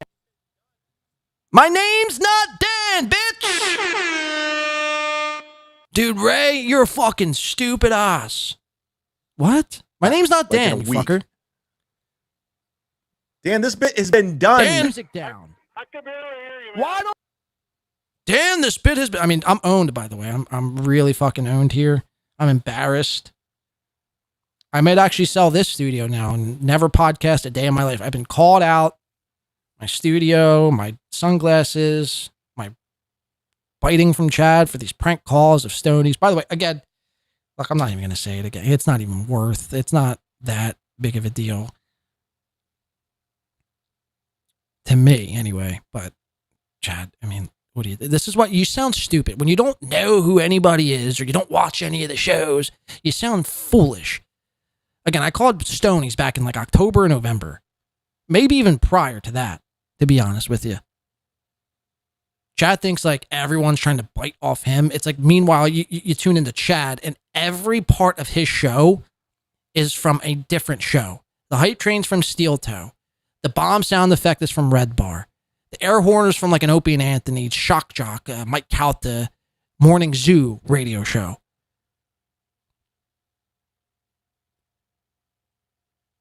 I mean, the list goes on and on. The sitting in a corner is... Actually, I don't even know what that is. The Ray DeVito look, I guess. My point is, it's very rich coming from Chad. Dan, this bit has been done. Music down. I can barely hear you, man. Why Name's not Dan. Turn the music down, Brian.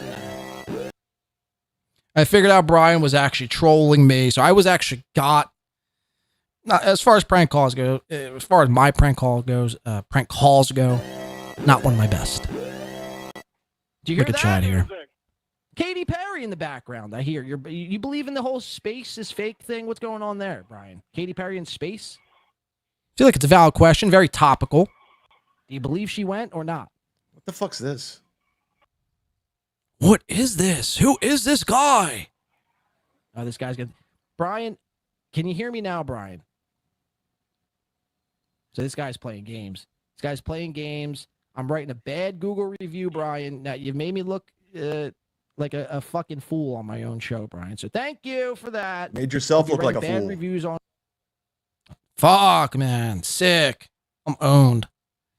Like a So fool on fucking my own owned. show, Brian. So thank you for that. Made yourself You're look like a writing bad fool. reviews on Google. Fuck. We got him to hang up first. No Cheetos today, Aaron the Rat. We'll have to do it again.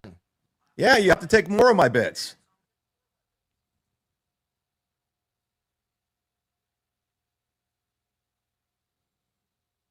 Chad, nobody's biting off you. Nobody. I could assure you. I could assure you. There's not one person in this world that is looking to take from your material or your cool ideas and your cool studio look. I mean, this guy is really fucking, he's out of it. Out of it. I guarantee he calls Coach Scott now. It's unbelievable. Who are these people? Who are these guys? 3925, Chad turns off a clip and still can't figure out who these people are. All right, let's watch it. This is the common theme from today's show, or of this show. Chad is, remember, he said in the beginning, we're going to find out who these people are. Goes through, I mean, clip after clip after clip, and still can't figure out who they are. Listen, I can't. I'm good. I could give a shit about Pat Dixon and Kevin Show's garbage. Sorry. That's my opinion. Whoever the fuck that guy is. Who are these people? Who are these people already? I can't quite figure it out. We'll go to 4545. Let's see what's happening over here. Check it out. Bing, bing, bing. Oh, so this is where the whole Mazzy and Mr. Kill Everything. I was going to cover the Mr. Kill Everything, but he's just a crying, whining bitch. I ain't got no time for that shit. That's basically what you needed to know in a nutshell. I wasn't going to spend an hour just to show you how much this motherfucker is an emotional, soft queer. But Chad, he don't know what's happening. He don't know up from down.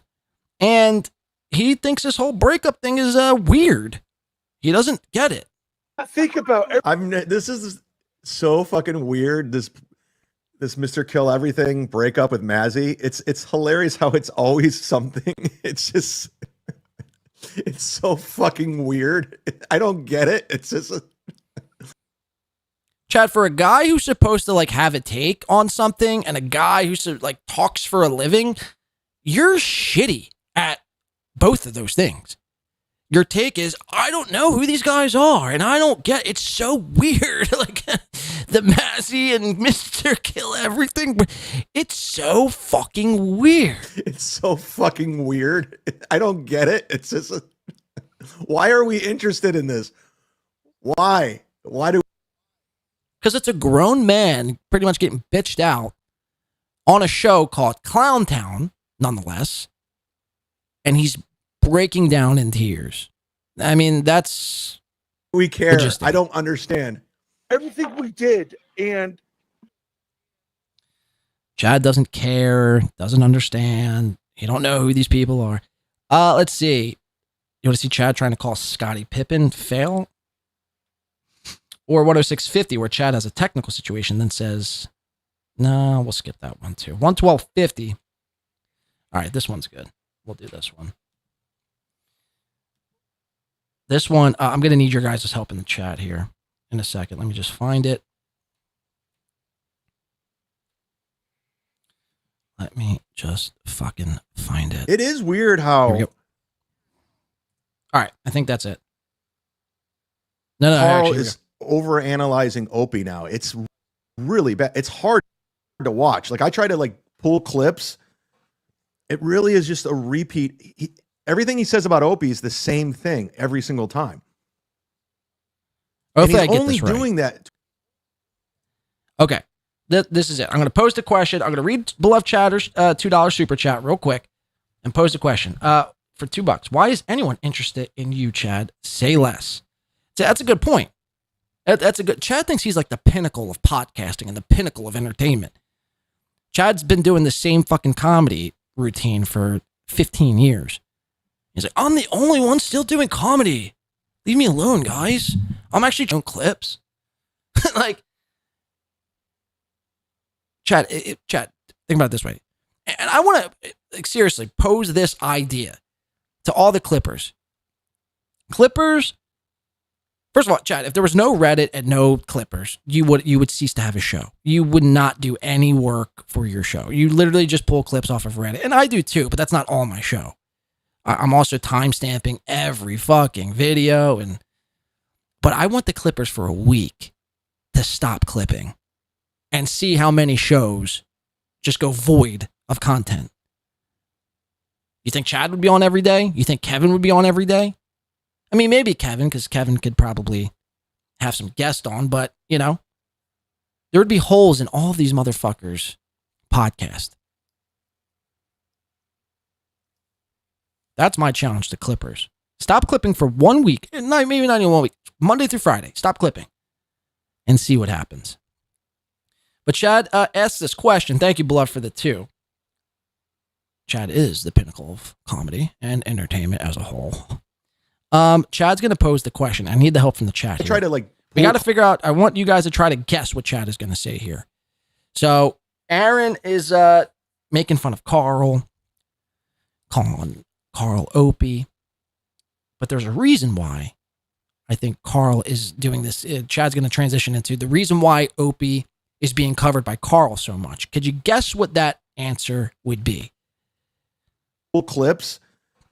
It really is just a repeat. Everything he says about Opie is the same thing every single time. And he's only doing that to appease. He's only doing that to appease who? The only reason why Carl is covering Opie is to appease. Let's play fill in the blank. Oh, wait. Big W says, not bad for a Tuesday, bro. Thank you, Big W. Appreciate that, man. I got to put some respect on Big W's name. Clowntown's about to surpass my show. Nobody likes shorties except narcissistic, lonely wine moms. With no friends or standards, says Boss Deep. By the way, the answer I was looking for was Cumia. He's Cumia. Carl honestly puts on that show for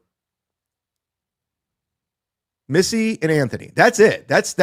The irony in that is Chad's bitching about Carl having a stale show and repeating the same things over and over again. Meanwhile, I mean, literally, you go to any sit down Zumach episode. It's the same thing as the last episode prior, with the same exact photo slideshows that he puts on with Chrissy's buck teeth and Gino's bad hairline and April Anderson. He's been doing the same April bit where he changes the voice. He's been doing that for 2 years, like straight. The hype train. I mean, it's the same fucking thing, sprinkled in with a few Reddit clips and a Stalin 19 clip every now and again. That's Chat Show in a nutshell. And some bomb sound effects and an air horn. Where was that? All right, we got a couple more. 11935. Chad's PSA to follow him on Instagram and DM from who? Oh, yeah. So out of nowhere, Chad's going to stop the show, let everyone know to follow him over on the Instagram. And then he gets a DM from one of his pals that it was so insane of a DM, he had to stop the show. I'll do that for you. That's not a problem. Email me, DM me on Instagram. Follow me on Instagram. All 425 people watching, follow my Instagram right now. No, I'm good. I'm trying to build that up because who knows what's happening over there. I'm putting clips out. I'm trying to build it up because who knows what's happening over there? That's why you're trying to... Hey, Chad, why are you trying to build up your Instagram, bro? Because who knows what's happening over there? Okay. Oh. Look at this. Stops the show. Wow. Wow. Getting a message from Nick Swartzen.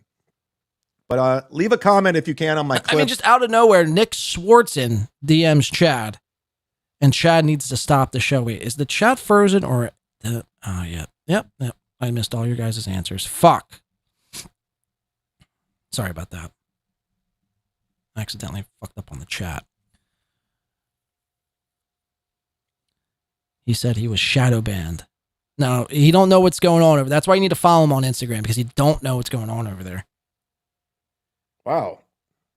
Swartzen DM'd me. Getting a message from Nick Swartzen. Doesn't follow up, doesn't say why, doesn't add to the show, whatever. Just letting everyone know that's his pal Nick Swartzen that takes him out on comedy shows and routines and tours. Maybe not tours, but just DM'd him. No point. Just, hey, it'd be like me, like, oh shit, look at that. Huh.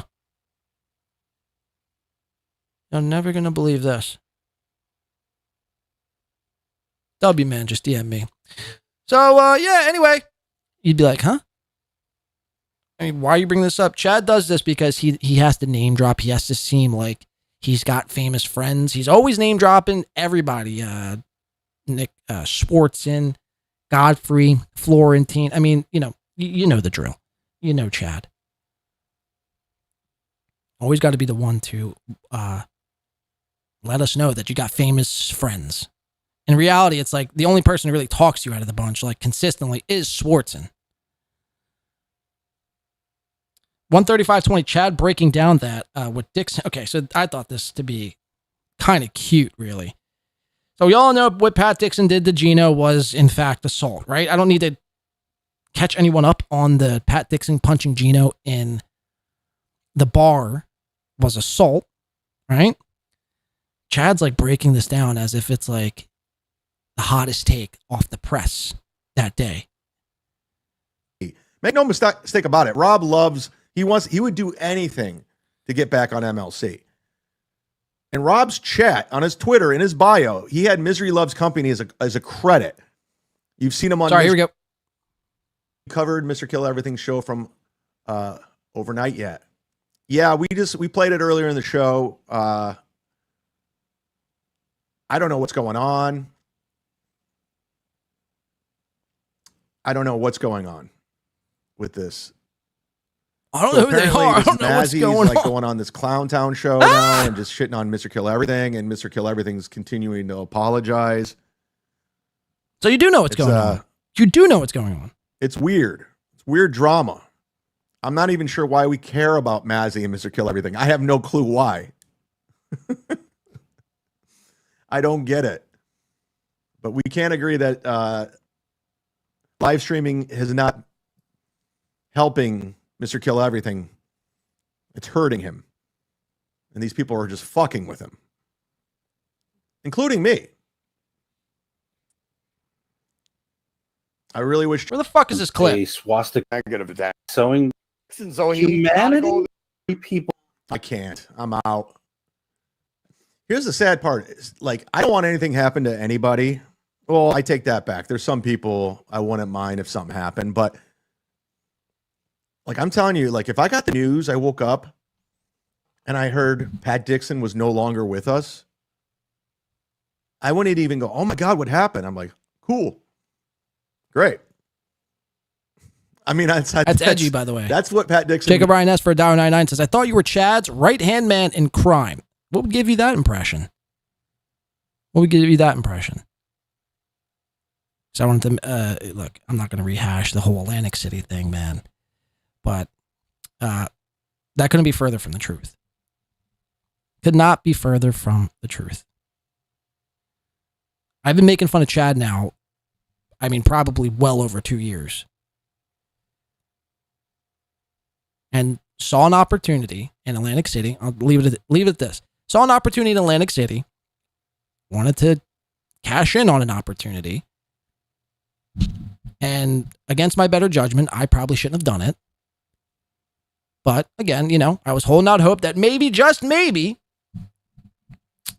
you know, we could do an event and throw an event that would be great.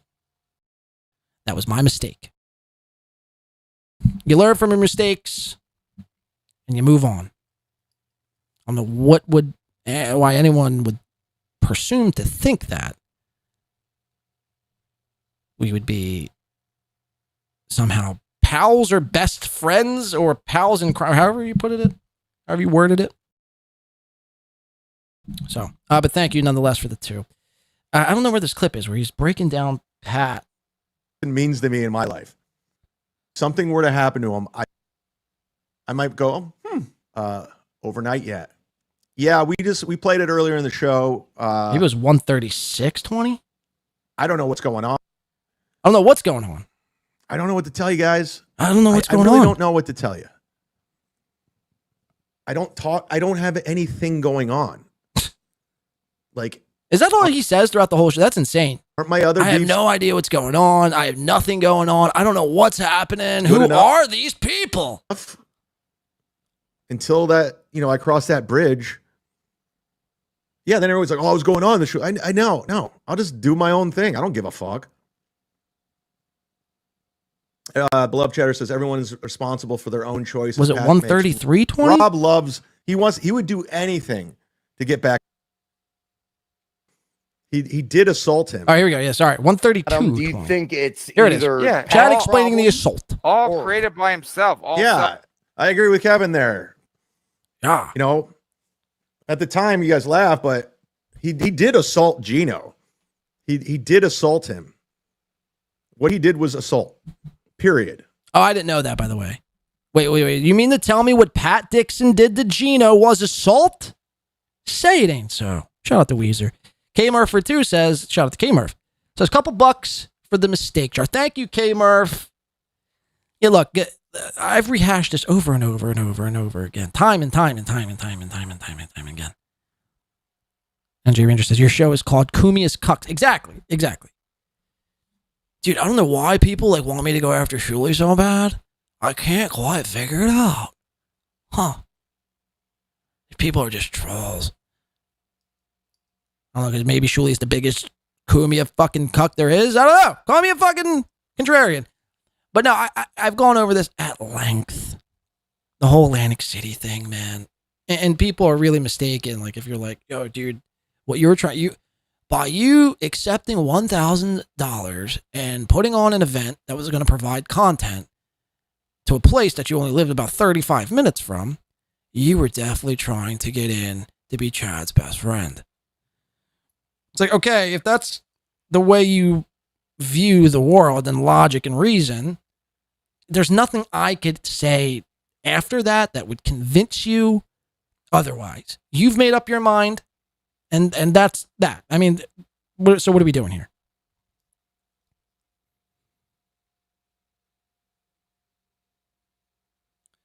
But yeah. Anyway, we got 2 more, I think. Tracy says, and Blink 182. You're just naming your favorite bands. Tony Mazer calls in. to the show. 137.30. Tony not following because he's living his life, living the vida loca. By the way, the new disease we're calling these people that deny the Dabbleverse, like Gino and SteelToe and Tony Mazer and Chad and Ray and even Melton to some extent, DVDS. Spread it around. Dabbleverse Denial Syndrome. It's a real thing, and we see it probably on a daily basis. If you watch these shows, you'll probably hear somebody denying the Dabbleverse daily, at least once a day. 137.30. Check this shit out. Tony, my fucking Mazer. Oh. Tony's wife is on the Atkins diet. Tony, you're on my podcast. Don't say the N-word. Oh, okay. I guess not. What's going on? It's Tony Mazer, everybody. Yay. Oh, none of you. Now we got none of you are happy. 440 people watching right now. They're pumped. Mint Diggity's pumped. Of course. Well, what's happening? What's the topic? I haven't paid attention. No, it means you're living your life. Where are you at? It means you're living your life. You're out there. You're outside walking your dog, eating cheeseburgers, you know? You're living your life. You don't pay attention to any of this shit. Meanwhile, again, you're going to hear Tony like recite everything that's happening in the Dabbleverse. It's bizarre, folks. Well, what's happening? What's the topic? I haven't paid attention. No, it means you're living your life. Where are you at? You at home? Yeah, I was at home, just doing laundry, living a normal life and everything. Living normal, just at home doing laundry, living a normal life. Can we strap a 24/7 GoPro on your fucking head so we could see that quote unquote normal life you're living, Tony? I highly doubt Tony Mazer is living a normal life doing laundry.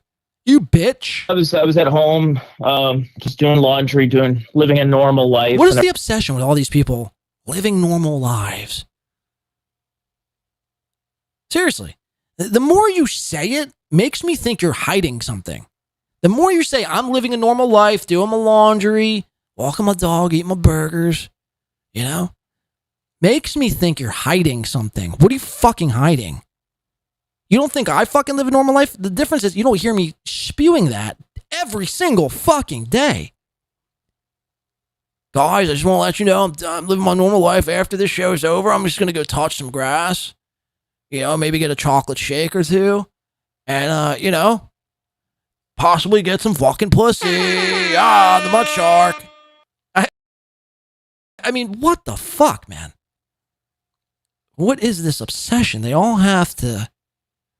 It tells me one of two things. You're either hiding something or you're, in fact, just glued to the internet 24/7. And this is a I was at home, just doing laundry, living a normal life and everything. And, yeah, laundry equals normal. I noticed you were counting how many blemishes were on Patrick Melton's face. I thought you said you weren't watching. But now you know one of his bits? Yes, there's a lot of them. What are those? Are those pimples? Are they? They're pus pockets. We've established boils and legions. Legions and pimples. Legions of skanks. That's actually funny. Yeah, Melton's pus pockets are so insane and out of control and huge. It's the legions. It's like the legion of skanks. So now it's Chad missing the word lesions and getting it mixed up with the word legion.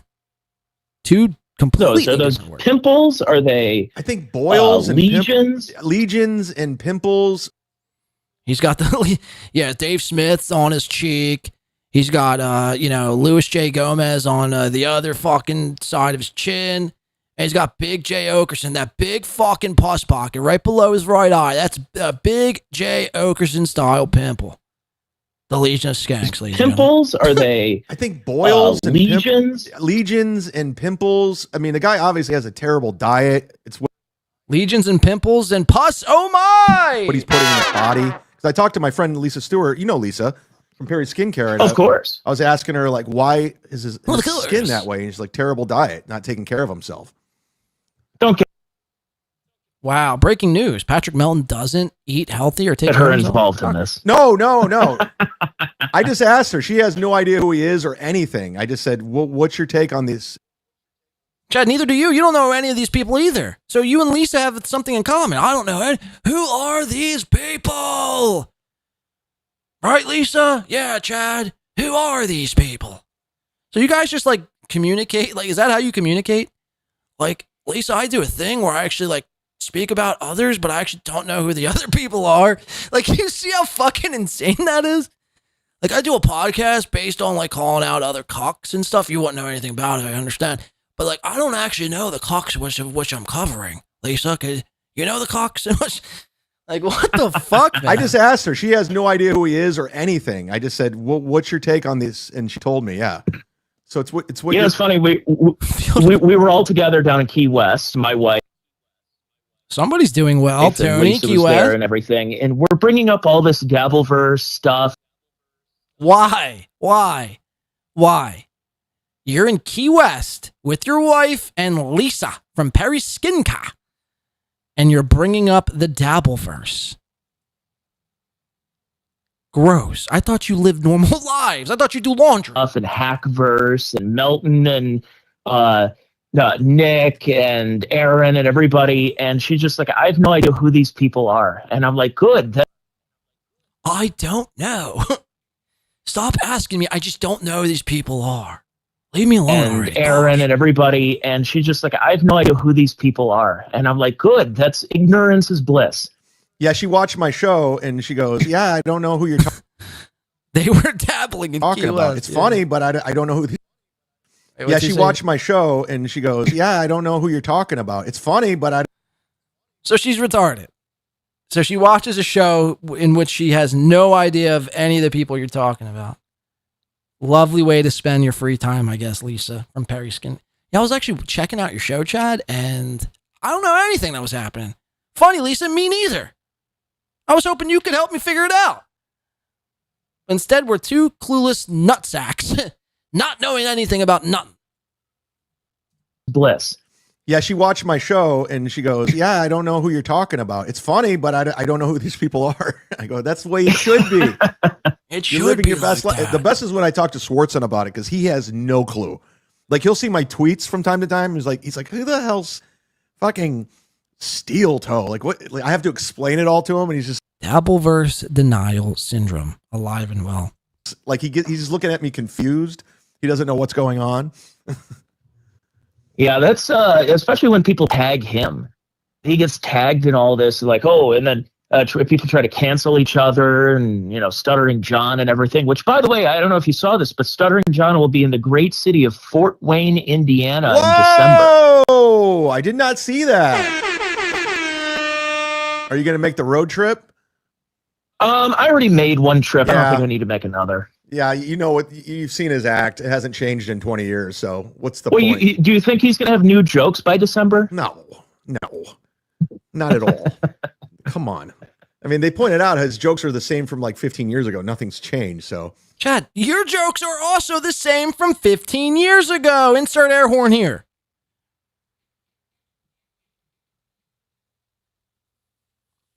Chad and Aaron almost like they both live in a world where reality does not exist.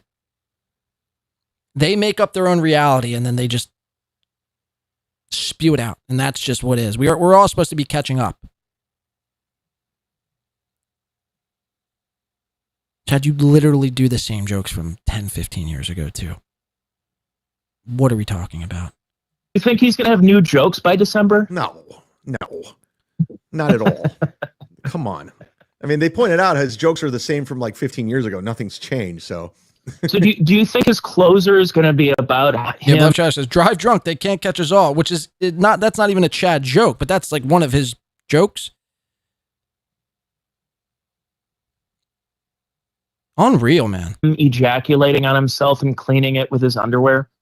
that's what you said his closer was in Youngstown. That's what he's going to do for sure. Nothing changes. So Stuttering John's closing bit, yet you try to unplug and not pay attention to any of this stuff. Which is it, Tony? Which is it?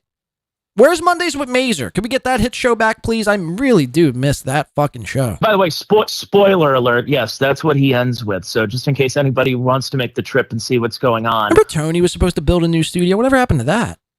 Chad and Tony, like, cross streams one day, touched their tips together and were like, you want to make a new studio, Chad? Oh, yeah, Tony. Me and you could be like the new guys in town with 2 new studios and 2 cool setups. We'll really stick it to Melton then. Oh. And then Tony just vanished, and Mondays with Mazer imploded. What the fuck? I apologize, but if you do want to make the trip to Fort Wayne, Indiana, to the comedy club there, which is the sister club of the Crackpots in Massillon, Ohio, and if you want to go see it, I'm sorry, I gave away the ending. I gave away the punchline. Oh, wow. You ruined it. Now no one's going to go. Yeah. Well, I mean, who knows? You know what? Maybe. Yeah, Tony hung up the on-air sign. That's because it was invisible when it was turned on. God, man. That fucking stupid blue and red, what was it, a blue and red sign? He'd have it on its fullest brightness setting, and somehow it looked like it was off. Talk about a waste of $32.97. Maybe he'll do some local press on Fort Wayne TV. Let's let's hope. Fingers crossed. So, listen, we broke it. I'm wearing a Cleveland Browns hat right now. All right, so they're going to get in the football talk. Very boring. Let's go to 147.10. Well, this is the last little clip we'll do, I think, here today. So thank you. Like the hit button, if you will, please. Pretty please. And this is Tony Mazer, again, a guy who does his laundry and lives a cool, normal life, doesn't know any of these people. Gonna admit that he actually does do some dabbling, which is the gayest thing you could possibly say, I think. I think this phrase right here that Tony's about to utter out of his fucking pig mouth might be one of the fucking cringiest sayings anybody could utter out of their mouth. Not since Chrissy Mayer have I heard something like this. Check this out. Sir, who is currently in prison, so that's not a good look. But actually, let's go back just a little. I think they're talking about Shulie. I was wondering how the Shulie the fallout here. Mind you, Mazer don't watch any of this. Like a big hypocrisy police. I was wondering how the Shuli network is going nowadays. That is everybody on the up and up? I heard that there's been some people. Well, besides the pedophilic stuff, besides that, all in all, it's a pretty cool network. Incredibly accused of certain things. On yeah, now's your time, Chad. Network. Yeah, I don't really pay much attention to what's going on over there. It's like I actually just don't even know. I don't even know the guys I'm covering on my own show. What would make you think I knew what was going on the Shuli network? They had a tough go of it with their producer who was currently in prison. So that's not a good look. But yeah, I don't know. I don't know. You stay out of it, which is weird. I mean, do you still pay attention to any of this? So he tries to give him an out here. You stay out of it. You don't pay any attention to this, do you? I guess you could say I dabble. Okay. I'm not typically a violent person. When I heard this, I wanted to punch Tony Mazer square in the fucking eye. Wring his fucking neck. Take that stupid fucking dim sign of yours and beat it over your head. Fuck, man. So, you stay out of it, right? You don't really, you know what, Chad? You could say, I dabble.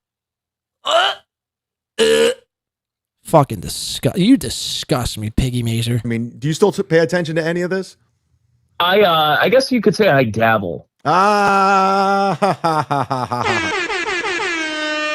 Good stuff. Do your plugs, Tony. Was that good stuff, Chad? Yes, I want to promote my Twitter account is at Mike Morse Says. Go check. Very funny. Check me out over there. Jesus Christ. What do you got? Tony, you're so edgy. This is the funniest thing, chatter. Tony, you're such a fucking whoa. You're such a risk taker. You're so edgy. Mike Morse Says. Go check me out over there. Jesus Christ. What do you got going on for the rest of the day before I let you go? Well, I'm going to do some laundry. I'm probably going to make a ham and cheese sandwich right after this. And, then I'm probably going to turn on some, the Shuli networks, Uncle Rico. Right before that, there's MLC I got to catch up on. And then SteelToe later on that night. Because I'm a dabbler, man. I like to dabble. I don't know why I'm doing a Chad impression for Tony, but it kind of works. They're both retard, idiot, Beavis and Butthead-like characters. That just I've been catching up on podcasts and everything, and yeah, just really just a boring suburban life by one Tony Mazur here. I got to get back to Cleveland. In fact, this week I'm going to try to figure. No, you don't. No, you don't need to get back to Cleveland. There is no reason to come back to this town. As I send you. By the way, for folks who don't know, with Chad living in Florida the last 5 years, anything that goes on in Cleveland So I don't know what this is stemming from. Numero Ranger says Chad fake laughs, of course, like Shulie's. And J Ranger says nothing about the Leah either. So that's another guy Chad like really sticks up for us. Chris, I love messaging and flashing underage chicks, Dalia. Chad said numerous times to disavow Dalia, but time and time again, he sings Chris D'Elia's, praises from the highest fucking mountain of praise you possibly could. Like Chad is like one of like these people who like think Chris D'Elia is like an innocent guy and was blackballed and canceled by the left. Like, what? God, man. But I'm the one biting off your bits. Got it. he used to pay attention to that doesn't anymore. Leah's a complete grooming scumbag. How has he not in prison? I don't know. Beats the fuck out of me. I guess if you got money, anything's possible with a little bit of coin. It's kind of like the way Chad updates me on the Hackverse and Dabbleverse stuff is I update him on what's going on in Cleveland. And so Chad updates Mazur on the Hackverse, Dabbleverse stuff. That's cute. You think Chad gets off every day, Kumi's cucks, and like calls Tony up and like, Tony, look, this is what you missed. Let me fill you in. This is what SteelToe's doing. You know, he sucks. And I think he should quit, but nonetheless, he's hitting his goals. Very cute. And in both cases, it's just a lot of boring nothingness. Yeah. You know, I do like to visit you guys though, and some friends and some family. T-Gun just sent a super chat. Tony Mazur could help Chad get a radio job. Hint. You think he can get me back in terrestrial radio so I can be like Anthony?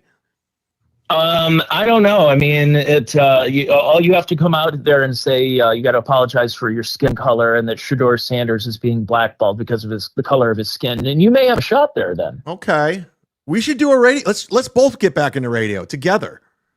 I agree. Is there a station in New York?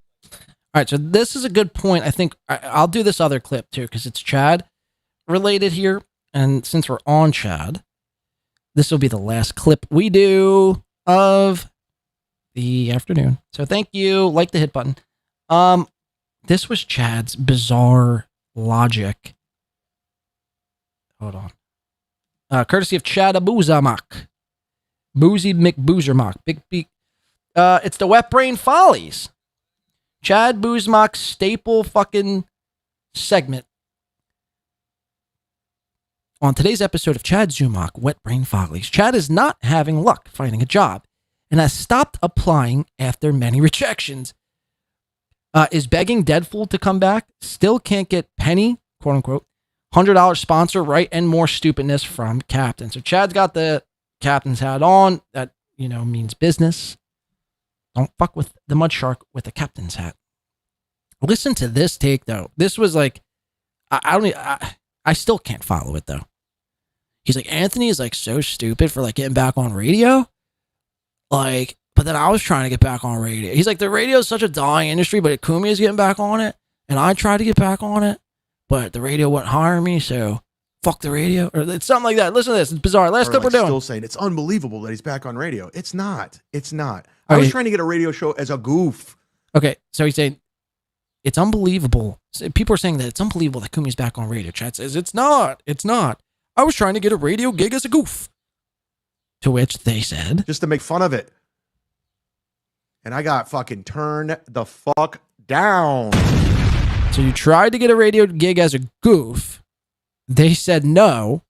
And somehow that's an own. I quit applying for jobs. So what's the goof? What's the joke? What's the punchline? It's hard. It's hard to apply for jobs. Darren is promoting Peggy in the Big Dork YouTube channel. I drank Friday. Nick Swartzen got mad at me because he doesn't drink anymore. He was pissed. I'm like, man, I used to drink with you all the time. Now you hate drinking. I don't get it. I reached out to Deadfool. He's fine. And this is Chad's show. I tried to reach out to Tio Hank. He was doing well. Then, I reached out to Deadfool. He's doing fine. Just updates on people. And constant reminders of how he don't know any of these folks that he's covering. Chad showing and a couple of these. Shout out to Deadfool. I was concerned. He's going through something. I'm just going to leave it at that. Yeah, he's broke. Mike sent over a nice Venmo. Shout out to Mike. Shout out. And Lisa sent one over to Cashapp. Just in case you don't believe me. Yeah, when Chad has proof of Venmos and Cash Apps, he shows. Like Aaron. Hold on, let me see if I can. All right, so there you have it, folks. Chad continuing to be Chad. Thank you. This was fun. This was a treat. I'm glad everyone stopped by and had a good time here on this Tuesday's program. Just making sure I didn't miss anything that I really wanted to get to. A lot of this shit I'll save. Again, I won't be back on probably until Monday. So no shows the rest of the week or the weekend. Going away this week. So I'll be back though, I think Monday. And that might be the last show I do from here until we're back in the mothership. Or I'm sorry, no. There is no more mothership. I sold the studio. What a great show today. Thank you to everyone who came in and helped out the show. I do appreciate that. If you want to contribute to the show after, the links will be in the description. Make sure you like the hit button, blah, blah, blah, blah, blah, blah, blah. Let's give a quick shout out to everyone who came in on today's episode. Let's see. Thank you to Delco, Lou, Mothman, Aaron the Rat, NJ Ranger. I mean, really stepped up in a big way. Chad MVP, I think it's safe to say for NJ Ranger. Kush King, POTUS Felonious. Did I miss that? He says he realizes how spoiled he is, Blade. POTUS, if I missed you, I apologize, but thank you.